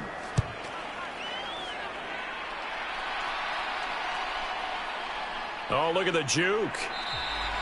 It's a 40-yard punt, 4 yards on the return. And the Rams will go on offense here with a 1st and 10. Now we take a glance at the offense as they work their way back out for their first possession of the second half. CD, they certainly know the hole that they face as they begin the second half. They have to do what precious few teams have done in NFL history, and that's try to come back from a 4-possession deficit. And, partner, as that team gathers, they're saying to each other, you never say never, right? Because if you're on an NFL roster, that's how you have to think. You can always come back and win a ball game. And let's face it, we saw a certain Super Bowl, a 25-point lead late, that wasn't enough to put someone away. But that being said, this task is near impossible. Let's face it. And bottom line is, it officially becomes impossible if this possession is an empty one. On first down, Stafford here. Got his man complete over the middle. It's Walsh. And he is tackled inside the 40, not quite to the 35. Right about 20 yards on the pickup. Officially, they'll say it's going to go for 19. Well, still in the third quarter here. Now, you look at the scoreboard, that deficit probably a little too much to overcome, but completions like that may be something to build on for future weeks. Yeah, it's all about ending things on a strong note here, isn't it? Because my mindset is it's a new ball game from here to the end. Make sure it's a good one and close it out. Still in search of their first touchdown of the game, but they're on the move. 1st and 10. And it's been like this all night long. Nowhere to run as they stop him behind the line. He'll lose a yard there, and it's 2nd and 11. And now you have to wonder, partner, at what point in time do they forget the running game? It's been a struggle so far in this one. I would think they'd have to start throwing it a little bit more.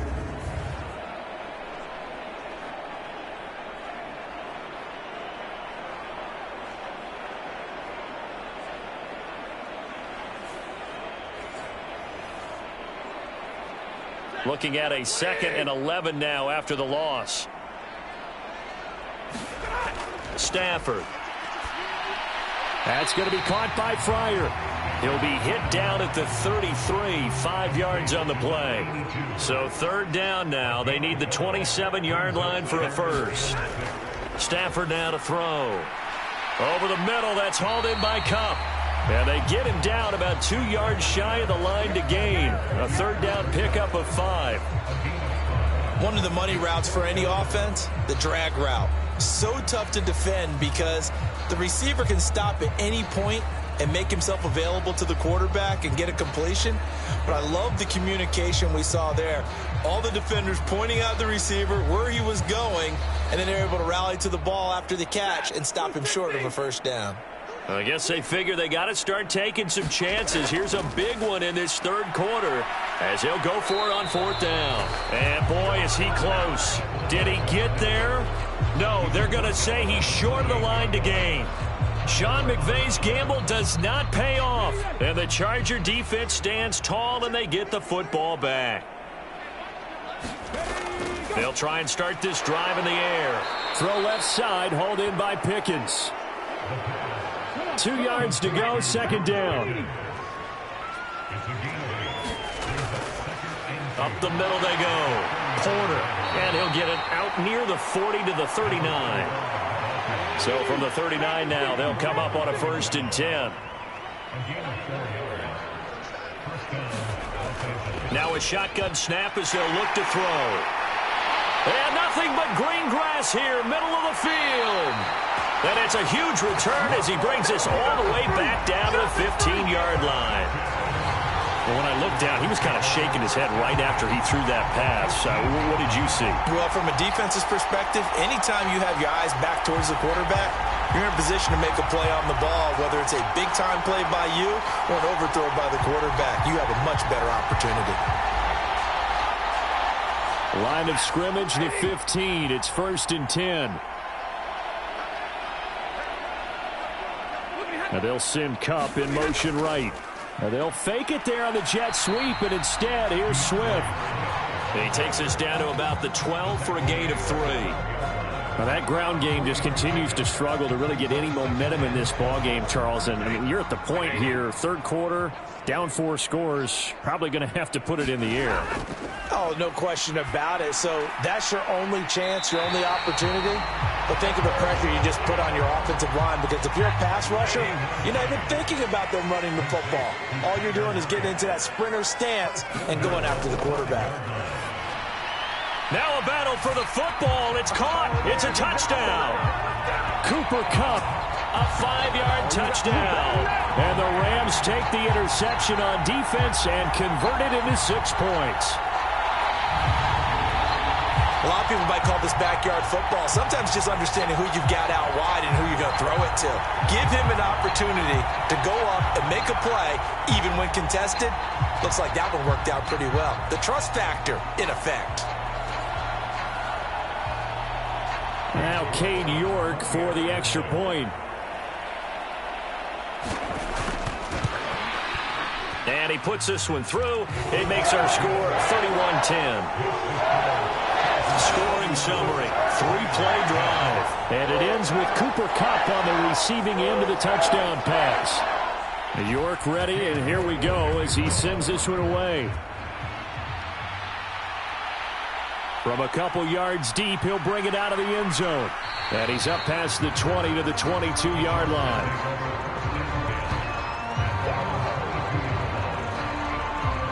So out come the Chargers. Still operating with a comfortable lead despite the score a moment ago as they begin 1st and 10.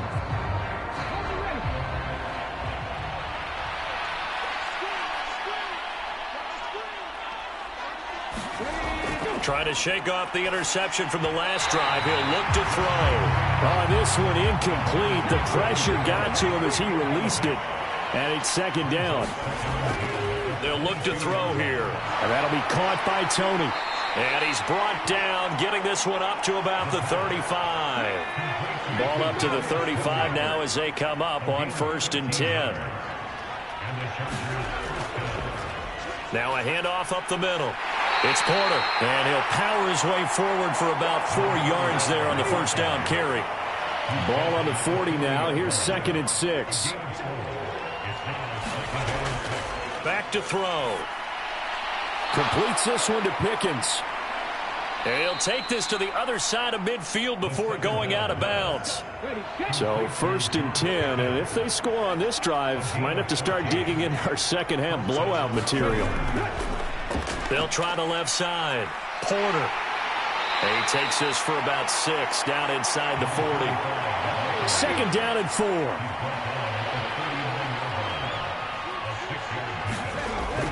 Now back to throw. Quick hitter here. It's complete. And it appears we have a Charger shaken up on that last play. So as the medical staff takes a look, we'll step aside.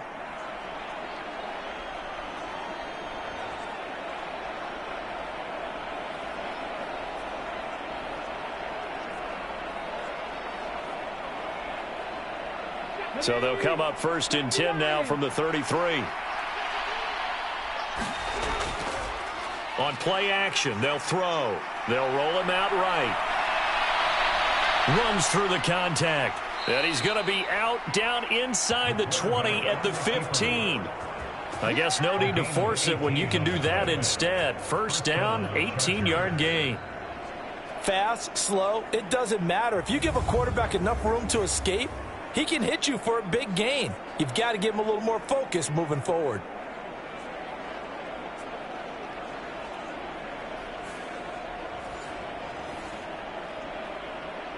Line of scrimmage, the 15. It's 1st and 10. Up the middle they go. It's Porter. And now they're inside the 10 as he's brought down at the 9. 91 yards for him on the ground now. He has been a tough man to bring down all night. Now here's a little touch pass as they tap it quickly to their receiver. And they'll get this from the 8 to the 5. Pick up a 3.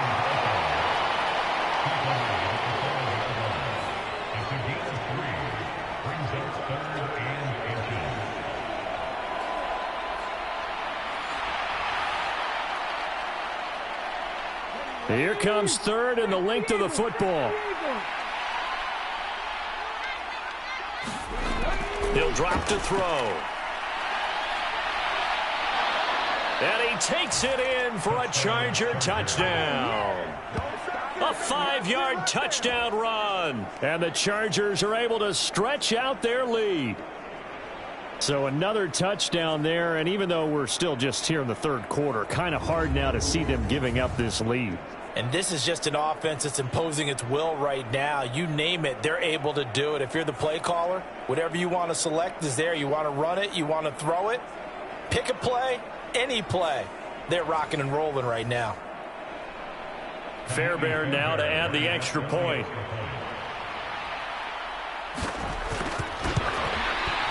And he's been a busy man, 5 for 5 now as he knocks another one through to extend the lead. So that one a pretty time-consuming 10-play drive. And it's finished off with a 5-yard touchdown run. After the touchdown, Cook now to kick this one away. This fielded right at the goal line. And they will wrangle him down a couple yards shy of the 30.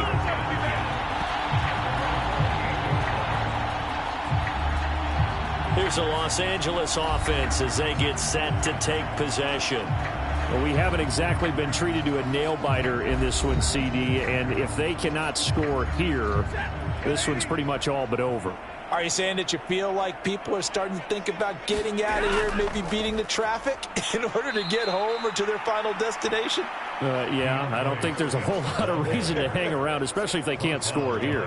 Yeah, you're right about that because it has been pretty clear who the better team has been in this one. And in a league that we talk about every game being a one-score game as we go into it, watching this blowout, let's just say it's been unusual.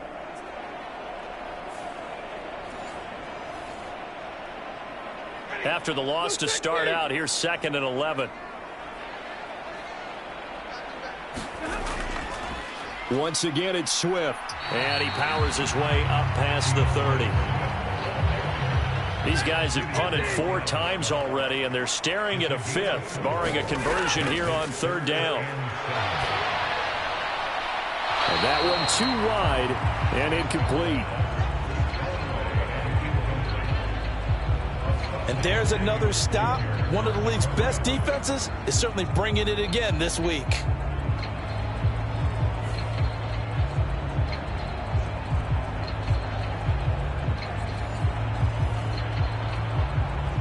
Here comes the Rams punter now as he'll come on for his 5th kick of the night.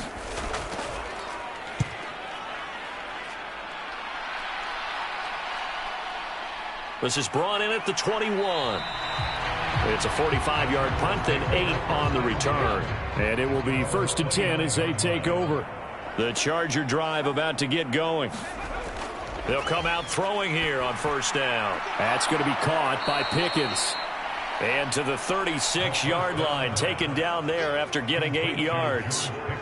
So they'll get 8 out of that completion, and that'll bring up a 2nd down in just a couple. 1 quarter remains here on a Sunday night. We'll return with more after this. This is the NFL, and it's on EA Sports. Now a 2nd and 2.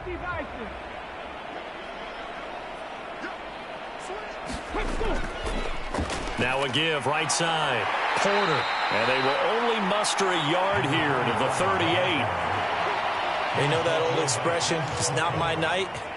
It hasn't been his so far. I don't know if the legs are a little bit heavy. Sometimes having to hang out all day and play doesn't exactly play to your advantage, but it's been a tough go for him. And every time he looks up, somebody's there defensively. That was the same case on that play. 101 yards on the ground for him now as he has gotten better, really, as the night's gone on. Well, you know me, partner. I never tell him to back off of being aggressive, but sometimes you see the consequences when you're overly aggressive and you don't secure tackles. Guys break through. Trying to sell out to pry that football loose, and just as you said, cost some yardage. Yeah, you got to go get him. Stand him up first before you go for the ball. Don't just go for it initially. Here we go. 70 Timberwolves.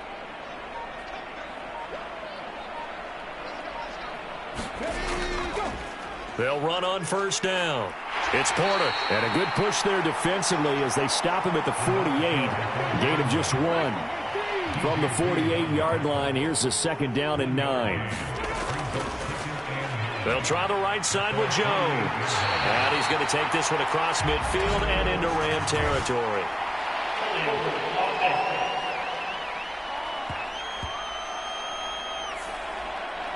Now they face a 2nd and long following the holding penalty.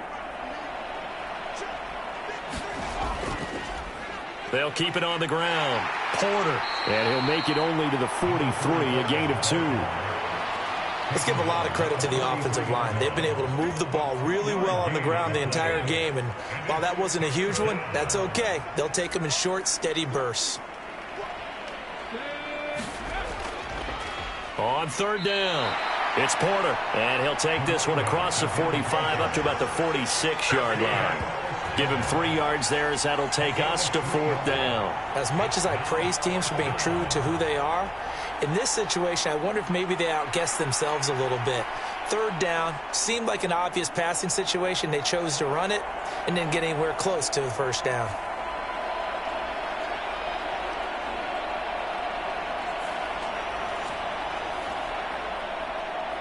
Here's Logan Cook now as he'll punt it away for the 2nd time. This is away, but boy, headed straight for the sidelines. And this punt sails over the sideline. And the spot, it looks to be right at the 25-yard line. Now the Rams offense getting the football back.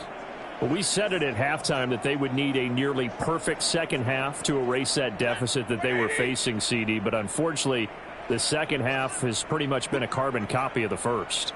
Yeah, that early lead was almost insurmountable the way their opponent was. That's into a crowd and intercepted. And his guys are going to get the football at the 28-yard line. This spot in the 4th quarter with that deficit had to throw the football. Unfortunately, there's the risk of big turnover. And you know you're going to be throwing against nickel, dime, all sorts of exotic defenses, but you have to do it anyway. Ordinarily, you might want to run the football a little bit, try and get them out of it. But as you noted, this time of the game, this point on the clock, had to throw it. Now the Chargers offensive unit ready to see what they can do here. We find ourselves here in the midst of a one-sided affair. A lot of fill time down the stretch, Mr. Davis. So we could talk about food because that is something that you and I both enjoy. We share that. We enjoy our time at the table. So maybe the best steakhouses in the city, but in all seriousness, the performances that we've seen this year, we've seen a bunch of great ones. And it's going to be hard to parse who's going to win the MVP. Yeah, it really is. Is it going to be a runner? Is it going to be a thrower? Can a defender finally win it this season? Those are the things that we could probably discuss. And collectively, this is about as dominant of a performance as you could have hoped for on both sides of the football. Might have to put it #1 for what we've seen this season. John Franklin Myers, the one in there to drop him. Tell you what, he did not have much time there to scan the field before he was ducking and covering. Did it appear to you, as it did to me, that the defensive front won their play really quickly? Meaning the guys in front of them had almost no chance to block them. They were on him in a hurry. Now Kaimi Fairbairn for the field goal try. He hit his first. Now this from 43. Fairbairn able to put this one through. And that will extend their lead even further.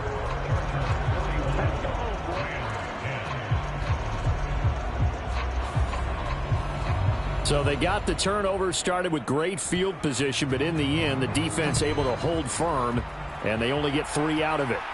And I like what you said right there. That defense able to hold firm, backed up into the shadow of their own end zone. Goalpost right behind them.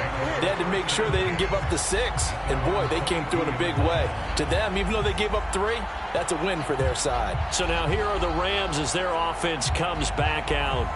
So now, Charles, this drive maybe a touch more important, trying to erase the memory of that interception they had the last time out. Yeah, and everyone goes through this because even the best of the game, you're going to have games where it just doesn't go right for you, and interceptions result. So, frankly, to me, it's all about how you respond, not just the types of plays that you call, but how you carry yourself, how you show your team that you're still with it, and how you continue to lead. Ball at the 26, 2nd and 7. To throw is Stafford. And the Chargers rush is going to get there. Down he goes.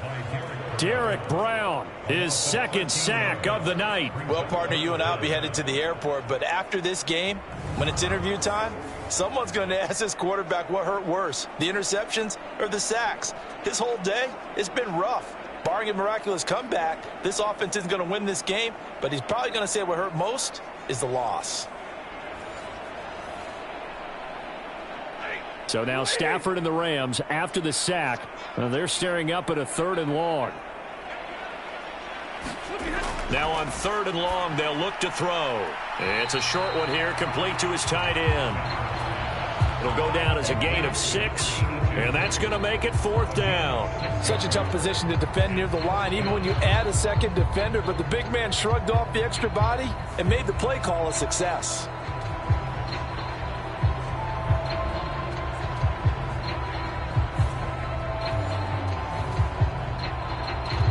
Here comes the Rams punter now, standing right on his own 5-yard line.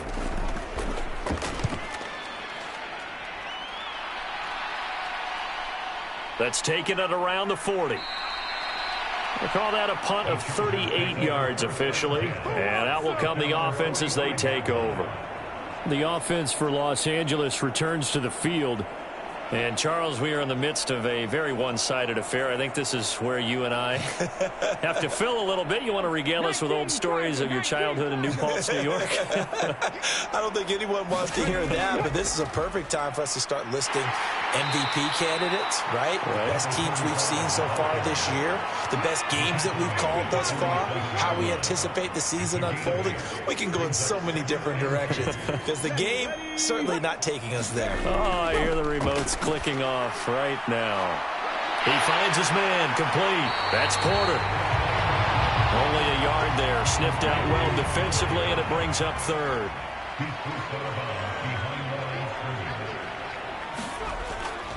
Off the play fake, he'll look to throw.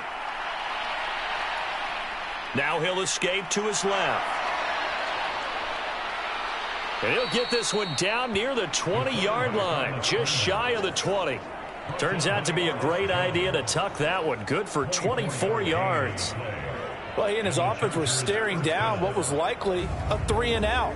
Zero fear from his side, though. Never doubted for a second they'd pick up the first. He's ready to pull the trigger on a keeper the moment it revealed itself.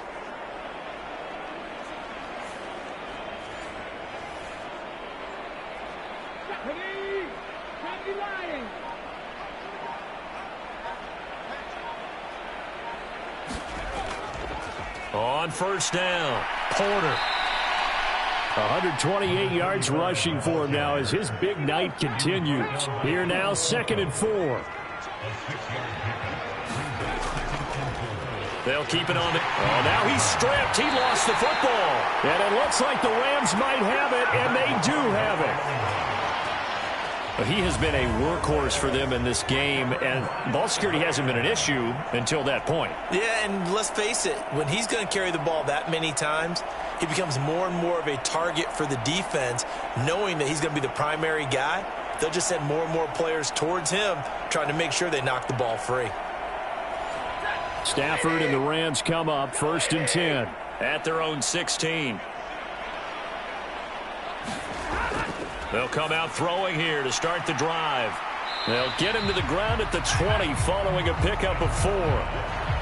The ball resting on the 20. Here's 2nd and 6.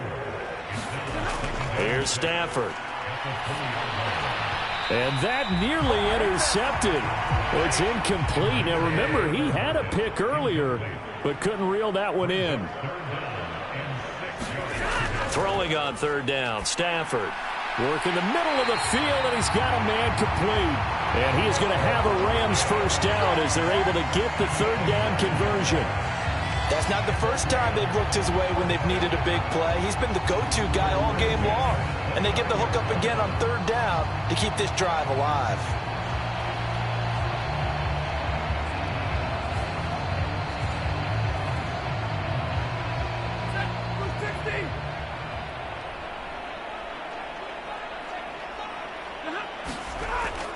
They'll fake it. Now Stafford. He finds his man complete. That's Walsh. And he'll be taken down, but not before they work it across midfield. Call that a very strong gain of 24.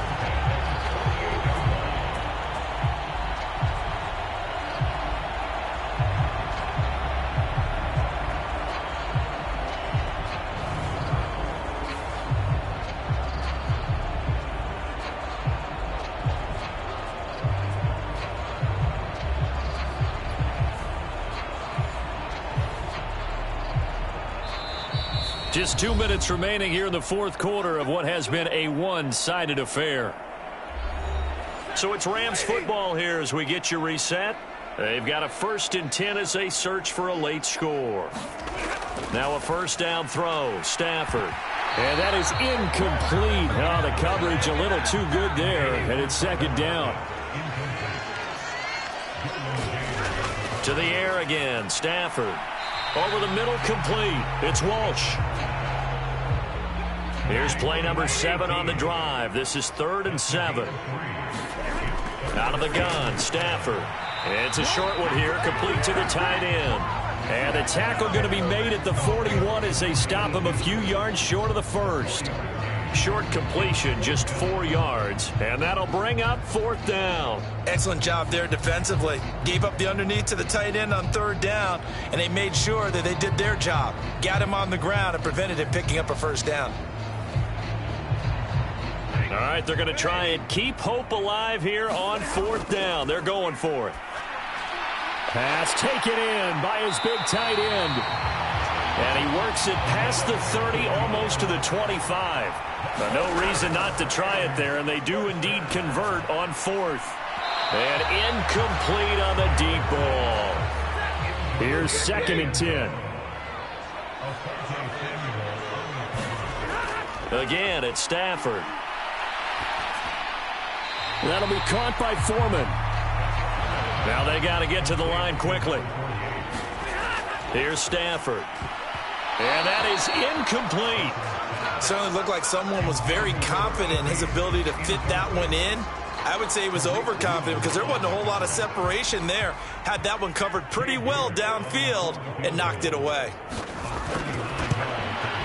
York able to send this one through. And now they'll just need 4 touchdowns as the deficit is now 28.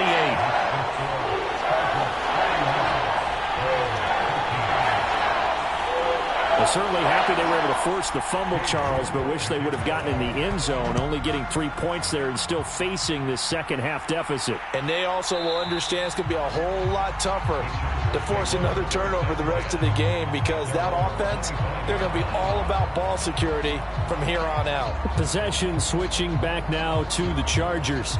And they just continue to roll right along, really. This has the looks of yet another victory as they hope to polish it off here in quarter number 4. They'll start on the ground here on first down. And he's going to be dropped following a pickup of 7 past the 30 to the 32.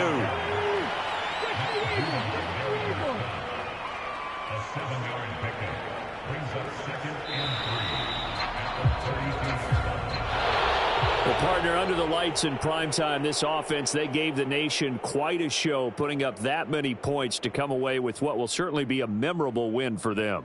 And, Brandon, I think it's as simple as this. Some players, some teams, they're just meant for the big stage. And when they get a chance to play in this type of atmosphere where all eyes are on them and all the lights are shining brightly, they show up and they show out. So for the Chargers, they keep on rolling 10-0 now to start the year. That'll do it for us. For Charles Davis and all our hardworking crew, I'm Brandon Gaudin. You've been watching the NFL on EA Sports. For more, find us on Twitter at EA Madden NFL. With that, we say good night from Los Angeles.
Tonight, from Gillette Stadium in Foxborough,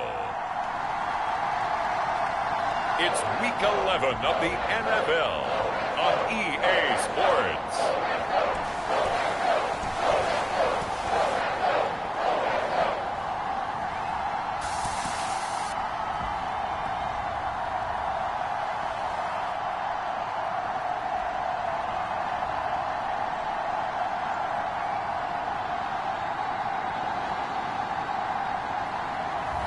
It's the New England Patriots taking on the Buffalo Bills.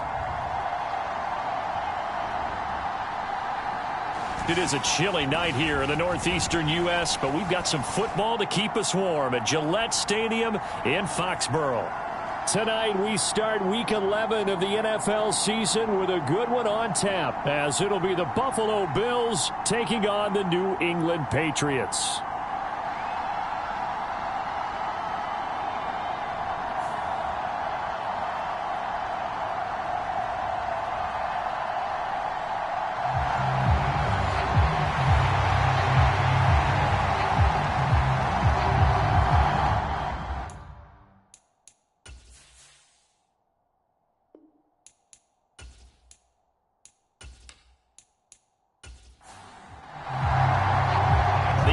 Season has hit high gear, and off we go in Week 11 on EA Sports. And no run back here, so they'll bring it out to the 25. So here come the Patriots now on offense. They're led by their quarterback from the University of Alabama, Mac Jones. His game last week reminded me of the old song, Accentuate the Positive, because that's about all he did, right? Yeah. 3 touchdown passes, over 300 yards in the air, receivers happy. And they got the win. Got the win. If you're a running back that likes to catch passes, they're happy as well. Big-time game. Here's a throw to his running back. It's complete. And he's upended after a gain of 2 out to the 27. They'll break the huddle, come up on 2nd and 8 at the 27-yard line. First carry now for Ramondre Stevenson. And the big boys up front, they're going to stop him right at the line. An early tough test on the opening drive. This is 3rd and 8. Throwing Jones. And they take him down. The Bills get to him. No surprise there. Chase Young wrecks that play with a sack. He probably feels like he cannot get a break. He was sacked 7 times last week. And here we go again in the first quarter. And we always talk about the internal clock of a quarterback in the pocket and how he has to have a real keen sense of it in order to get rid of the football. After being sacked 7 times last week, that clock has been sped up.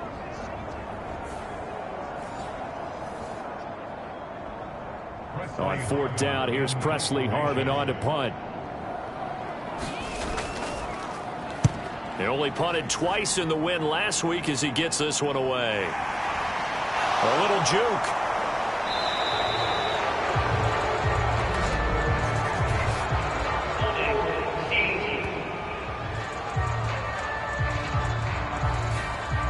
So the special teams penalty cost some yardage there as they come out on 1st and 10. They'll look to throw. Little pitch and catch to the tight end, Knox. And he'll be taken down, but not before he gets into enemy territory.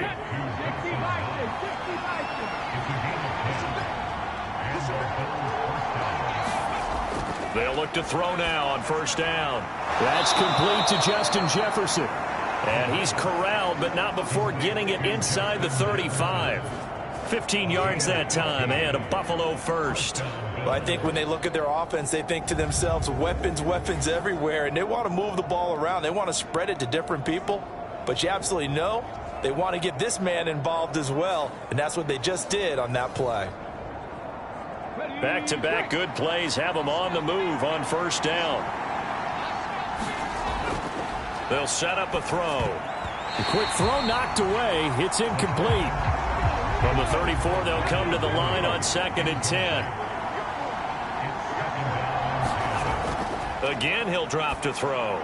And this is taken in by Darnell Mooney. They get 6. That'll leave them with 3rd and 4. Charles, Thursday night game, I think a lot of teams probably say shrink the playbook somewhat. Is that correct? I think you're right about that because you just don't have the amount of time that you have in a normal week to put in a full playbook. So as you said, you shrink the playbook, pick out the plays that work best for you. And you know what else you're looking for? Who are the freshest guys coming off of the last game to play on a Thursday night? Guys have a little extra pep in their step. You go to them early and often. And he's got another first down as the tackle's going to be made at the Patriots' 13-yard line. 15 yards that time and a Buffalo first. Well, they'll use him a lot out of the backfield. He had 5 catches a week ago, and he makes another catch here for good yardage.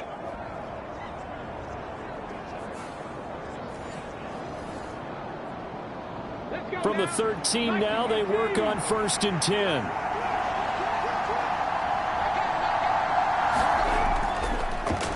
They run for the first time with James Cook.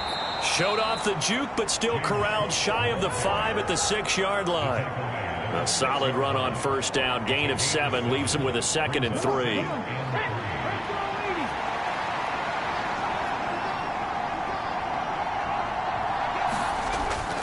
They'll drop to throw. And this won't be enough to pick up the first. A gain of 2, 3rd and 1.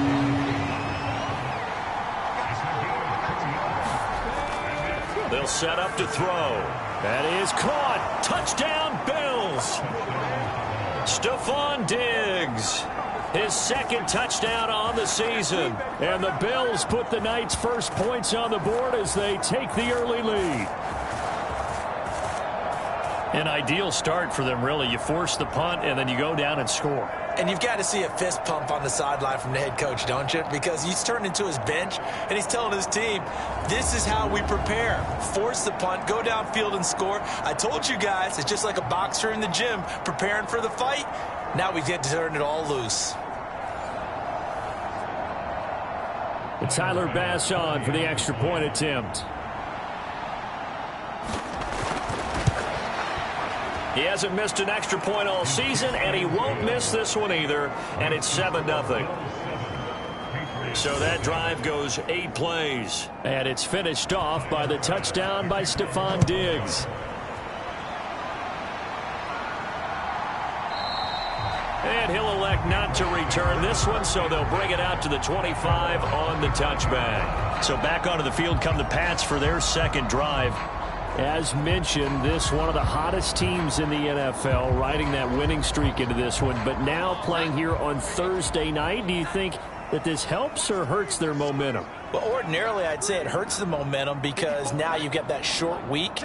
But when a team's playing as well as they are, it actually allows them to down focus and only worry about themselves and less about their opponent. So when you're playing well, you just worry about the things you're doing well and let the opponent deal with that.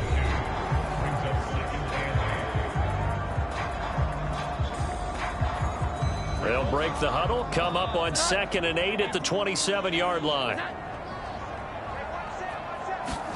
Now Jones. Oh, that's into double coverage and intercepted.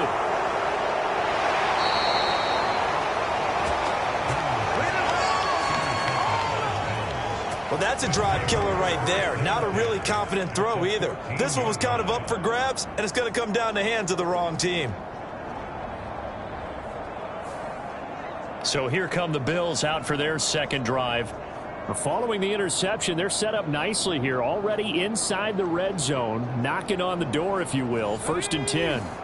Here's a 1st and 10 at the 14-yard line. Back to throw here. And he's brought down just outside of the 10 at the 11. Counting down toward the midway point in quarter 1. On 2nd down, Cook. And he is met in his tracks behind the line of scrimmage. It'll be a loss of a couple on the play, so now 3rd down coming up. It's a tough one right there. He ran right into the teeth of the blitz as the linebacker was freed up in order to stuff that one for a loss. I think quarterbacks got to see that. Got to find a way to audible into something a little more advantageous.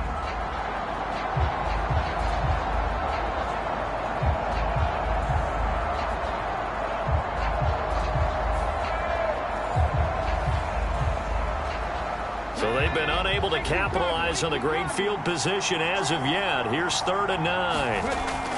He'll look to throw. Able to find the open man. That's complete. And the Bills are going to have 1st and goal as they try to finish off this drive with 6 points. And remember, this drive started off following the turnover, and they've taken no time working their way down the short field. A nice connection there, and now they're looking at a 1st and goal.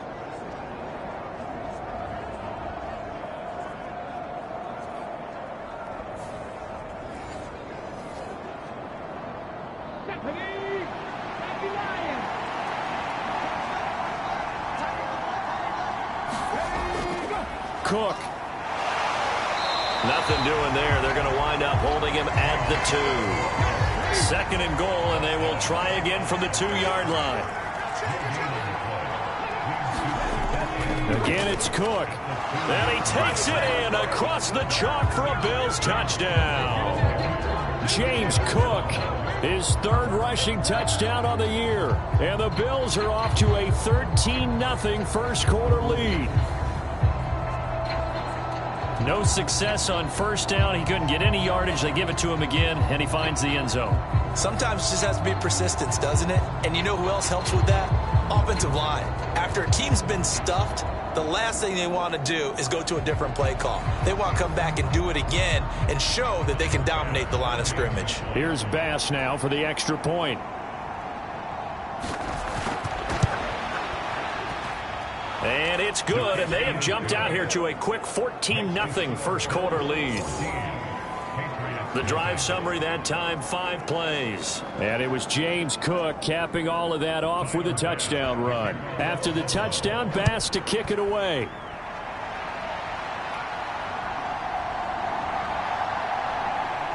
And he'll go down as this drive will start at the 25-yard line. The Patriots ready to get the football back. They're still in search of an initial 1st down as they come up here 1st and 10.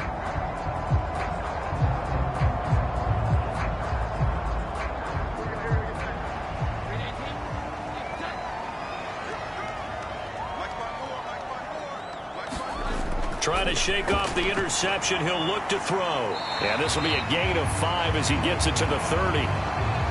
Ball on the 30. They'll come up with a 2nd and 5. To the right side, this is Stevenson. And Stevenson's going to have a Patriots 1st down as he'll get this up past the 35-yard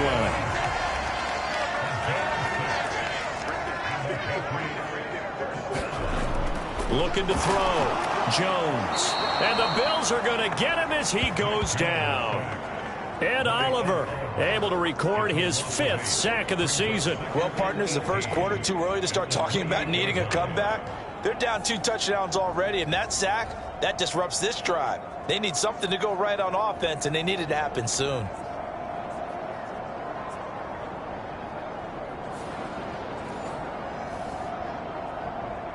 So that complicates things a bit here. 18 yards to go now on 2nd down. Another try after the 1st down sack. Jones complete. Hunter Henry with a grab. And he's going to be down at the 35. Gain of 7. Jones now to throw on 3rd down. And he will not be able to hang on through the contact. It's incomplete. The coverage strong, and now it's 4th down. On 4th down, the punt team is on as this is sent away. And a fair catch signaled for and taken just outside the 20-yard line. A 40-yard punt, no return. And the Bills will take over the football with a 1st and 10. Here's the Buffalo offense now as they get set to take over here. They currently sit 1 game over 500 thanks to their victory a week ago. Yeah, Charles, they've been really an up-and-down team all year. Do you think that they have enough to get into the playoffs? Well, you did mention they've been up and down all year, so to me, it depends on what week you catch them. When they're at their best, I think they're definitely playoff worthy. But to me, they haven't been able to bring the intensity week in and week out, and that could be their Achilles heel. Here's a play fake as they set up to throw. Oh, he's hit. He lost lost the football. Put it on the carpet. Oh, and one of the linebackers has got it. And his guys will take over at the 25-yard line. That play just looked a little helter-skelter from the start. That's the risk as a quarterback. Once you take off with that football, you might fumble it, and he did. And he was going for the reward, which is gaining yardage, breaking down a defense. But you're right about the risk. Always lurking out there, someone always trying to get to the football. Try to find a place to cover up and slide and protect what you've earned.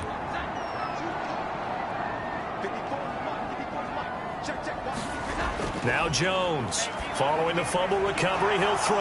And his throw's going to be incomplete. An incomplete pass leads to 2nd and 10 from the 25.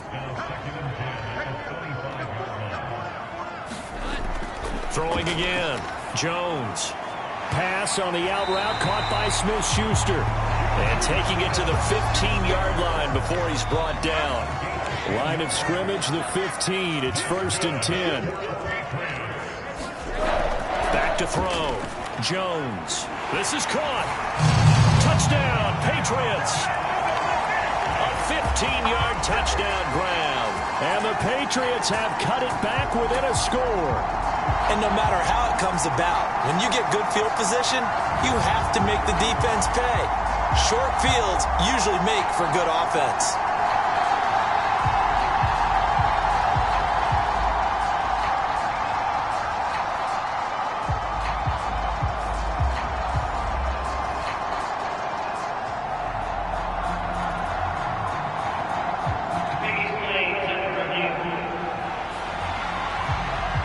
The thing that they'll be looking at is a spot of the football, and this is always such a tough one for officials to get exactly right. Not just because of how fast the game's going, but just trying to get the right sight line to the football. That's not always easy. We'll see what they decide here.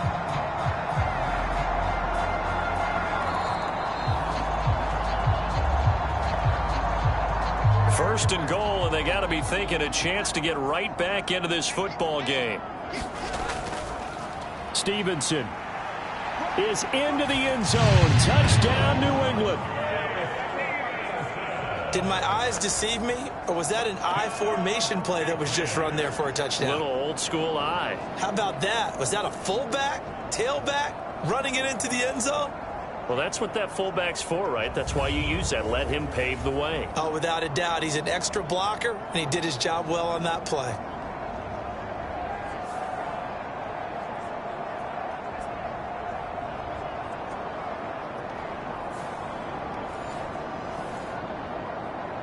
Extra point attempt here still to come.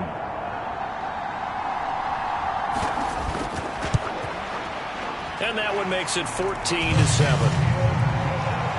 Just a 4-play drive that time. And it was polished off by a Ramondre Stevenson touchdown run.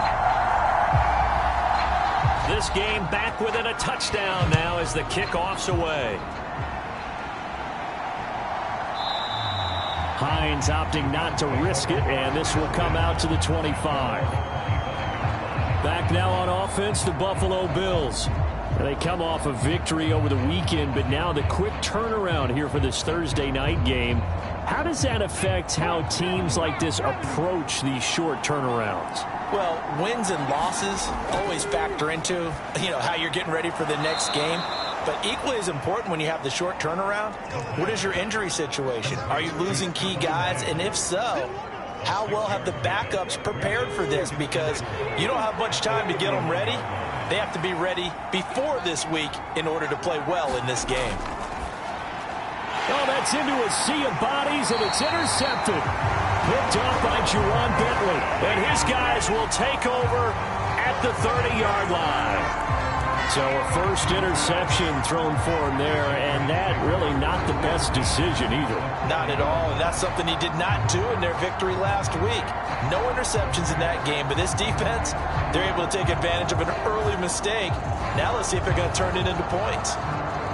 So 1st and 10 now from the 30.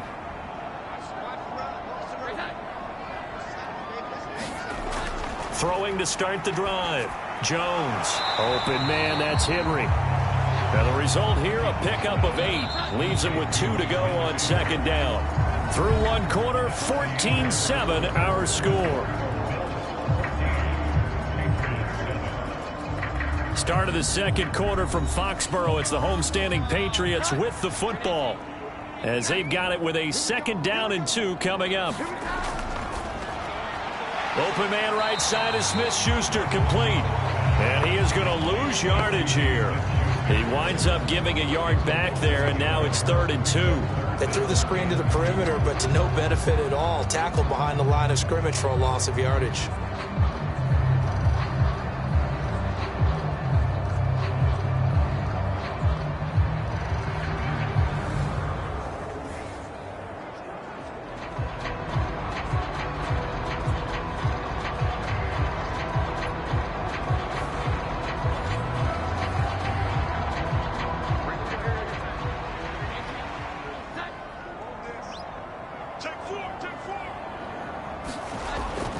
They'll try and run for the first with Stevenson.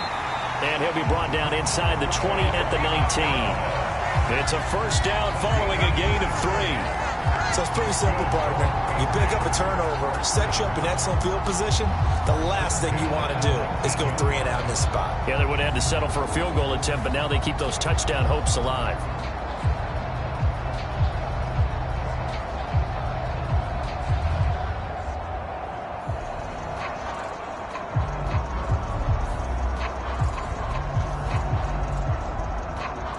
So here's a 1st and 10 now, down inside the 20. Again, it's Stevenson trying to run inside, but nothing there. Call it no gain on the play, and it'll be 2nd down. Straight ahead, it's Stevenson. And they'll bring him down at the 13-yard line. The offense on 3rd down tonight, just 1 for 3 thus far. This is 3rd and 4. Looking to throw. Jones. Now they go screen. It's complete. And he's going to be a yard short. Needed 4, but got 3. Good reactions there defensively. That screen was a little slow in developing, and they shut that one down with little gain.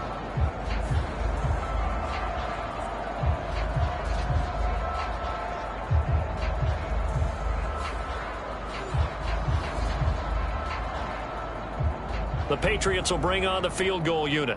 From the right hash here, should be an easy one. And this one is right through. And they'll cut the lead back down to 4 now at 14-10. So they get the turnover in plus territory. The drive stalls out, but still able to get 3 out of that.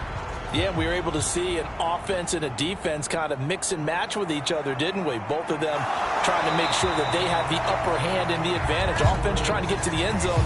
Defense, of course, trying to hold them to a field goal attempt. And it wasn't a guaranteed lock 3 from where they started.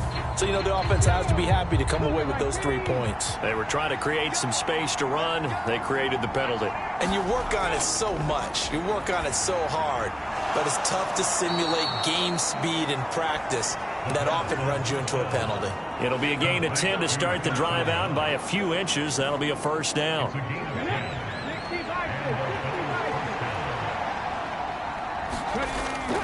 Looking to throw. Dancing to his left. And this turns into a nice gain with a slide at the end. Able to make something out of nothing there. 17 yards and a 1st down.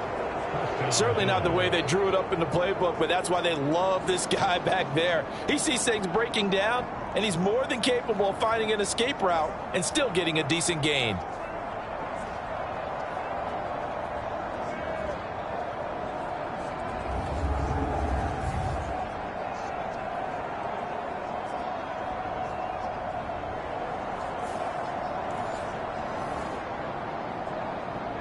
Back-to-back good plays have them on the move on 1st down. A play-action fake. They'll look to throw. Oh, and that is incomplete. Here now is 2nd and 10, again from the 41. They're going to look to throw. Little pitch and catch to the tight end, Knox. And he gets this to the other side of midfield across the 45 before going out. The catch and run there, good for 16 and a 1st. A lot of tight ends just use their size and their strength, try to occupy some space and kind of body people away and catch the football. But not this guy. He's a refined route runner. Makes me wonder if he took some dance classes in his background with his footwork. So into Pat's territory now. Here's 1st and 10 at the 43. He'll look to throw. There's Stephon Diggs for the catch on the slant. And he gets this inside the 35-yard line. 10 more there and another 1st down. That was a nicely run slant route, and what the receiver's trying to do is make the defender think he's going upfield for a deeper route and then breaks it off, usually after about 3 to 4 steps, and cuts towards the middle of the field. And now what he's trying to do is use his body to keep the defender away from the football and give the quarterback a really nice target. He's got the hook up with Diggs. And all the way inside the 15 before they drop him. They go right back to him for 20 and a 1st. I like that one, partner. They go back-to-back with excellent gains. And really, it shouldn't be a surprise who they were throwing the ball to. He's their best guy. Yeah, we knew that they would get him involved early. They're doubling down on getting him involved early. Don't be surprised if they'll come right back to him again. They haven't shown the propensity to be able to stop him.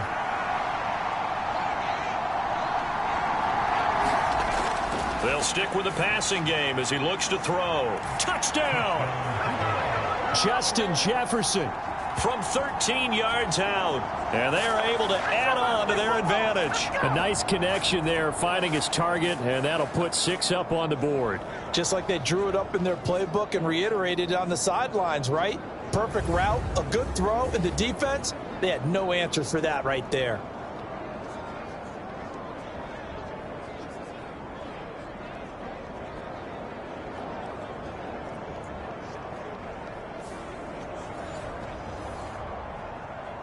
Pass on for the extra point.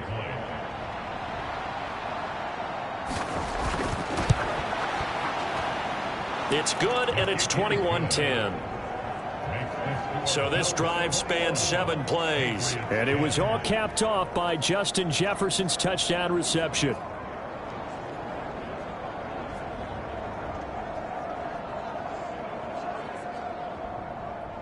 After the touchdown, Bass to kick it away. And here comes a return from just beyond the goal line. And he returns this to the 22.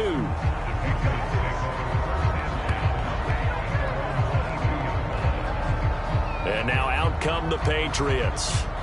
Their drive last time, it stalled out. They were forced to take the short field goal. And the key phrase, you nailed it. Forced to, because you know coaches look at these short field goals as a last resort, right? To them, that's not how drives are supposed to end. You're supposed to put 6 on the board. That's a consolation prize. Like going to the county fair, you don't get the big stuffed animal on that one, do you?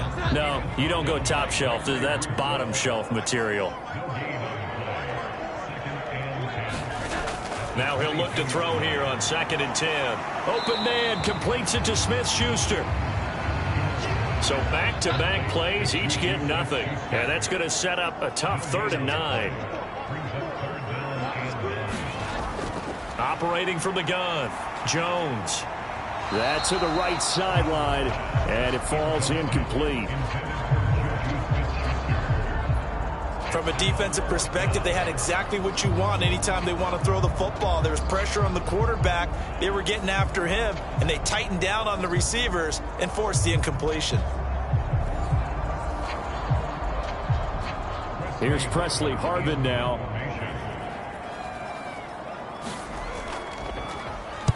.44 on his first punt, and this is a good kick as well. Gets around him. 40 yards on the punt, 2 on the return. So here are the Bills to take over. They were winners last week in that game against Kansas City, and they are on top right now as well. They've got it 1st and 10.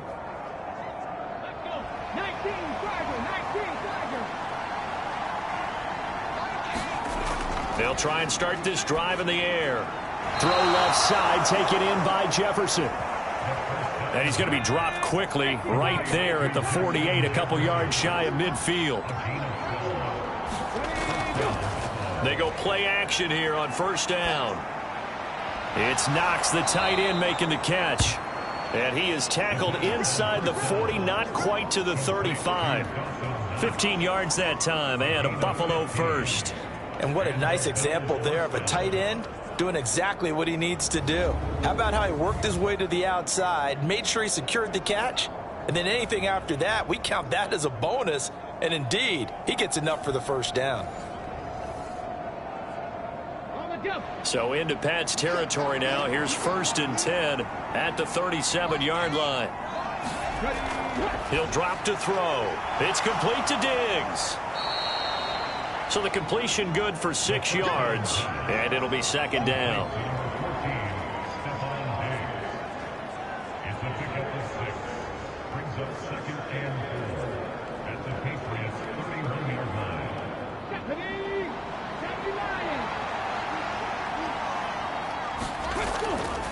Up the middle, it's Cook. And he'll go down here right around the 23-yard line. That one, a first down pickup of 8. They're making it look easy out there. Another first down. So far on this drive, let me do this little bit of math here. 4 plays, 3 first downs. That's a pretty good recipe for success.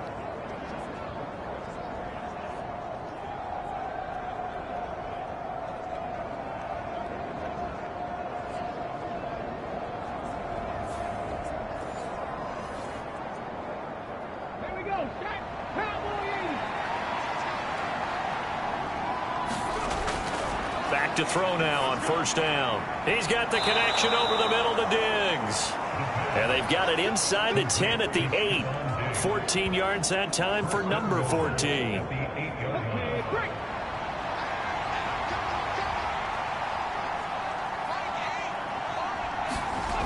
Back to throw. And he's got it. Nice gain of 8 that time, and it's 2nd and goal.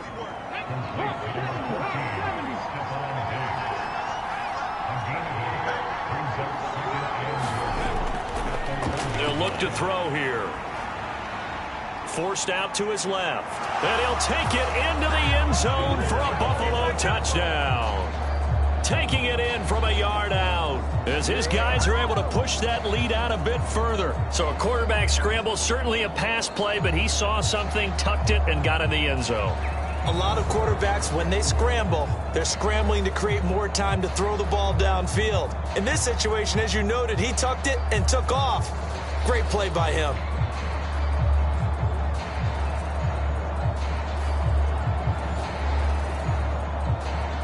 Tyler Bass now for the point after.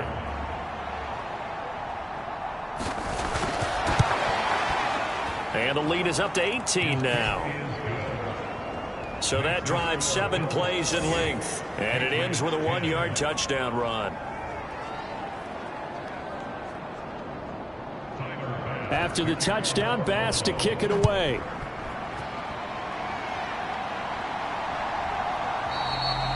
And he'll decide to not bring this one out as their drive will begin at the 25. New England's offense set to go.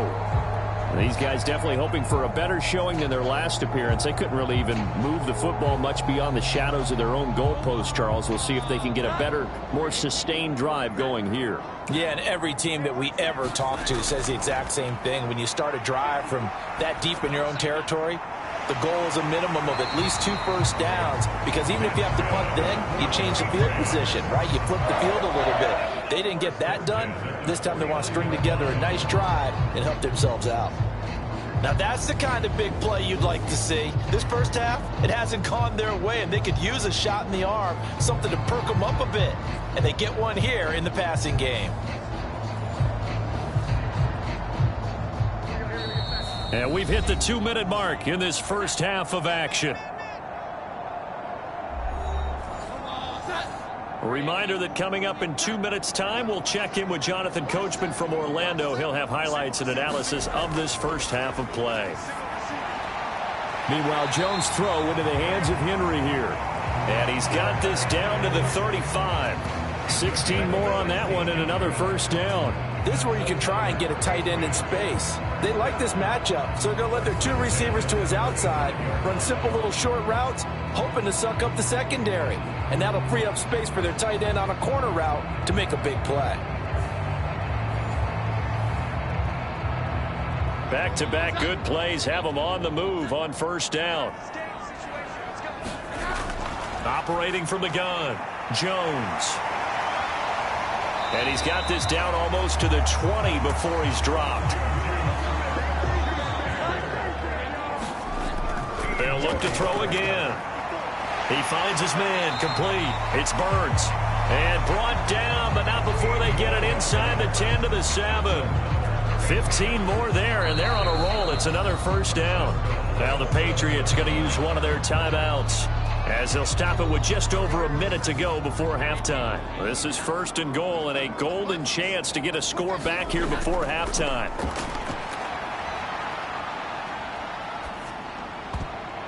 Now here's a look for the end zone, but that one's going to wind up incomplete. So an incomplete pass a moment ago, and that leads to second and goal. Back to throw again. And it's caught. Now the Patriots will use the second of their timeouts as the clock shows 50 seconds to play here in half number one. A big play forthcoming. Here's third and goal.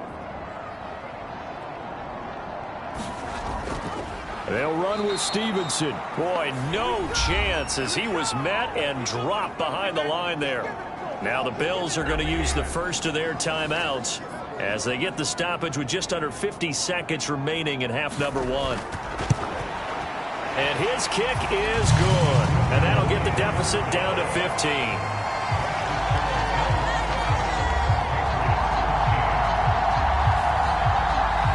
So a long drive gets them down inside the 5, but ultimately they settle for just the field goal. And I have to think that if maybe they were a yard closer, that would have made their decision tougher, and I think they likely would have gone for it. But in this situation, they just decided to take the 3, and I think it was a smart move. The Bills going to take over now late in this first half. And with a 2-score lead already, they may just look to get this thing to the locker room.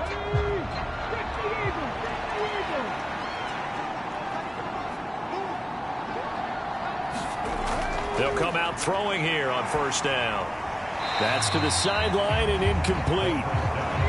An incomplete pass leads to second and 10 from the 25. Now back to throw. And this one incomplete. Too much contact to hold on to that one, and it's third down.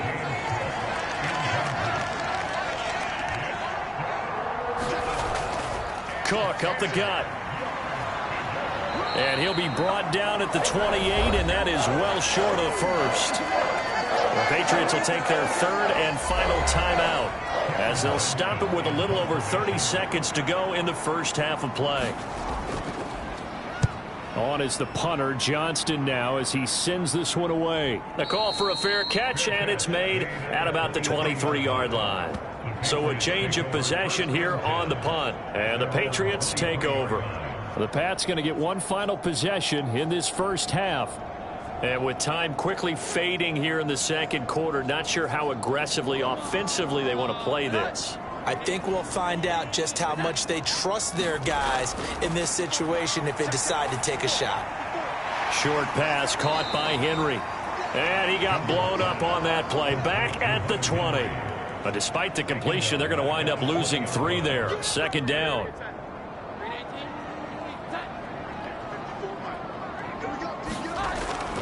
On second down, it's Stevenson. And this will go as a short gain on what will be the final act of this first half. So we've reached halftime with the visiting Bills taking the lead to the locker room. As we'll send you down the coast now to Orlando, that's where we find Jonathan Coachman, ready with our EA Sports Halftime Report. Coach. All right, guys, thanks very much. We'll get back with you shortly. But first, let's take a look at what's coming up this weekend around the NFL. Good games all over the screen there, one being at MetLife Stadium. A big one for the Jets, as they'll have to do battle with the visiting Kansas City Chiefs. In the late afternoon games, the place to be might very well be Denver, Colorado, where it'll be the Broncos taking on the Miami Dolphins. And one final game to highlight is the Sunday night extravaganza, and they've got a good one this week between the LA Chargers and the LA Rams. We saw some strong work from James Cook in that first half. He wound up finding the end zone on a touchdown run to help give his guys the advantage here at the break. All right, Coach, thanks very much. Fine work as always as we welcome you back for quarter number 3. Nyheim Hines now out of his end zone. And ultimately cannot get this out to the 25-yard line as he's dropped at the 23. Out come the Bills now as he'll go on offense first here in this third quarter. As this offense takes the field to begin the opening drive of the second half, Charles, remember in that first half, good through the air and really all around an outstanding offensive performance. Absolutely. They've reached the end zone several times. The passing game working awfully well, and most importantly, partner. Yeah, they went to the tunnel with a lead. They come back out with that lead. Absolutely. NFL coaches, we know they're perfectionists in a lot of ways, but they had to like what they saw in that first half. Oh, he tried to fit it in on the slant, and it's intercepted. And he brings it back to right around the 26-yard line. Pretty much everything went their way offensively in the first half, but now an interception on the opening drive of the third quarter. As we know, the key to everything here, don't get careless with the football. The problem is you've got to stay aggressive as well. So where's the line between being aggressive and attacking and being overly aggressive? I think they just crossed it on that one. So here are the Patriots now. They get ready for their first possession of half number 2. And they'll start with great field position, trying to get back into this one. It's 1st and 10 here. Now a play fake here on first down. Throw left side, complete to Smith-Schuster. And he'll be out of bounds just inside the 25-yard line. So just 3 yards on the completion there. And that's going to bring up second down.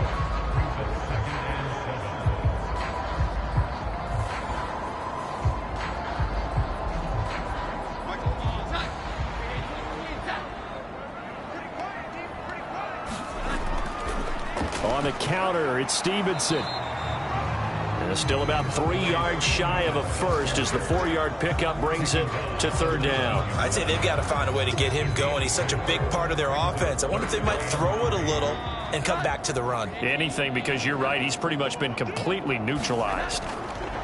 On 3rd and short, they'll try and pick it up through the air. And the Patriots are going to have 1st and goal as they try to finish off this drive with 6 points. Hang on now. We're going to pause here. We've got an injured player. We'll get a report when we return to Foxborough.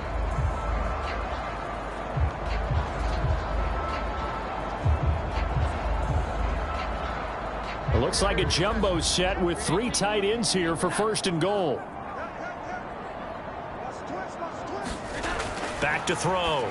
Jones looking for Thornton, and he's got him. Touchdown, New England. A 7-yard touchdown grab. And the Pats take advantage of the field position on the turnover to cash in for 6. That's a score you felt they had to have here in the third quarter to get back in this game. And you know that there was an emphasis on their side. Hey, we know this. We know where we are. But sometimes that binds you up so much that you try too hard, you don't get the score. A perfect combination of urgency, yet relaxed enough to get it done. No going for 2. They'll kick the point after. And this one's back to an 8-point game. So that drive, 4 plays. And it was Tyquan Thornton who brought in the touchdown reception to cap things off.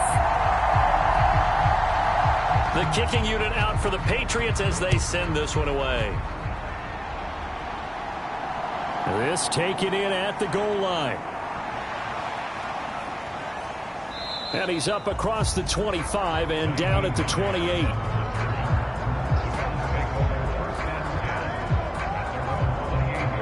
Come the Bills. Pretty important third quarter drive for them. Momentum has sort of shifted the other direction after that last touchdown as they nurse this small lead.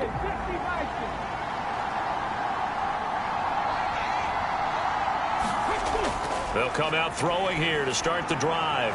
This one brought in by Jefferson. And they'll get to him right away at the 40. Nice way to start the drive, a gain of 12 and a first down.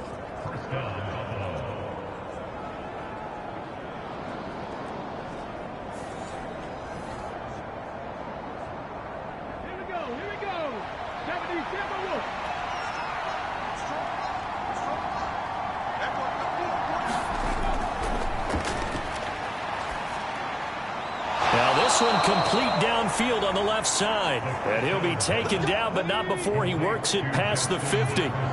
Back-to-back good plays have him on the move on first down.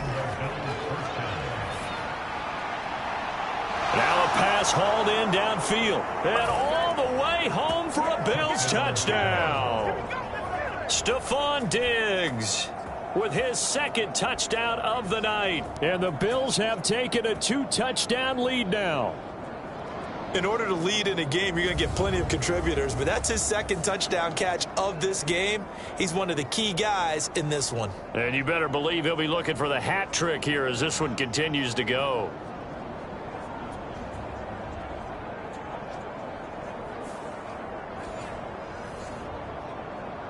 Here's Bass now for the extra point.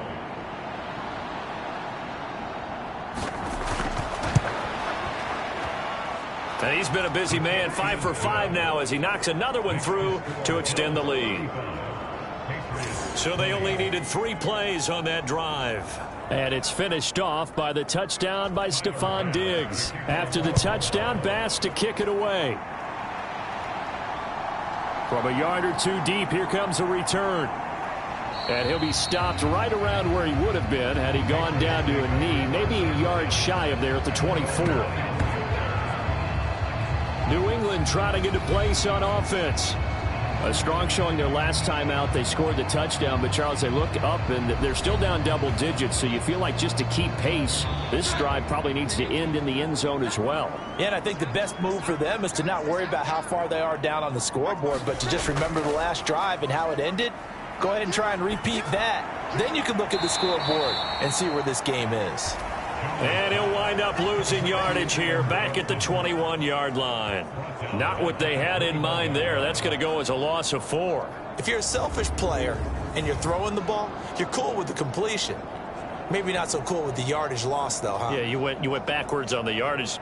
Hey, it kind of works like a sack for the defense there. Yeah, it's a really big play for them, right? Able to figure it out, sniff it out, and finish it off. Throwing Jones. Throw right side, going to be taken in by Henry. Yeah, that's good for a gain of 6. And 3rd and 8 now. And there's a completion to the tight end. And look at the size of these players nowadays. At that spot, 6'4", 6'5", and up. A lot of guys used to be basketball players, somehow came back to football. And that's really good for the game of football. You're getting better athleticism, great hand-eye coordination, guys who know how to control their bodies when they run their routes. They'll get only a yard out of that, and it'll bring up 4th down. Partner, I think that completion takes the definition of dink and dunk to a different level, doesn't it? It does, and the defense was right there, kind of played into their hands. The Patriots send out their punter as he's on here to punt it away.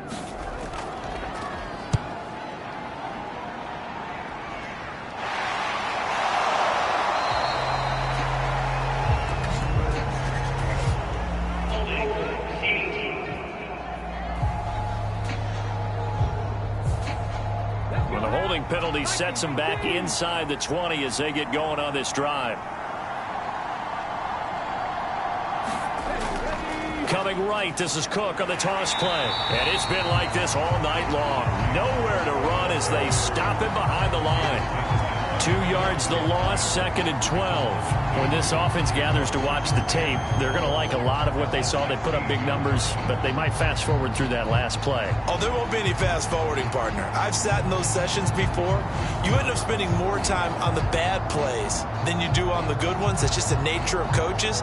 But I know sitting in that room, when you've had a big game, the night that they've had, you don't want to hear that. You just want to focus on the good stuff. First play of the drive goes the wrong way. Here's 2nd and 12. They'll look to throw. And, he's unable to hold on to that defensively. A potential game changer, but it falls incomplete. On 3rd down, he'll drop to throw. And that will be incomplete. Here's Cameron Johnston now, standing just outside his own goal line.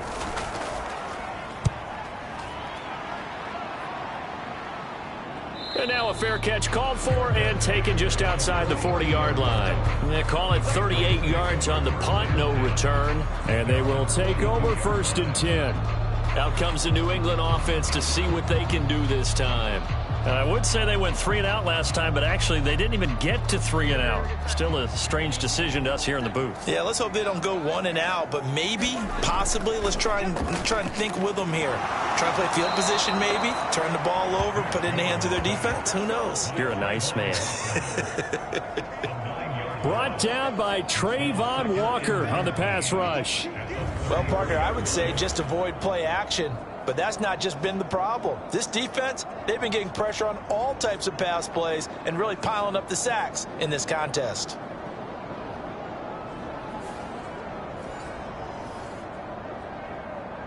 After the sack, it's 2nd and 19, and the road gets a bit tougher from here. Running left is Stevenson. And this has been a recurring theme tonight for sure. Nowhere to run. Back to the line of scrimmage, that's all. This offense in desperate need of a conversion as they come up on 3rd down. Over the middle, hauled in by Smith-Schuster. That's good. The completion there for 7 yards. And that's going to bring up the 4th down.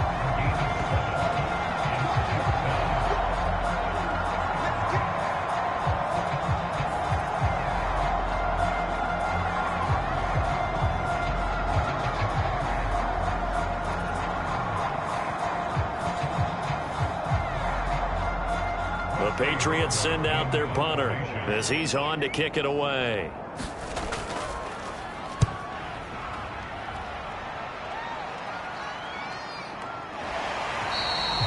A 40-yard punt, 1 yard on the return. And it will be 1st and 10 as they take over.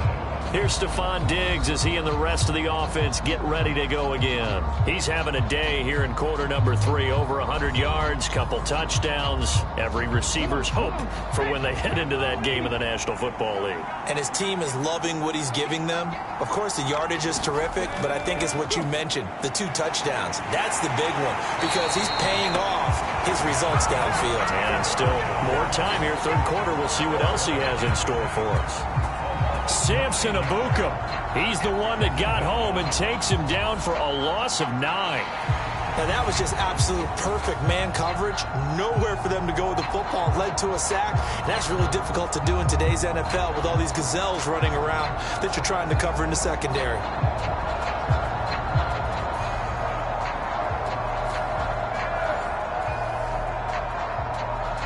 And they need to work to at least get some of this yardage back after the sack. 2nd and 19. They'll set up a throw. And this will be caught by Mooney. A good pickup there. 13 yards as they get closer for 3rd down. Here's 3rd and 6. They'll drop to throw. And he will not make it back to the line of scrimmage as he's going to be taken down. It'll go in the books as a sack and a loss of a yard. But more importantly, it leads to 4th down. Okay, was it a breakdown in protection? Did the running back not pick him up? What does it really matter? Sometimes it's just a great play made by the defense. Big-time sack.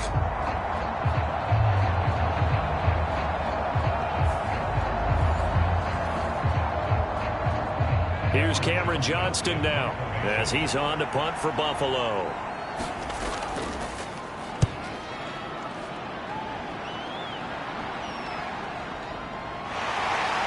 And he'll go out of bounds. It appears right at the 45. So possession goes over here on the punt.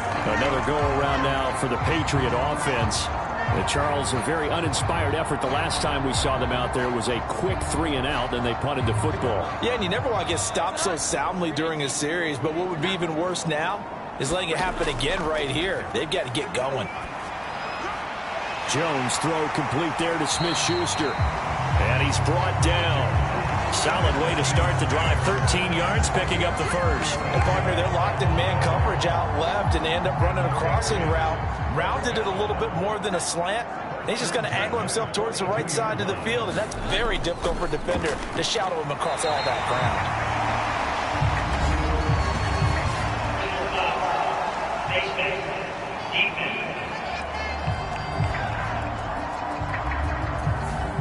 Okay, so the personal foul penalty, and those are some important yards lost right there. Yeah, it all comes down to discipline, doesn't it? And every team tells us that they coach it, they preach it.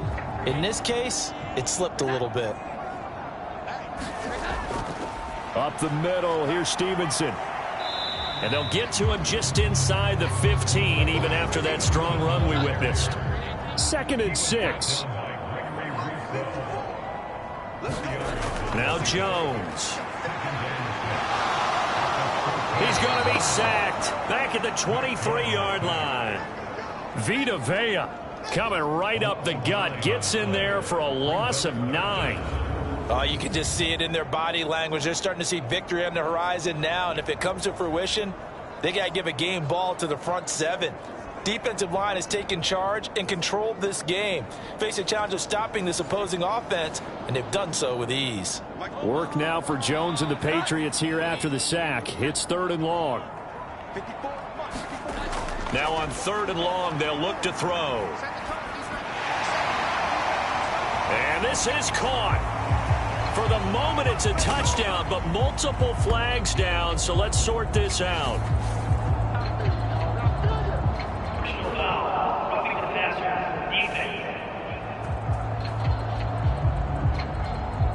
So obviously they will decline the penalty there, and the result is 6 points.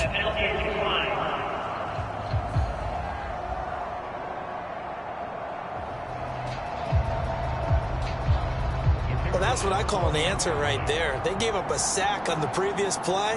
How about what they did to finish things off, turning it right back around? That's the response, and that O-line feels a lot better now, don't they? Yeah, without a doubt, because give up the sack on the previous play, that just hurts those guys because they never want to see their guy get hit.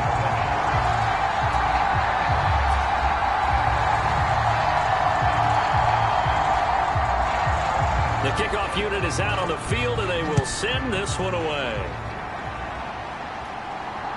Out of the end zone, here comes Hines.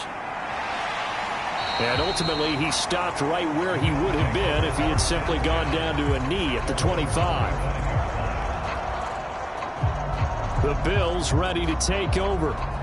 Still enjoying the lead here in the 3rd quarter, despite their defense giving up that last touchdown. Now they'll see if they can get the equalizer here on this drive.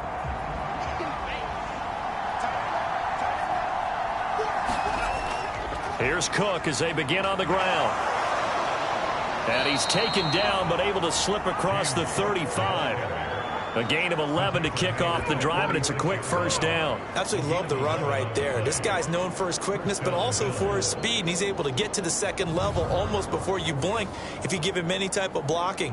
Always talk about slot receivers, and they're usually known as quicker than fast. In this case, we've got a guy who's quick and fast, and he used it to great advantage. So from the 36 now, 1st and 10. A 10th carry in the game for Cook. And he edges forward, but only gets a pair of yards out of it, and it's 2nd down. You've got to be impressed by that defensive front on reps like those. They were not being moved off the line, kept their shoulders square, and gave their teammates time to fight to the ball and limit that gain. From the 38 now, here comes 2nd and 8.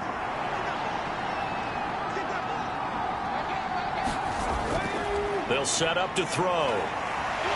And he can't find a receiver, and he's brought down. It'll be a loss of only a couple on the sack, but now it'll bring up 3rd down.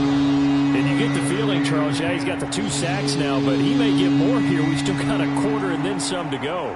And the way that he is playing this game, it reminds me of one of the best golfers in the world who can use every club in the bag and make a great shot. That's what he's doing with his pass rush moves right now, showing a little bit of everything. They have no way of stopping him.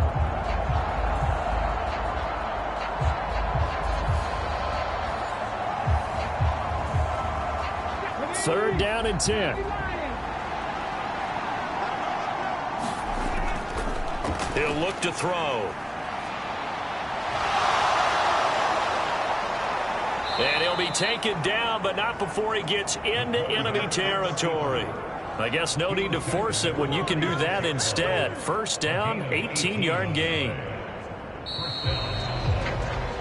1 quarter remains here in this Thursday night matchup. We'll return with more after this. You're watching the NFL on EA Sports. Back now in Foxborough. It's the Bills with a lead and the football here to begin the fourth quarter. On first down, he'll drop to throw. Middle of the field to Jefferson. And he's got this down to the 35. 11 more yards that go around, a first down as well.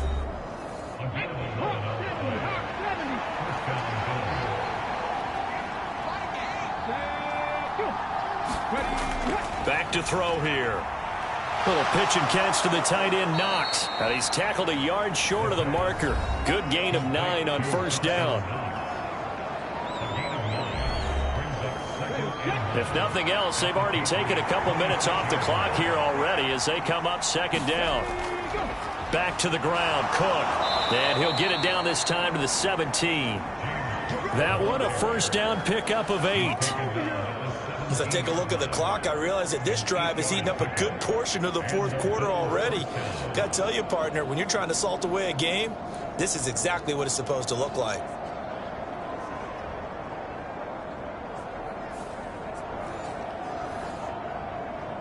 Okay, ready? So from the 17 now, here's a 1st and 10.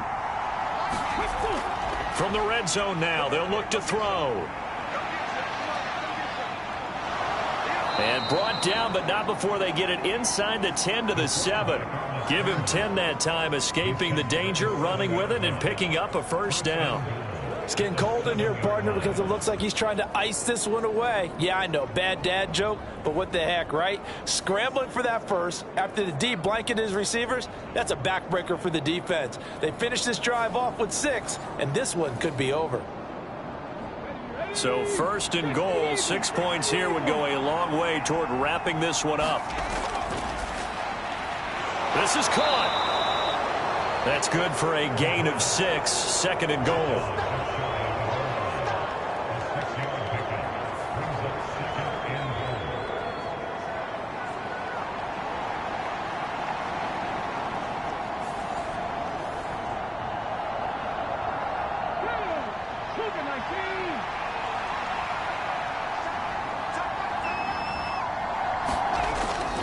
Cook.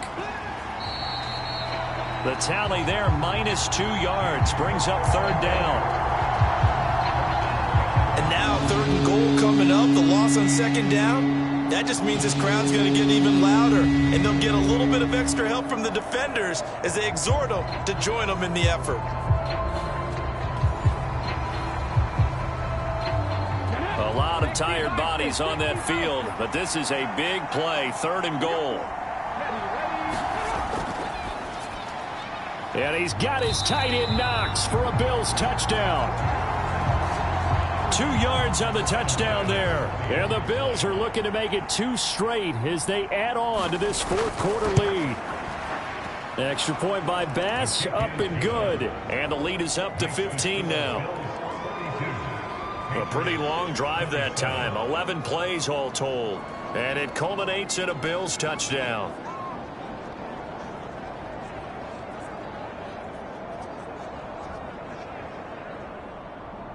After the touchdown, Bass to kick it away.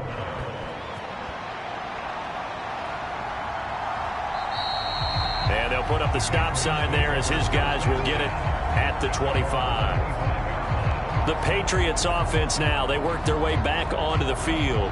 As this offense comes back out here, Charles, they're trailing in this ball game. And they've been on the sideline for a while. They did score their last time out, but they just had to watch that long, sustained drive. So we'll see if they can shake the rust off. Yeah, and that's always a question that you have when you have to come off the bench after having sat there for a long time. Are you ready to go? Are you loosened up? But even more so, are you mentally alert and ready to put your best product out there? 2nd and 6, just inside the 30. Looking to throw, Jones. And that is going to be incomplete as he led him a bit too much. The offense on third down tonight, they're hitting at just 30%, 3 for 10. This will be 3rd and 6.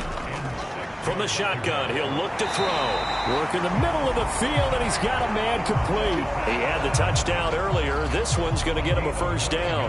And in a two-score game, obviously, every play, every third down, like we saw there, magnified. Big pickup. It was a huge pickup. What they really want, though, is to not even get to third down. They've got to maximize time and conserve as much as possible. So here's a 1st and 10 at the 38. Again, he'll drop to throw. And this complete to Henry over the middle. Call it a gain of 6 on the play, and that'll make it 2nd down.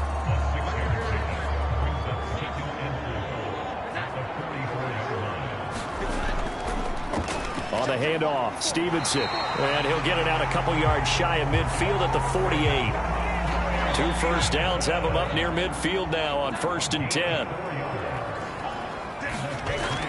Operating from the gun, Jones. And now a fumble. The ball's out. Now this is picked up by the Bills. And his guys are going to take over at their own 48-yard line. Obviously, you got to hold on to the football, but I've got to give credit to the defense there. Good job of knocking it free. Yeah, because a lot of the time we just blame the offensive players for not taking care of it. How about the effort of the defensive players knowing that guys are going to, and if they're good, anticipate the contact coming and try and cover up the football. And they still find ways to knock it free. They'll look to throw now on 1st down. And he's going to lose a yard or 2, taken down behind the line. He couldn't get rid of it. He winds up losing a yard. It's 2nd down. And this dominant defensive performance continued on that play. This poor quarterback has now received the protection he needs and has had to pick himself up off the turf far too often.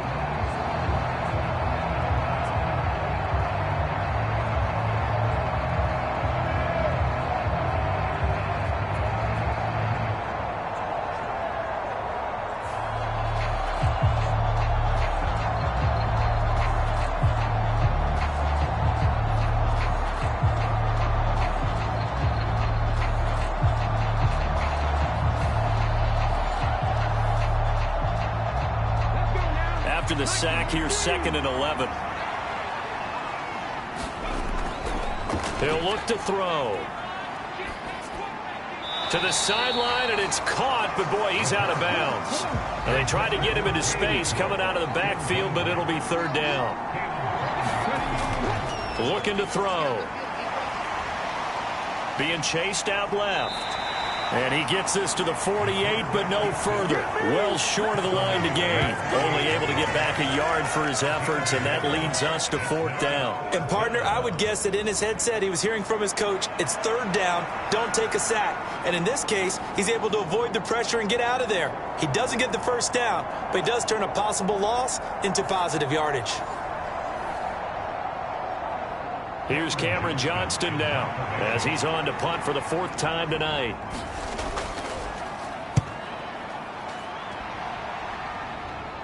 And a fair catch called for and made at the 12-yard line. It'll wind up just a 35-yard punt, no return. And the Pats will be backed up deep to get the drive started as they take over 1st and 10.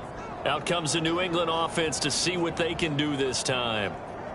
Their defense was able to force the punt. That's the good news. But this is still a 2-score game, and they need points on this drive and in a relatively quick manner. Meanwhile, Jones' throw taken in by Thornton. And he'll be stopped right there at the 28. 16 yards right off the bat and a 1st down. All right, this is the time of the game where they're down a couple of scores, and they've really got to get some yards in chunks, and they know the defense doesn't want to give those up, but they've got to find a way to take them anyway. Now the question is, can they string a few of those together?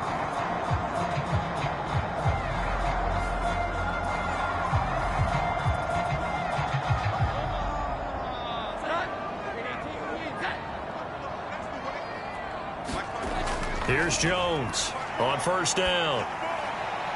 Pass on the out route caught by Smith-Schuster. And they get him down, but not before he takes it across the 40-yard line. Back-to-back good plays have him on the move on 1st down.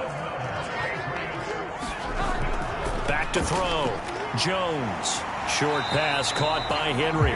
It'll go down as a gain of 6, and it's second down. They'll stick with the passing game as he looks to throw. And Henry's going to pick up a Patriots first down as he'll get this down to the 47-yard line.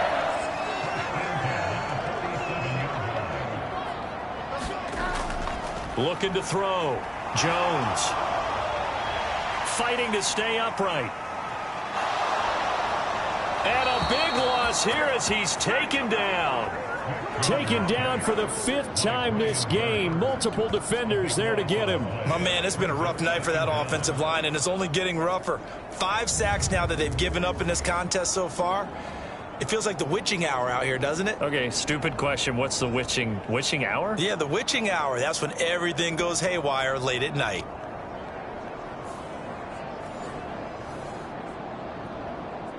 Pass protection has been a problem all night long as they come up facing second and a bundle. Another try after the first down sack. Jones.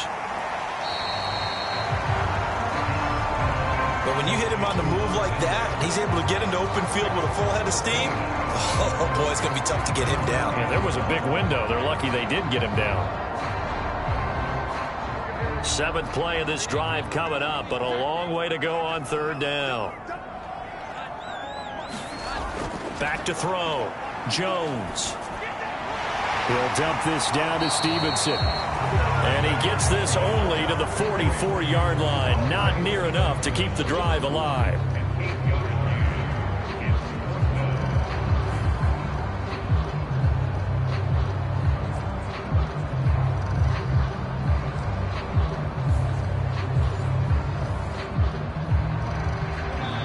Two minutes left to play in this football game here on EA Sports. So the Patriots with the football as we get you reset. They come up on a 4th down situation with things not looking particularly rosy. He's going to get that to his running back out of the backfield.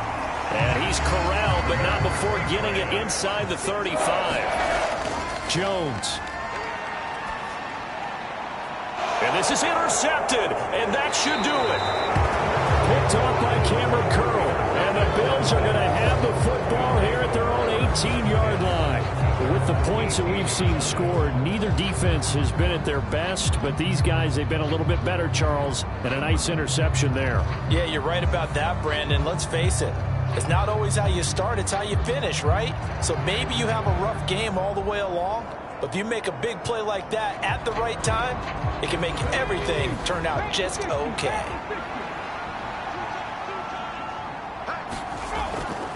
We got to have two hands on the football here as they run on first down. Now the Patriots going to use one of their timeouts as they'll get it with just over 90 seconds to go in the ball game. 2nd and 5.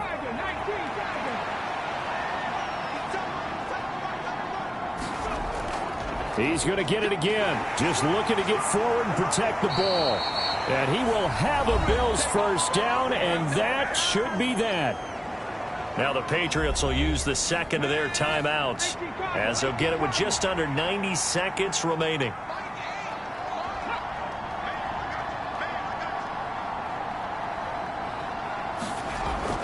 Five points of contact necessary at this stage as they'll run on first down. The Patriots will take their third and final timeout as they'll talk things over prior to this upcoming second down play.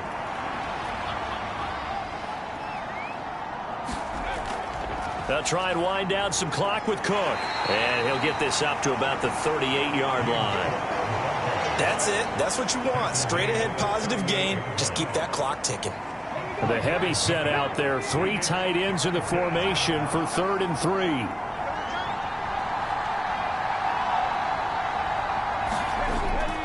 They run with Cook. He's been busy tonight. And he's going to have a Bills first down as he's got this up to the 45-yard line.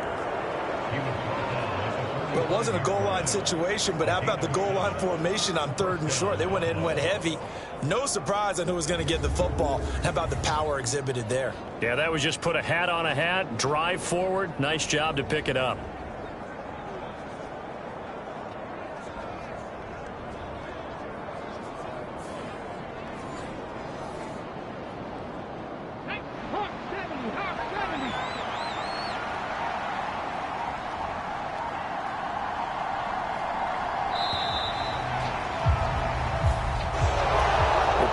under the lights in primetime, this offense, they gave the nation quite a show, putting up that many points to come away with what will certainly be a memorable win for them.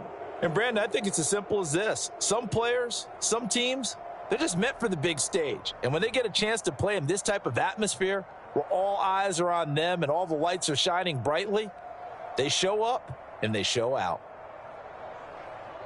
So for Buffalo, it's an important win in terms of staying in the postseason race as they move to 6-4. And they'll get a few extra days to get ready for next week. Meanwhile, for the Patriots, it's a bit of a setback as they drop to 6-4 now. And they will try to get back in the swing of things next week on the road. That'll do it for us. I'm Brandon Gaudin alongside Charles Davis. Thanks to our entire crew as well. We'll talk to you next time. So long, everybody.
Today, from AT&T Stadium in Arlington, Texas,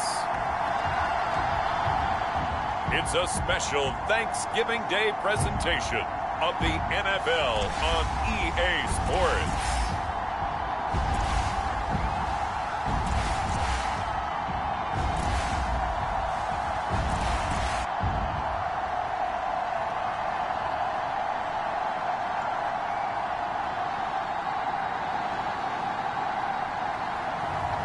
It's the Dallas Cowboys taking on the Houston Texans. Just a gorgeous fall afternoon in the heart of Texas. No weather to speak of. Sun out, roof open. Yes, yes, and yes. A great day for football at AT&T Stadium in Arlington. Today, our Thanksgiving coverage continues with a good one here, as it'll be the Houston Texans taking on their in-state rivals, the Dallas Cowboys.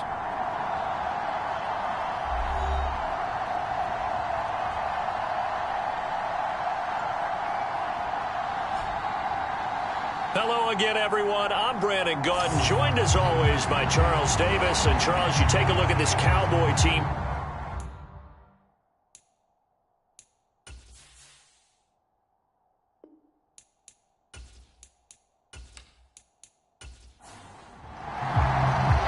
It's a tradition that began in 1966, and off we go on a Thanksgiving afternoon in Dallas.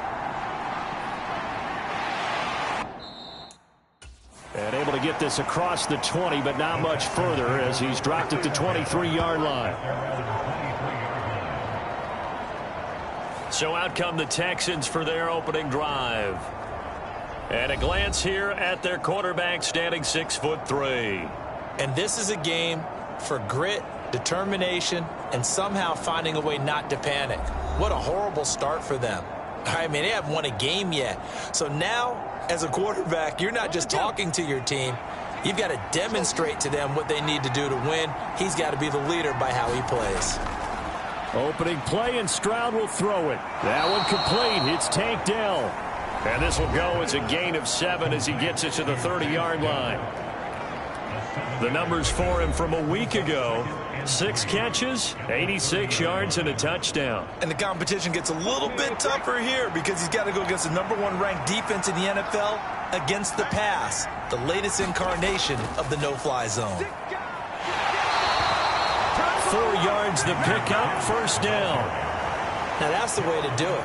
Hand it to someone with vision and good footwork, and add in a little bit of power, and you find a way to pick up first downs. 1st and 10, it's Stroud. He's going to find his running back. It's complete.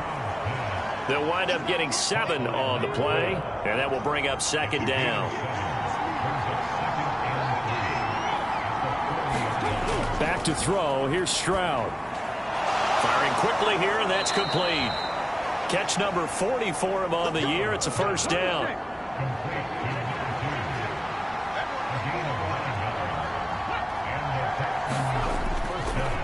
Pierce now up the middle. And he's got this one across midfield into Cowboy territory. From the 46, here's 2nd and 5. A shotgun snap to Stroud. Man open, that's complete to Dalton Schultz. They just keep marching right along. First down on a pickup of 8 there. Stroud will run the option left. And he'll be brought down, losing yardage back at the 40. That's going to wind up a loss of a full 3 yards on first down. But sometimes that option can get bogged down before the gears really even get into motion, and I think that's what we saw there. And I think what he saw defensive end right in his face, because he looked up and he was right there. Didn't even have a chance to get going. Stroud working out of the gun. Throw out wide is incomplete.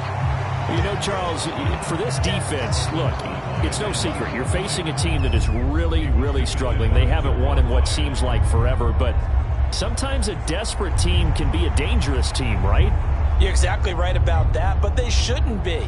When they're on that type of a losing streak, it's incumbent upon you to take charge of this game early and not give them any reason to hope. Get out and attack them and make sure you knock them back on their butts. And the throw there going to be incomplete. So coming on now is the field goal unit. They're going to try for 3, and he'll need all the leg he's got here. They'll spot it at the 47, so call it a 57-yard attempt. He's got the leg, but it's no good. He missed it right, and this will remain a scoreless game.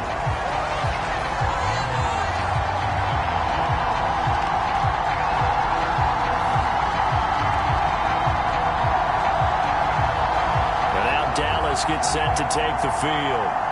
And it's only November, but the playoffs, we know how it works. They'll be here before you know it. If it ended today, they would be the #1 seed.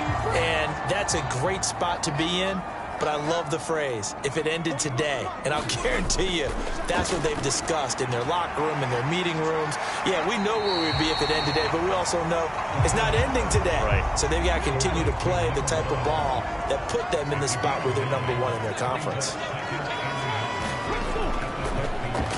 On second down, they'll run it here. And that one opened up for him well as he'll take this down to the 26-yard line. Give him 18 on that one, and it's a Dallas first down. He was solid last week, over 100 yards in their victory on the ground. They want to get that going again. Absolutely. What they also understand is that from week to week, it's not necessarily the same, but they want it to be, right? What they saw last week on the ground, they want to see in this game as well.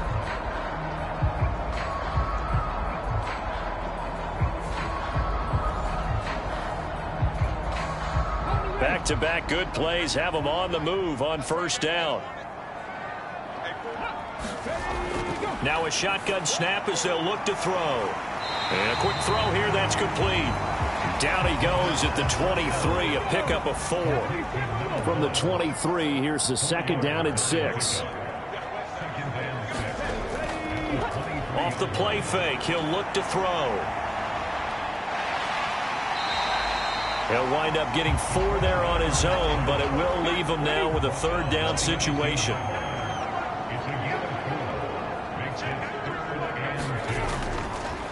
Here's a handoff out of the gun. And he picks up the first down yardage as he takes this one down to the 15. They're able to convert with a gain of 4. Had a chance to maybe limit them to 3 if they could have gotten that stop there, but a new set of downs. And with the new set of downs, you got to take the mentality of the whole thing. Right now, everyone's looking at the offense and saying they've got the advantage. The best defenses just say, okay, new set of downs. It gives us another chance to make a play ourselves and maybe change things up. Line of scrimmage, the 15. It's 1st and 10. Back to throw. Now a loose football. The ball comes out.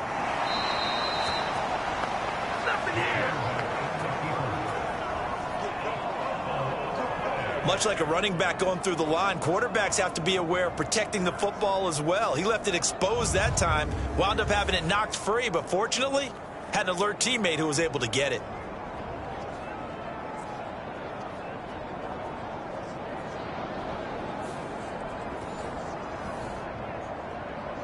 The fumble on first down. Now here's second down. Big stop, G.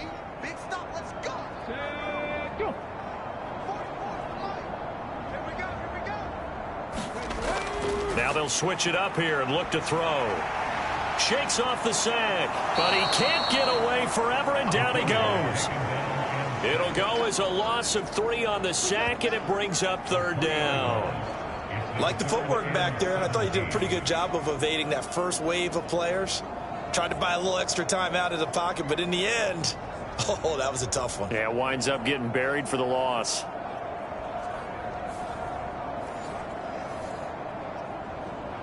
Really in a hole here, 3rd and 17 following the 2 negative plays. They're going to look to throw. A bullet throw, but incomplete.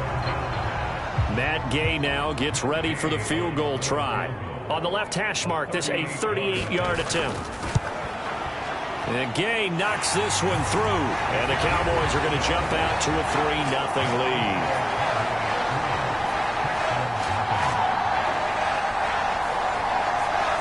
So So pretty good opening drive. That'll make the home fans somewhat happy. They wanted 6, but they got 3 in the early lead. And they should be happy. The guys look good getting down the field. And that's got to give them a little bit of hope that good things are in store here today for them. And he'll be brought down shy of the 20, so the decision to bring it out of the end zone, not a good one. So now we get set to see Houston for their second drive of the ball game. And they, almost to a man, told us how excited they are to be playing in this traditional Thanksgiving game. But we have to remember, this is a team that lost on Sunday. Now they get a very quick turnaround to play again. How difficult is that to do? It's difficult under any normal circumstance when you're coming off of a loss and you have a quick turnaround. The first thing is to put the loss behind you and move forward. But when you play on Thanksgiving Day, everyone's watching you. It's an added bonus, though, because now you put the loss behind you. Get that taste out of your mouth, because the taste you want is victory, turkey, and pumpkin pie. 1st and 10, it's Pierce. And he slips up past the 45 before being tackled. They get 14 on that one. Good for a Houston first down. Usually we see runs like this as the defense breaks down later in the game, but this guy is setting the tone early, running through all types of tackles and put the defense back on its heels.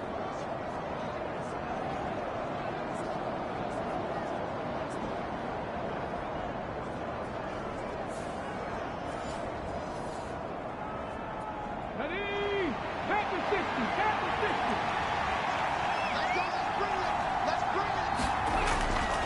First down, they go right back to Pierce. And he's got this one across midfield into Cowboy territory. From just across the midfield stripe, here's 2nd down and 5. Throwing now is Stroud. Quick hitter here, it's complete. And he's going to have another first down here as the tackle's made at the Cowboys' 38-yard line.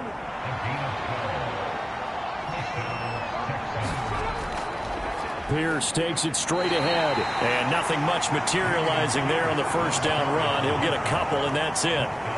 You look at this Cowboy defense. They were very good in the win last week against Jacksonville. I just consider myself fortunate that I'm not in charge of the offensive line. They gave up 7 sacks last week. And if things don't improve in this game, head coach isn't going to be looking at the offensive line. He's going to be looking at the offensive line coach. And that's when things get dicey. Now Stroud. Firing quickly here, and that's complete. That was play number 7 on this drive, and it got him 7 yards. Well, this defense for the Cowboys, they were very good in the win last week against Jacksonville. And the way they did it was by getting after the quarterback. Sacked him 7 times in that game. Came from all angles, created a lot of illusions, and especially just beat them man for man. That's the kind of defense that really frustrates an opponent. Now here's Stroud on 3rd down. That is caught. And they'll have it in the red zone before he crosses over out of bounds. First grab for Thomas. It's good for a first down as well.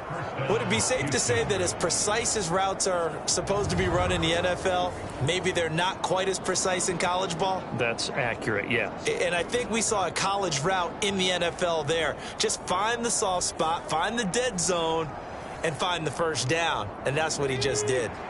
So from the 17 now, here's a 1st and 10. Stroud looking to throw. Got his man, Dell. So the completion good for 7 there, and it'll be 2nd down. He decided to run a hitch route. It really helped to have a guy who can turn it loose. And, boy, he rifled one in there on that one. Not much run after catch, but it worked really well.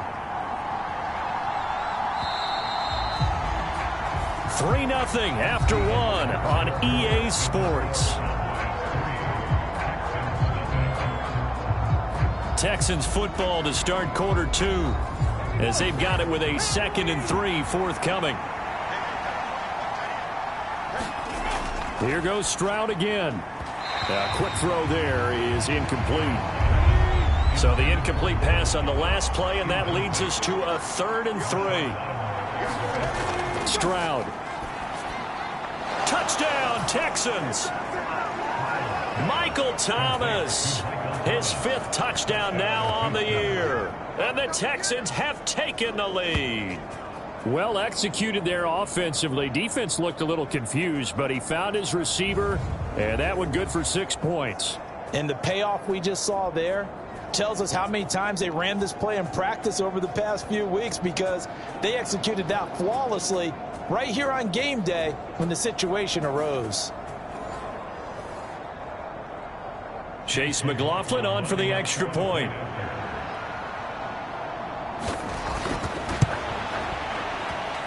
So he missed his lone field goal try, but he's got this one as that extends their lead.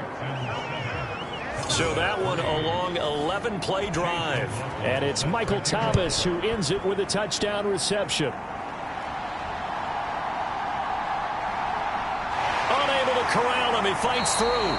And he'll be stopped up at the 25. Second drive forthcoming here for the Dallas Cowboys. And last time able to get 3. It's not what they wanted. They wanted 6, but they got at least something. They mustered something out of the drive. They'll take it.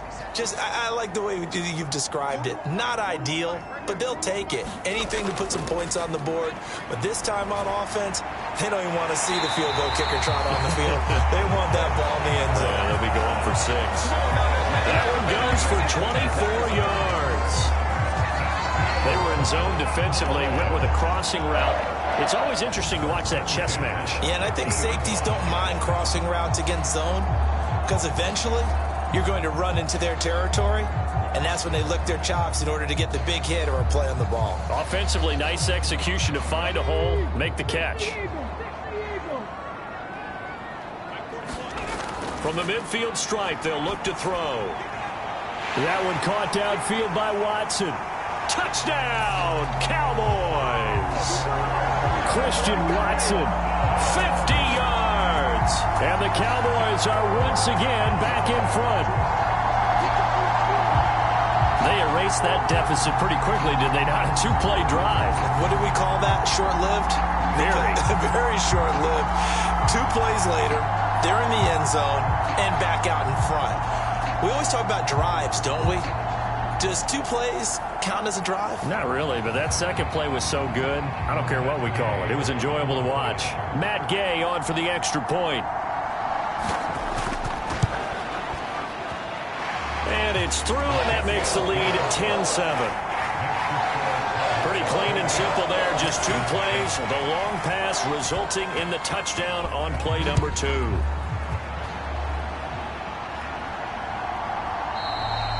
And this will not be returned. It's a touchback, and they'll begin at the 25. Houston set to take over.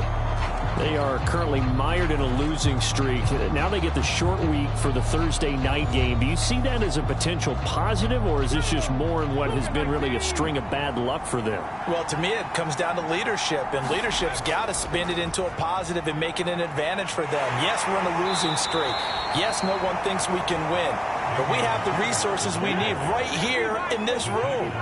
Let's go ahead and play better. Let's hang together and shock the world a little bit. Put it all together. They've got a chance of coming out with the W.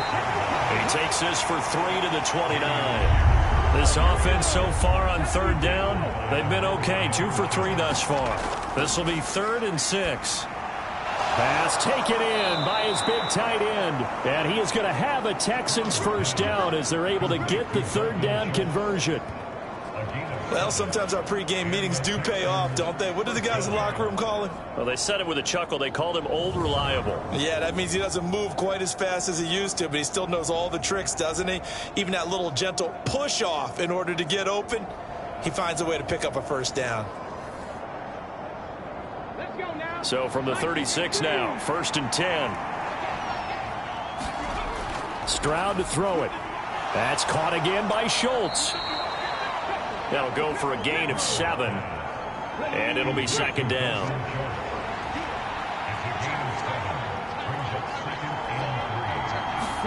Here's Stroud. To Pierce, they set up the screen. And this won't be enough to pick up the first. A gain of 2, 3rd and 1. You know, thinking of this Thanksgiving Day game, Charles, for years we've heard the talk, why don't we open up these Thanksgiving Day games instead of just being Detroit and Dallas every year, give other teams a shot to host? I know you're kind of like me, a bit of a traditionalist, but What do you have to say to that, CD? I think it's a great argument, and the league could support it quite well, where you could move games to different spots and still be very successful on Thanksgiving Day. But you're exactly right. I am a traditionalist. I really don't want Detroit and Dallas to give up those slots. I like the fact that we watch them each and every year. But what I really like is that the league added a third game in 2006. And usually it's division rivals, but that's the third one of the day, and it caps off a great day of football.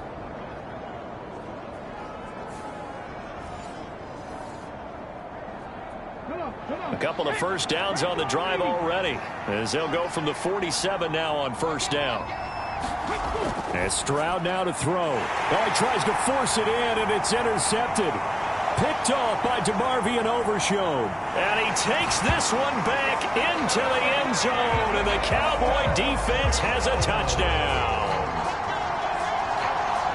Charles, he was looking for just a short throw, kept it in range for the rare linebacker pick six. And give him full credit for his focus. He just kept the quarterback in his sights, and where he was looking to throw, he positioned himself perfectly to be there for the interception.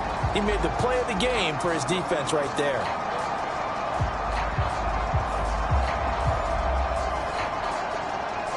Here's Gay now to add the extra point.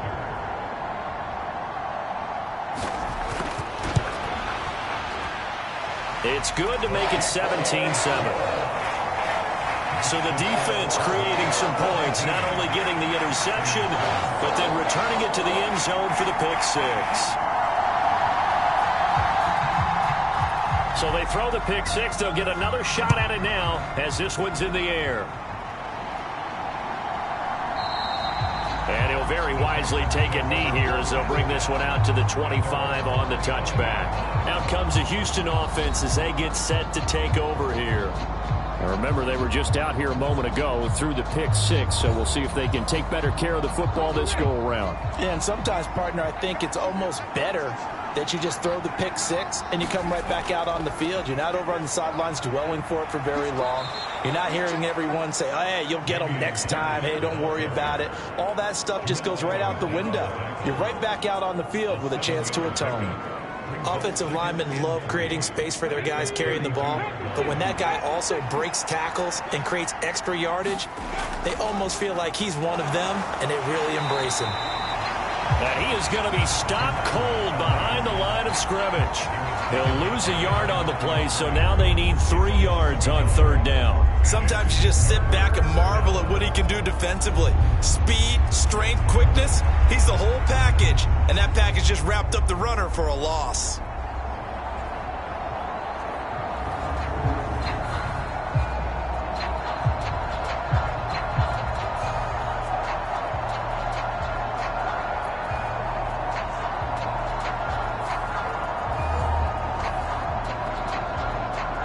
Coming up here looking for 3 yards to pick up the first. From the gun on third down, here's Stroud. He's got his running back out of the backfield. And he is going to have a Texans first down as they're able to get the third down conversion. But they've certainly made a point of getting him involved in the passing game here in the first half. They must have seen something in the scouting that said, hey, we can capitalize on him getting the ball possibly in the open field. And I think in the second half, that may loosen up the defense a little bit to get the running game going back inside.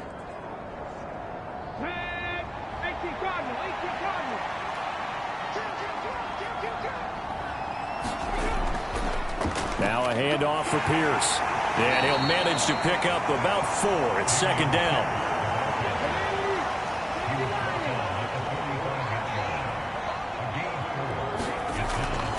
Another carry for Pierce. And only a couple there as he'll take this up to the 47. They'll come up now 3rd and 3.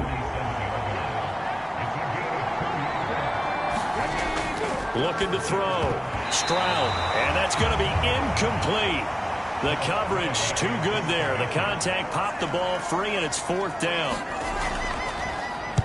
And now the punter, Tress Way, as he sends this one away.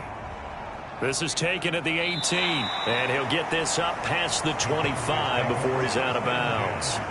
That'll go as a punt of 32 yards. And the Cowboys will take over the football with a 1st and 10.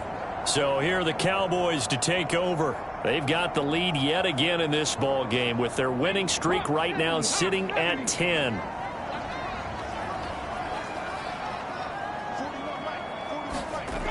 They'll come out throwing here to start the drive.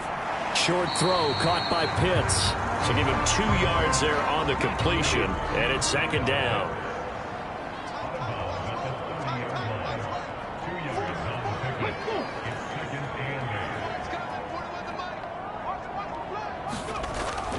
Out of the gun, they'll look to throw. And he will slide to a stop. He does have the first down. It's a 9-yard gain, and it keeps the drive moving. They made a nice effort to stick him with a loss for that play, but it's going to take more than that to keep him from advancing the ball. Should be an entertaining battle anytime he tucks and runs over the second half of this contest.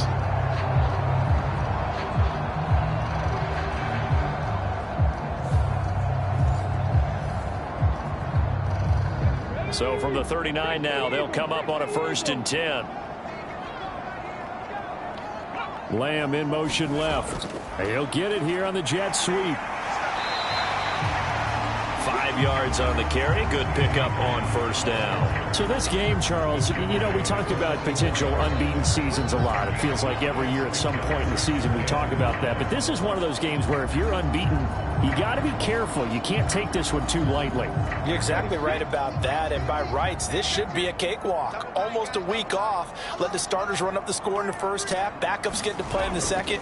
But you and I both know that funny things sometimes happen when you think this way.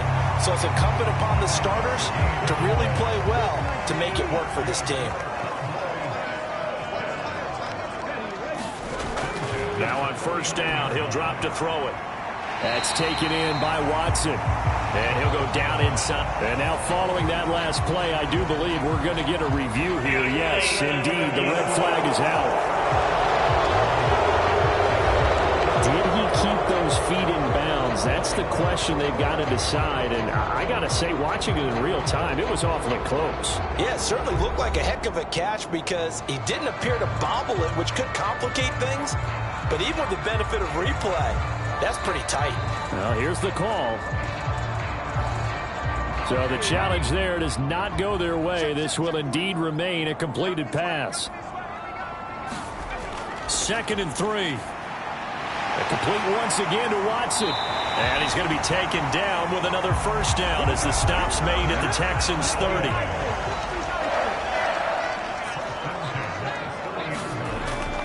They'll set up a throw. Throw over the middle, going to be caught here by Pitts. And inside the 20 before he's brought down. So from inside the 20, here's 1st and 10 at the 18. Back to throw again. Rolling to his right. And he's going to have to eat this one as down he goes.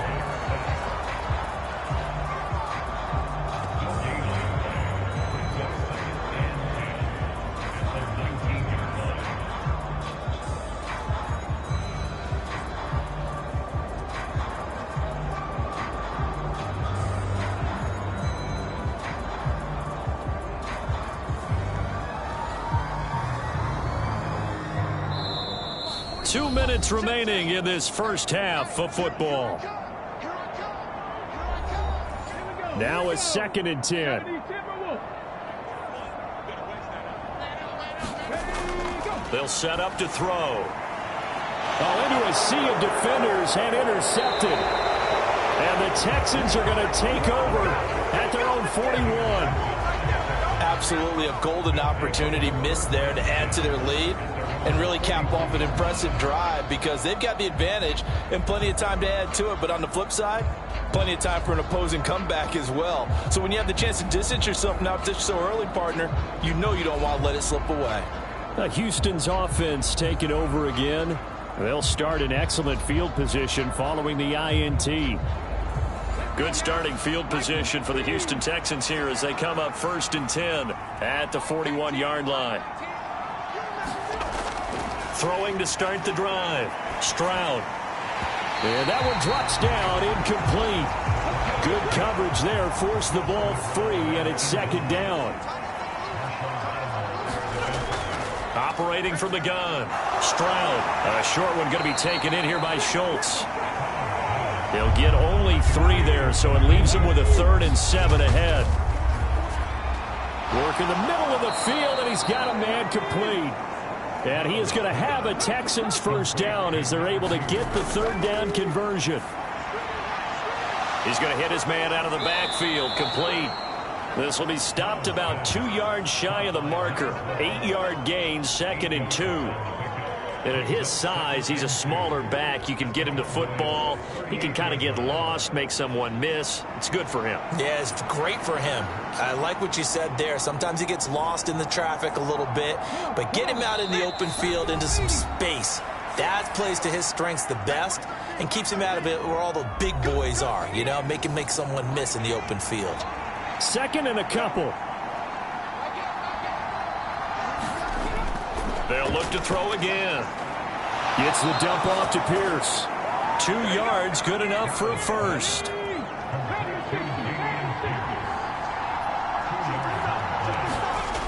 Again, he'll drop to throw. And he knocks the ball away, and it falls incomplete. 2nd and 10. Throwing again is Stroud. And he'll be hit as he releases it, and that'll fall incomplete. Here comes the 8th play of the drive, and they need a full 10 yards on 3rd down. Back to throw. Stroud. He's got his target. That's complete. And he's going to have another first down here as the tackle's made at the Cowboys' 13-yard line. That 3rd down conversion good for 23. Brandon, what's even more impressive is that came against double coverage. He gashed them with that reception, even with the extra focus that he drew from the defense.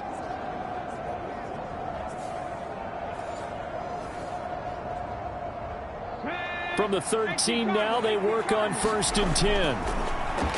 Operating from the gun, Stroud. Under pressure, and he'll go down back at the 26-yard line. Will Anderson make that now 8 sacks for him on the season. Now that after the sack, it'll be interesting to see what they have planned for 2nd and 23. So we've hit halftime on Turkey Day here in Dallas. As we send you on over to Orlando for Jonathan Coachman in our EA Sports Halftime Report. Take it away, Coach. All right, Brandon, thanks very much. Happy Thanksgiving once again from our gang here in Orlando to yours. We'll get back to AT&T Stadium in a minute, but first, let's take a look at what's coming up later this holiday weekend. Some great games coming up on Sunday, highlighted by a 1 o'clock matchup in Miami. A good test for the Dolphins as they get set to play host to the Chicago Bears.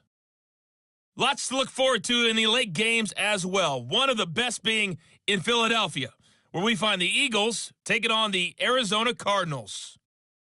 And lastly, we'll be tuned in on Sunday night for what should be an entertaining one between the Las Vegas Raiders and the Buffalo Bills.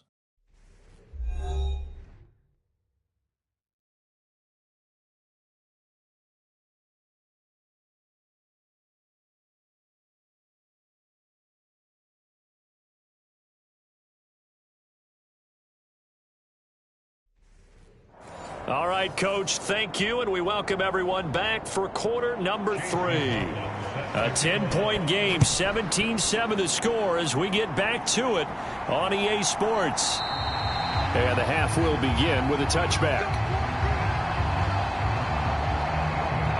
The Cowboy offense set to go to begin this 3rd quarter. And they've got the lead. CD, what do you think the message was at halftime? I don't think the message was too drastic, I think, at the half, or that they need to change things too much. I do think the offensive line could play a little bit better. I think they'll try and help them out more. They'll probably keep a tight end in a few more times and maybe add a running back to the formation to pick up those pass rushers, because they probably allowed a few too many sacks for comfort in the first half.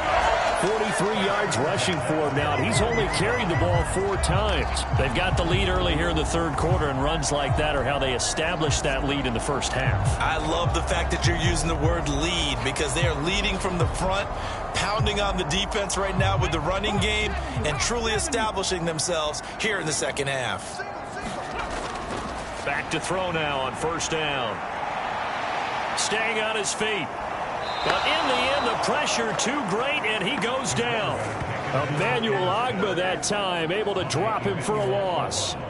And no matter what the situation, the O-line just hates that because they feel like they didn't protect little brother back there, right? Man, that's just so difficult for them because just think about every single play.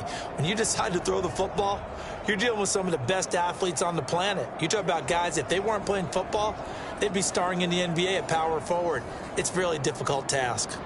Now following the sack, they'll come up here on a 2nd down and 12. He'll look to throw. Open man, the tight end, Luke Schoonmaker.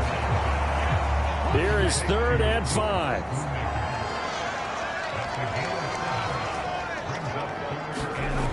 They'll look to throw. Nowhere to go here. He lost the football.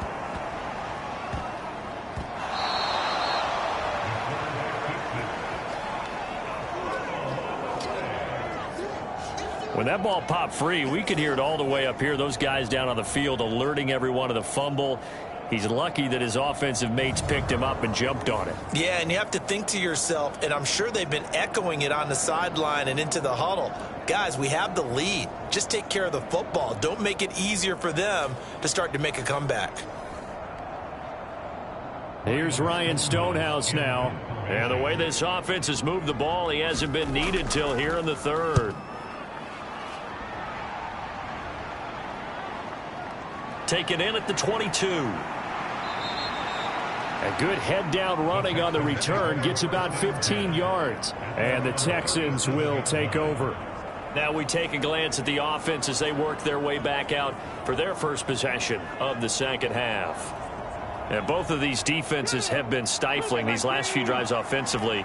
Just not able to get anything going. So what needs to change? I think a lot of the guys will go back and review, so to speak, because everyone has someone assigned to how did each play work. Okay, what did we use that kind of worked for us during this game? Try and get back to some of those plays, as well as the possibility of showing something you haven't shown already in this game and trying to change things up. We'll see if they take the advice of Mr. Davis. 5th catch of the afternoon, and that gives him a 1st down. To win any route, you've got to break down the defender, and that's exactly what happened here on this really nicely executed curl route.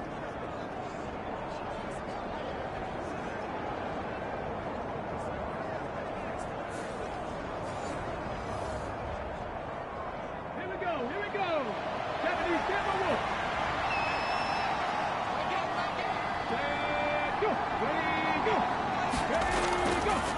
Give to Pierce. And they'll get this just to the 47. 1-yard gain. They work now on 2nd and 9. Looking to throw. Stroud. And a quick throw here. That's complete. And that's good for a gain of 6. And now it's 3rd and 3.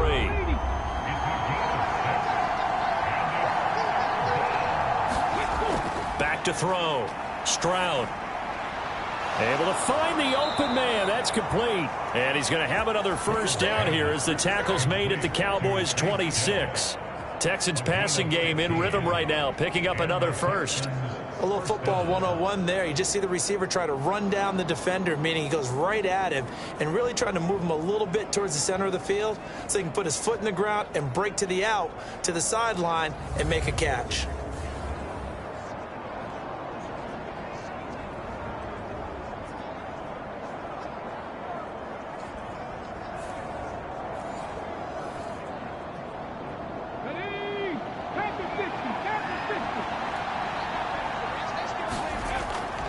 Back to the ground with Pierce. And he'll take this ahead for about 4. 2nd down coming up.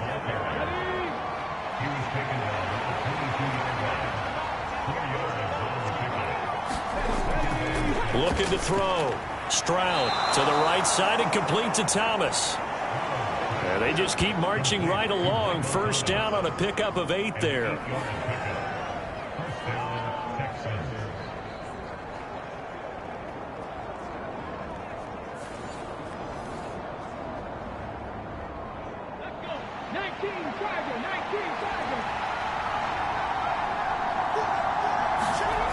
Stroud out of the gun here.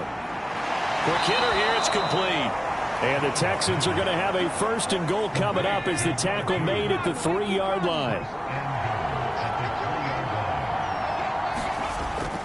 Stroud off the play fake. Rush coming, and he's taken down. Getting home that time to Marvian Overshow. Well, someone is certainly having a big game, and while that sack doesn't quite have the splash of his pick six from earlier, you know he's thrilled to be making big plays during a great individual effort today.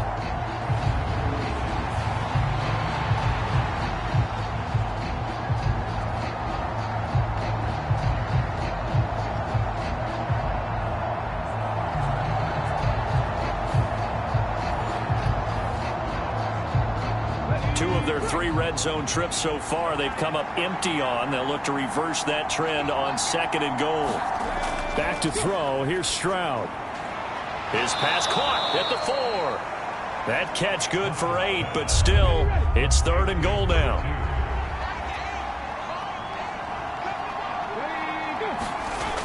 A shotgun snap to Stroud. And it'll be intercepted. Picked off by Marshawn Lattimore. And the Cowboys are going to take possession here. It's a touchback, and they'll take over at the 20-yard line. So a big chance goes by the wayside there. A tough break on 3rd and goal. Yeah, as a general rule, you know you're usually not going to win games with field goals. But in this case, they had 3 points in their pocket. I get what he was trying to do, but that's a big swing of momentum right there.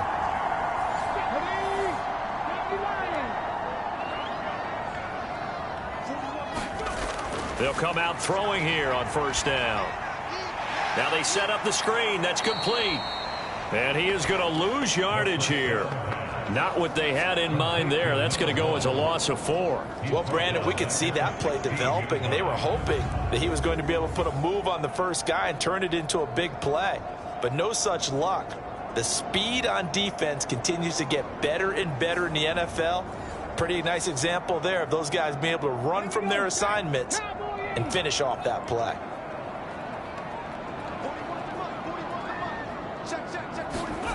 Second and 14. Now the pressure comes and he goes down. Just inside the 10, back at the 9. Christian Harris able to get in there for his 2nd sack of the afternoon. Like how they've started the 3rd quarter here. They force a punt on the first drive, and after this sack, it looks like they'll be forcing another one as well. Absolutely. Maybe got their 2nd win coming out of the locker room.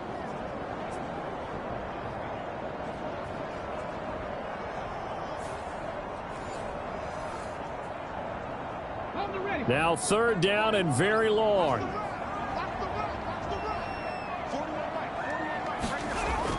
They'll look to throw here. And he fumbled it. It's on the ground. And the Texans scoop it. And he'll be brought down around the 7-yard line.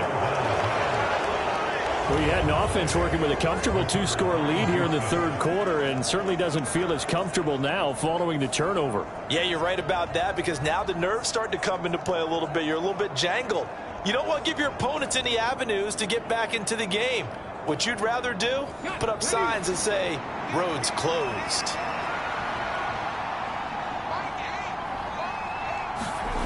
Trying to shake off the interception from the last drive. He'll look to throw to the goal line, but it's incomplete. Partner, this is almost an unwinnable spot for a defense. They have to come right out for a 1st and goal trying to stop them. But let me hold on a second. Let me take that back real quick. They can win here if they force a few. A leap, and he's got it. Michael Thomas with his 2nd TD of the game, his 6th on the year. And the Texans take the forced fumble and convert it into 6 points. And it was a tight window. He knew he had to rocket that thing in there. He got it done. And when you're able to complete one like that, your confidence has to just go sky high. You just mentioned it. Tight window, zings it in there despite excellent coverage. Result, touchdown. McLaughlin now to add the PAT.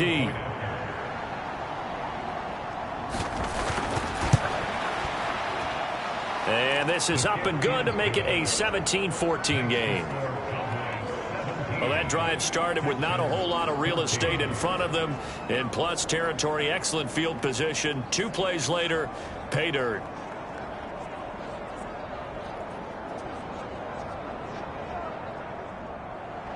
Following the touchdown, here's McLaughlin to kick off.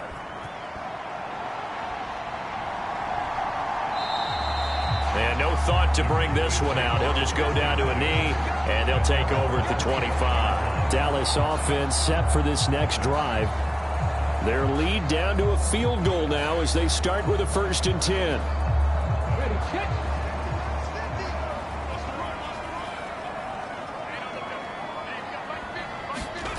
They'll try and start this drive in the air. Under pressure, and the Texans able to get in there for the sack. A loss of 4 that time on the sack, and it brings up 2nd. Well, collectively as a defense, Charles, I think if you get 4 sacks a game, you're feeling really good. Now they have 6 as a unit. And that type of a number is just staggering because there's so many ways to try and counteract it. But in this case, they've got no answers for this unrelenting pressure coming at their quarterback. So after the sack, here's 2nd and 14.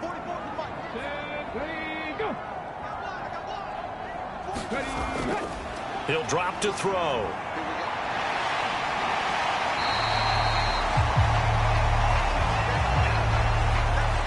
They'll see about converting this 3rd and 8. They'll drop to throw. Short throw caught by Pitts. And they're going to get him down well short of the 1st as he can only get this to the 30.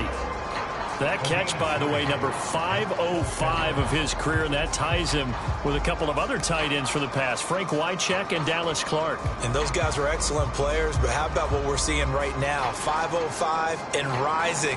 What a nice career he's put together.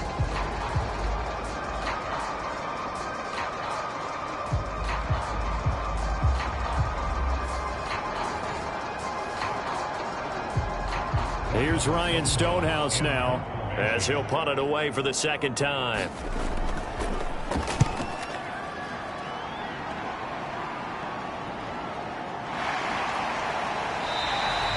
So just a 3-yard return following a punt of 45. And the Texans will take over with a 1st and 10. Michael Thomas now heading back onto the field. 2 touchdowns to his credit so far. Charles, I'm curious, do these wide receivers, what do they go in with each week? Is it different week to week for the goals that they personally set for themselves, do you think? I doubt that it's different from week to week. Maybe because of game plan, they know that one guy might be featured more than the other. But all in all, these guys are looking for 100 or more yards in receiving. But the biggest thing, getting into the end zone. And how about him? He's gotten there twice in this game. He has indeed. And he's certainly been a huge factor in this when he's got the 2 touchdowns to his credit. Now they look to him again. He picks up the 1st. Yeah, I can hear everyone saying, well, why don't you cover him, double him, triple him, do what you have to do. But sometimes they get locked into such a groove and such a connection, it doesn't matter how many guys are in his area. He certainly looks to be in that groove right now. 1st and 10, it's Stroud. He finds his target. It's Schultz. And they'll get to him after a gain of 7 to the 47. 2nd down and 3. Stroud working out of the gun. Throwing middle, and it's complete. 5th catch of the afternoon, and that gives him a 1st down.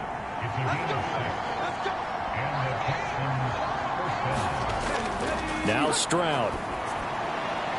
It's a short one here, complete to his tight end. Call it a gain of 6 on the play, and that'll bring up 2nd down. Throwing now is Stroud. And he's got his man out of the backfield. That's complete. From the 34 now, here's 1st and 10.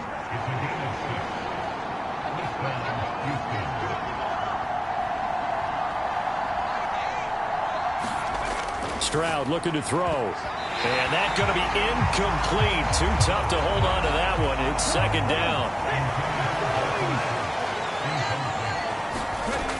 They'll stick with the passing game as he looks to throw. And now he's stripped. He lost the football. And the Cowboys have recovered. We're on to the 4th here on Thanksgiving Day. This is the National Football League on EA Sports. Back now in Arlington. It's been a very hotly contested game to this point. Just a field goal separating these 2 teams as we get set for the 4th quarter. They'll look to throw now on 1st down. There's Chris Olave. And up to the 35 before they're able to knock him down. Both teams working on short rest, but this has been one of the better Thursday night games we've seen as they come up here on 1st and 10. Jet sweep. Here's Watson. Oh, and this one may need to go back to the drawing board. He's going to be swallowed up right away. 2 yards the loss, 2nd and 12. Well, as a wideout, when you take that handoff and you're coming around the edge, you're expecting to see nothing but empty space in front of you. But if not... Well, things can go south in a hurry, and that's exactly what we saw on that play with a loss. Now they contend with a 2nd and 12 after the loss.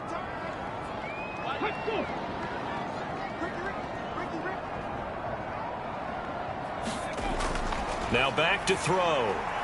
And this one quickly to Lamb.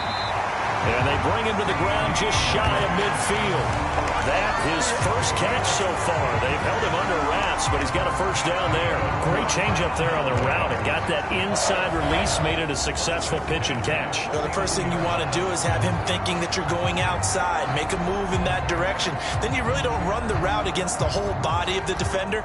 You run against a half of him, and the inside half, and he took it right across his face, got inside, and won that route in a big way. So signs of life in what's been a dormant offense in this second half. Here's 1st and 10. Now this one to his tight end out on the right side.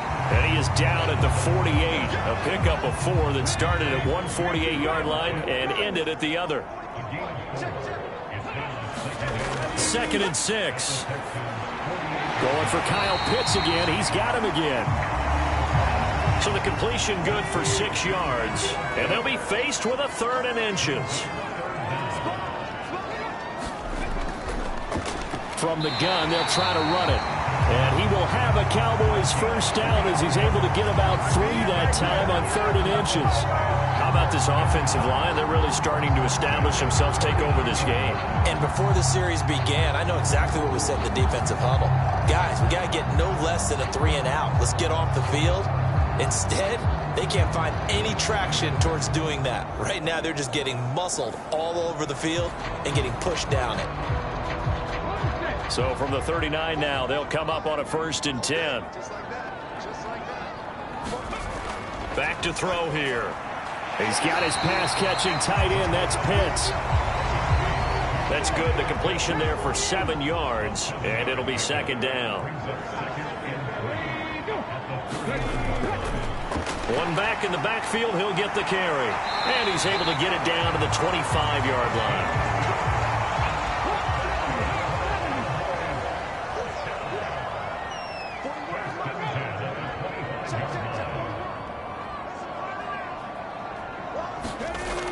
They'll look to throw here on 1st down. That's over the middle to Schoonmaker. And they'll work it inside the 15-yard line before it's all said and done. A good-looking drive for the Cowboys so far. It's a 1st down.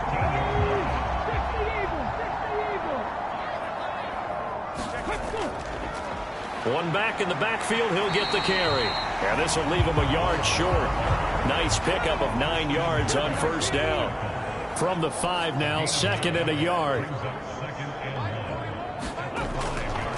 And they'll run on the inside handoff. And he'll be brought down here at the 3-yard line. Give him 2 yards. That sets him up 1st and goal. Well, it is our business to analyze what we saw out there. And on that play, I saw a defense staying in base, not taking a chance, not blitzing in a situation where they absolutely need the football back. That's either a case of overthinking it or not thinking it through. If you do blitz, do you have to be careful about where you're coming from, or are you just coming from all angles? You have to be careful about where you're coming from, obviously. But at this stage, you have to take a few chances as well. And this will result in him losing yardage. Back to the 3. Nothing doing there as the 13th play of the drive proves to be unlucky. Now, obviously, that's some good work there defensively, being able to stop them and bringing up a key 3rd down. But if you're on the offensive side of the ball, there's an opportunity, because I know what defensive guys are thinking right now. Just stop them, get to the ball. That means they might not be sound defensively. There could be some opportunities. And you said key 3rd down. Highlight that word, put it in bold. Here we go. 3rd down and goal now, and this Houston defense not backing down. They'll look for one more stop. And he'll take it into the end zone for a Cowboy touchdown. A 3-yard touchdown run. And the Cowboys are able to build on to their fourth quarter lead. They were looking to pass the ball there, but they forgot to account for the man with the football. Yeah, I can hear people right now saying, well, why don't you have a spy in your defense, someone who will dance with him and go where he goes? Well, oftentimes if you utilize a spy, you've taken away someone in coverage as well. And oftentimes, the spy, not as athletic as the guy he's trying to keep up with, so he gets defeated anyway. And he turns 3rd and goal into a touchdown. Extra point by Gay is up and good. And his guys will take a 10-point lead.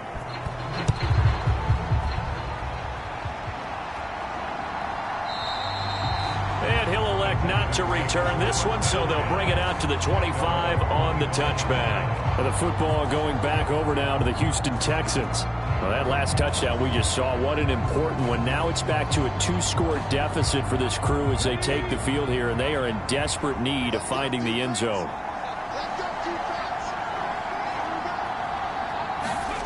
Stroud to the air on 1st and 10. Firing quickly here, and that's complete. And he's going to be dropped following a pickup of 7 past the 30 to the 32. They'll operate from the 32-yard line here, 2nd and 3.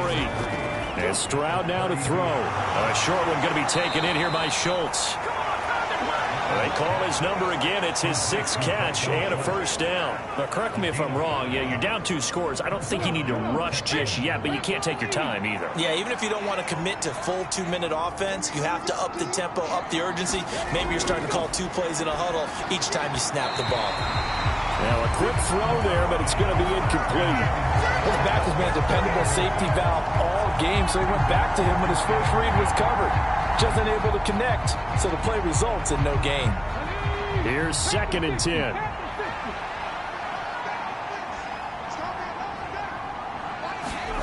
Stroud. And that'll be off the mark, too far out in front, and it's incomplete. And this offense on 3rd down today, they've had plenty of success. 8 conversions, looking for a 9th. This is 3rd and 10. A short one going to be taken in here by Schultz. And he'll be out of bounds after getting this one across the 40. All right, they're going to try and keep hope alive here on 4th down. They're going for it. And now the ball's out. Fumble near midfield. It's picked up by the Cowboys. And he'll get this back to the 32-yard line. Whenever I see a team turn it over on back-to-back drives, fumbles on their last 2, I know one person's blood pressure who is starting to rise, and that's the head coach. Absolutely. And when's it going to go down? When they stop fumbling? When they stop fumbling and after he's assessed the game film, and only if they manage to win the game. From the 32 now, here's 1st and 10. They'll come out throwing here to start the drive. That's into the hands of Pitts, the tight end. Now 2nd and 3.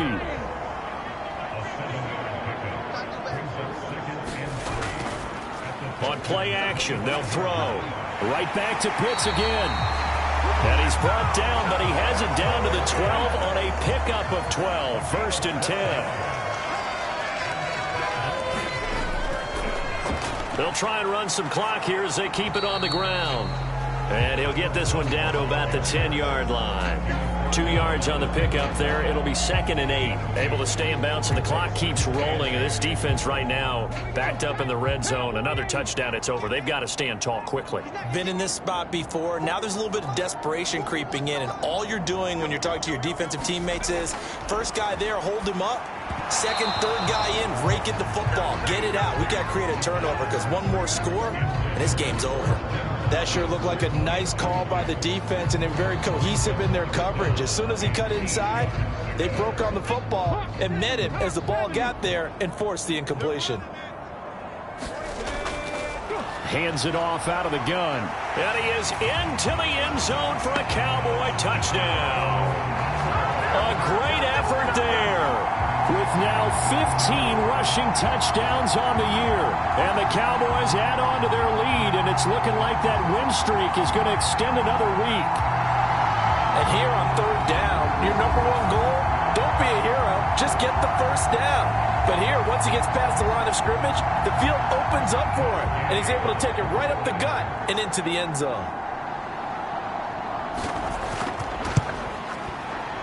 Extra point by Gay is up and good. And that'll make this a 3-score game now. The lead moves to 17. The kick team out there for the Cowboys as they run up to send this one away.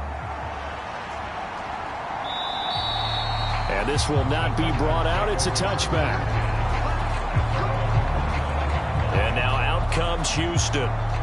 We certainly had a sense coming in here that these guys were in for a tough one on the road. That has been how this ball game is played out. They trail big as we continue on now here in this fourth quarter. Stroud now on 1st and 10. A short one going to be taken in here by Schultz. He'll be dropped after a gain of about 6 across the 30 to the 31. It'll go down as a gain of 6, and that's going to bring up 2nd down. 2 minutes left to play in this football game here on EA Sports. So it's Texans football as we welcome you back. They'll come up now 2nd and 4 from the 31. Here's Stroud. That's caught again by Schultz. His big game continues. 10 catches now and another 1st down. Stroud to throw it. Oh, now a strip. He loses the football. And now this ball picked up by the offense. But here in the final 2 minutes of the game, this will be blown dead. Only the fumbler can advance the football. So this will go back to the spot of the fumble itself. Oh, and that'll be incomplete. Oh, he took a shot as he let that go. And it's going to bring up a 3rd down. Operating from the gun, Stroud. And he's going to be intercepted for the 3rd time thus far. Picked off by Trayvon Diggs. And he takes this one back into the end zone. And the Cowboy defense has a touchdown. I suppose it wasn't out of the realm of possibility that we could have seen a comeback, but that touchdown should put any hopes of a comeback out of reach. It's been a really quality effort for him here in this one. And no matter what else you think, you have to admire the initiative to finish things off their way. Don't leave anything to chance, no matter how small the odds of a comeback were. Send it home with a touchdown and get to celebrating. Extra point by Gay is up and good. And the lead is now 24.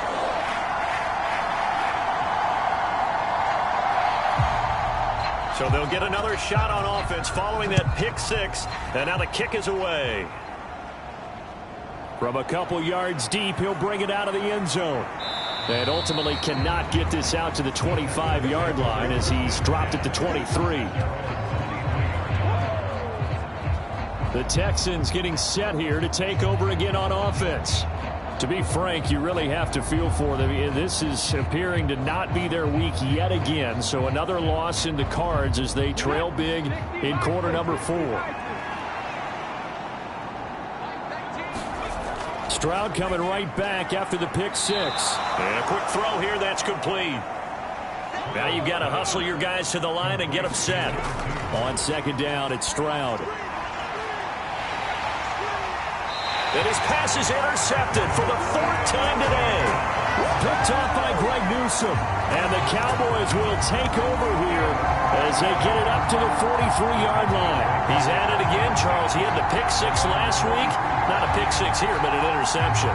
It's another Oski, because that's the word we use when we intercept the pass. Oski tells your team to rally around and block for you. But that worked really well last week because he had made it all the way to the end zone. This week he got the Oski, maybe not a touchdown, but boy, he's playing really well. And taking it across midfield and just shy of the 40. 15 yards is the pickup there, and the drive starting very nicely. 1st down. This defense, Charles, they have unraveled here in the 4th. In a sense, it's like they're being pressed, like in a basketball game, and they just can't get the ball over half court. I mean, no matter what they do, they can't get off the field. They can't slow them down. They're just going up and down the field against them. Yeah, unraveling would be a perfect word for them.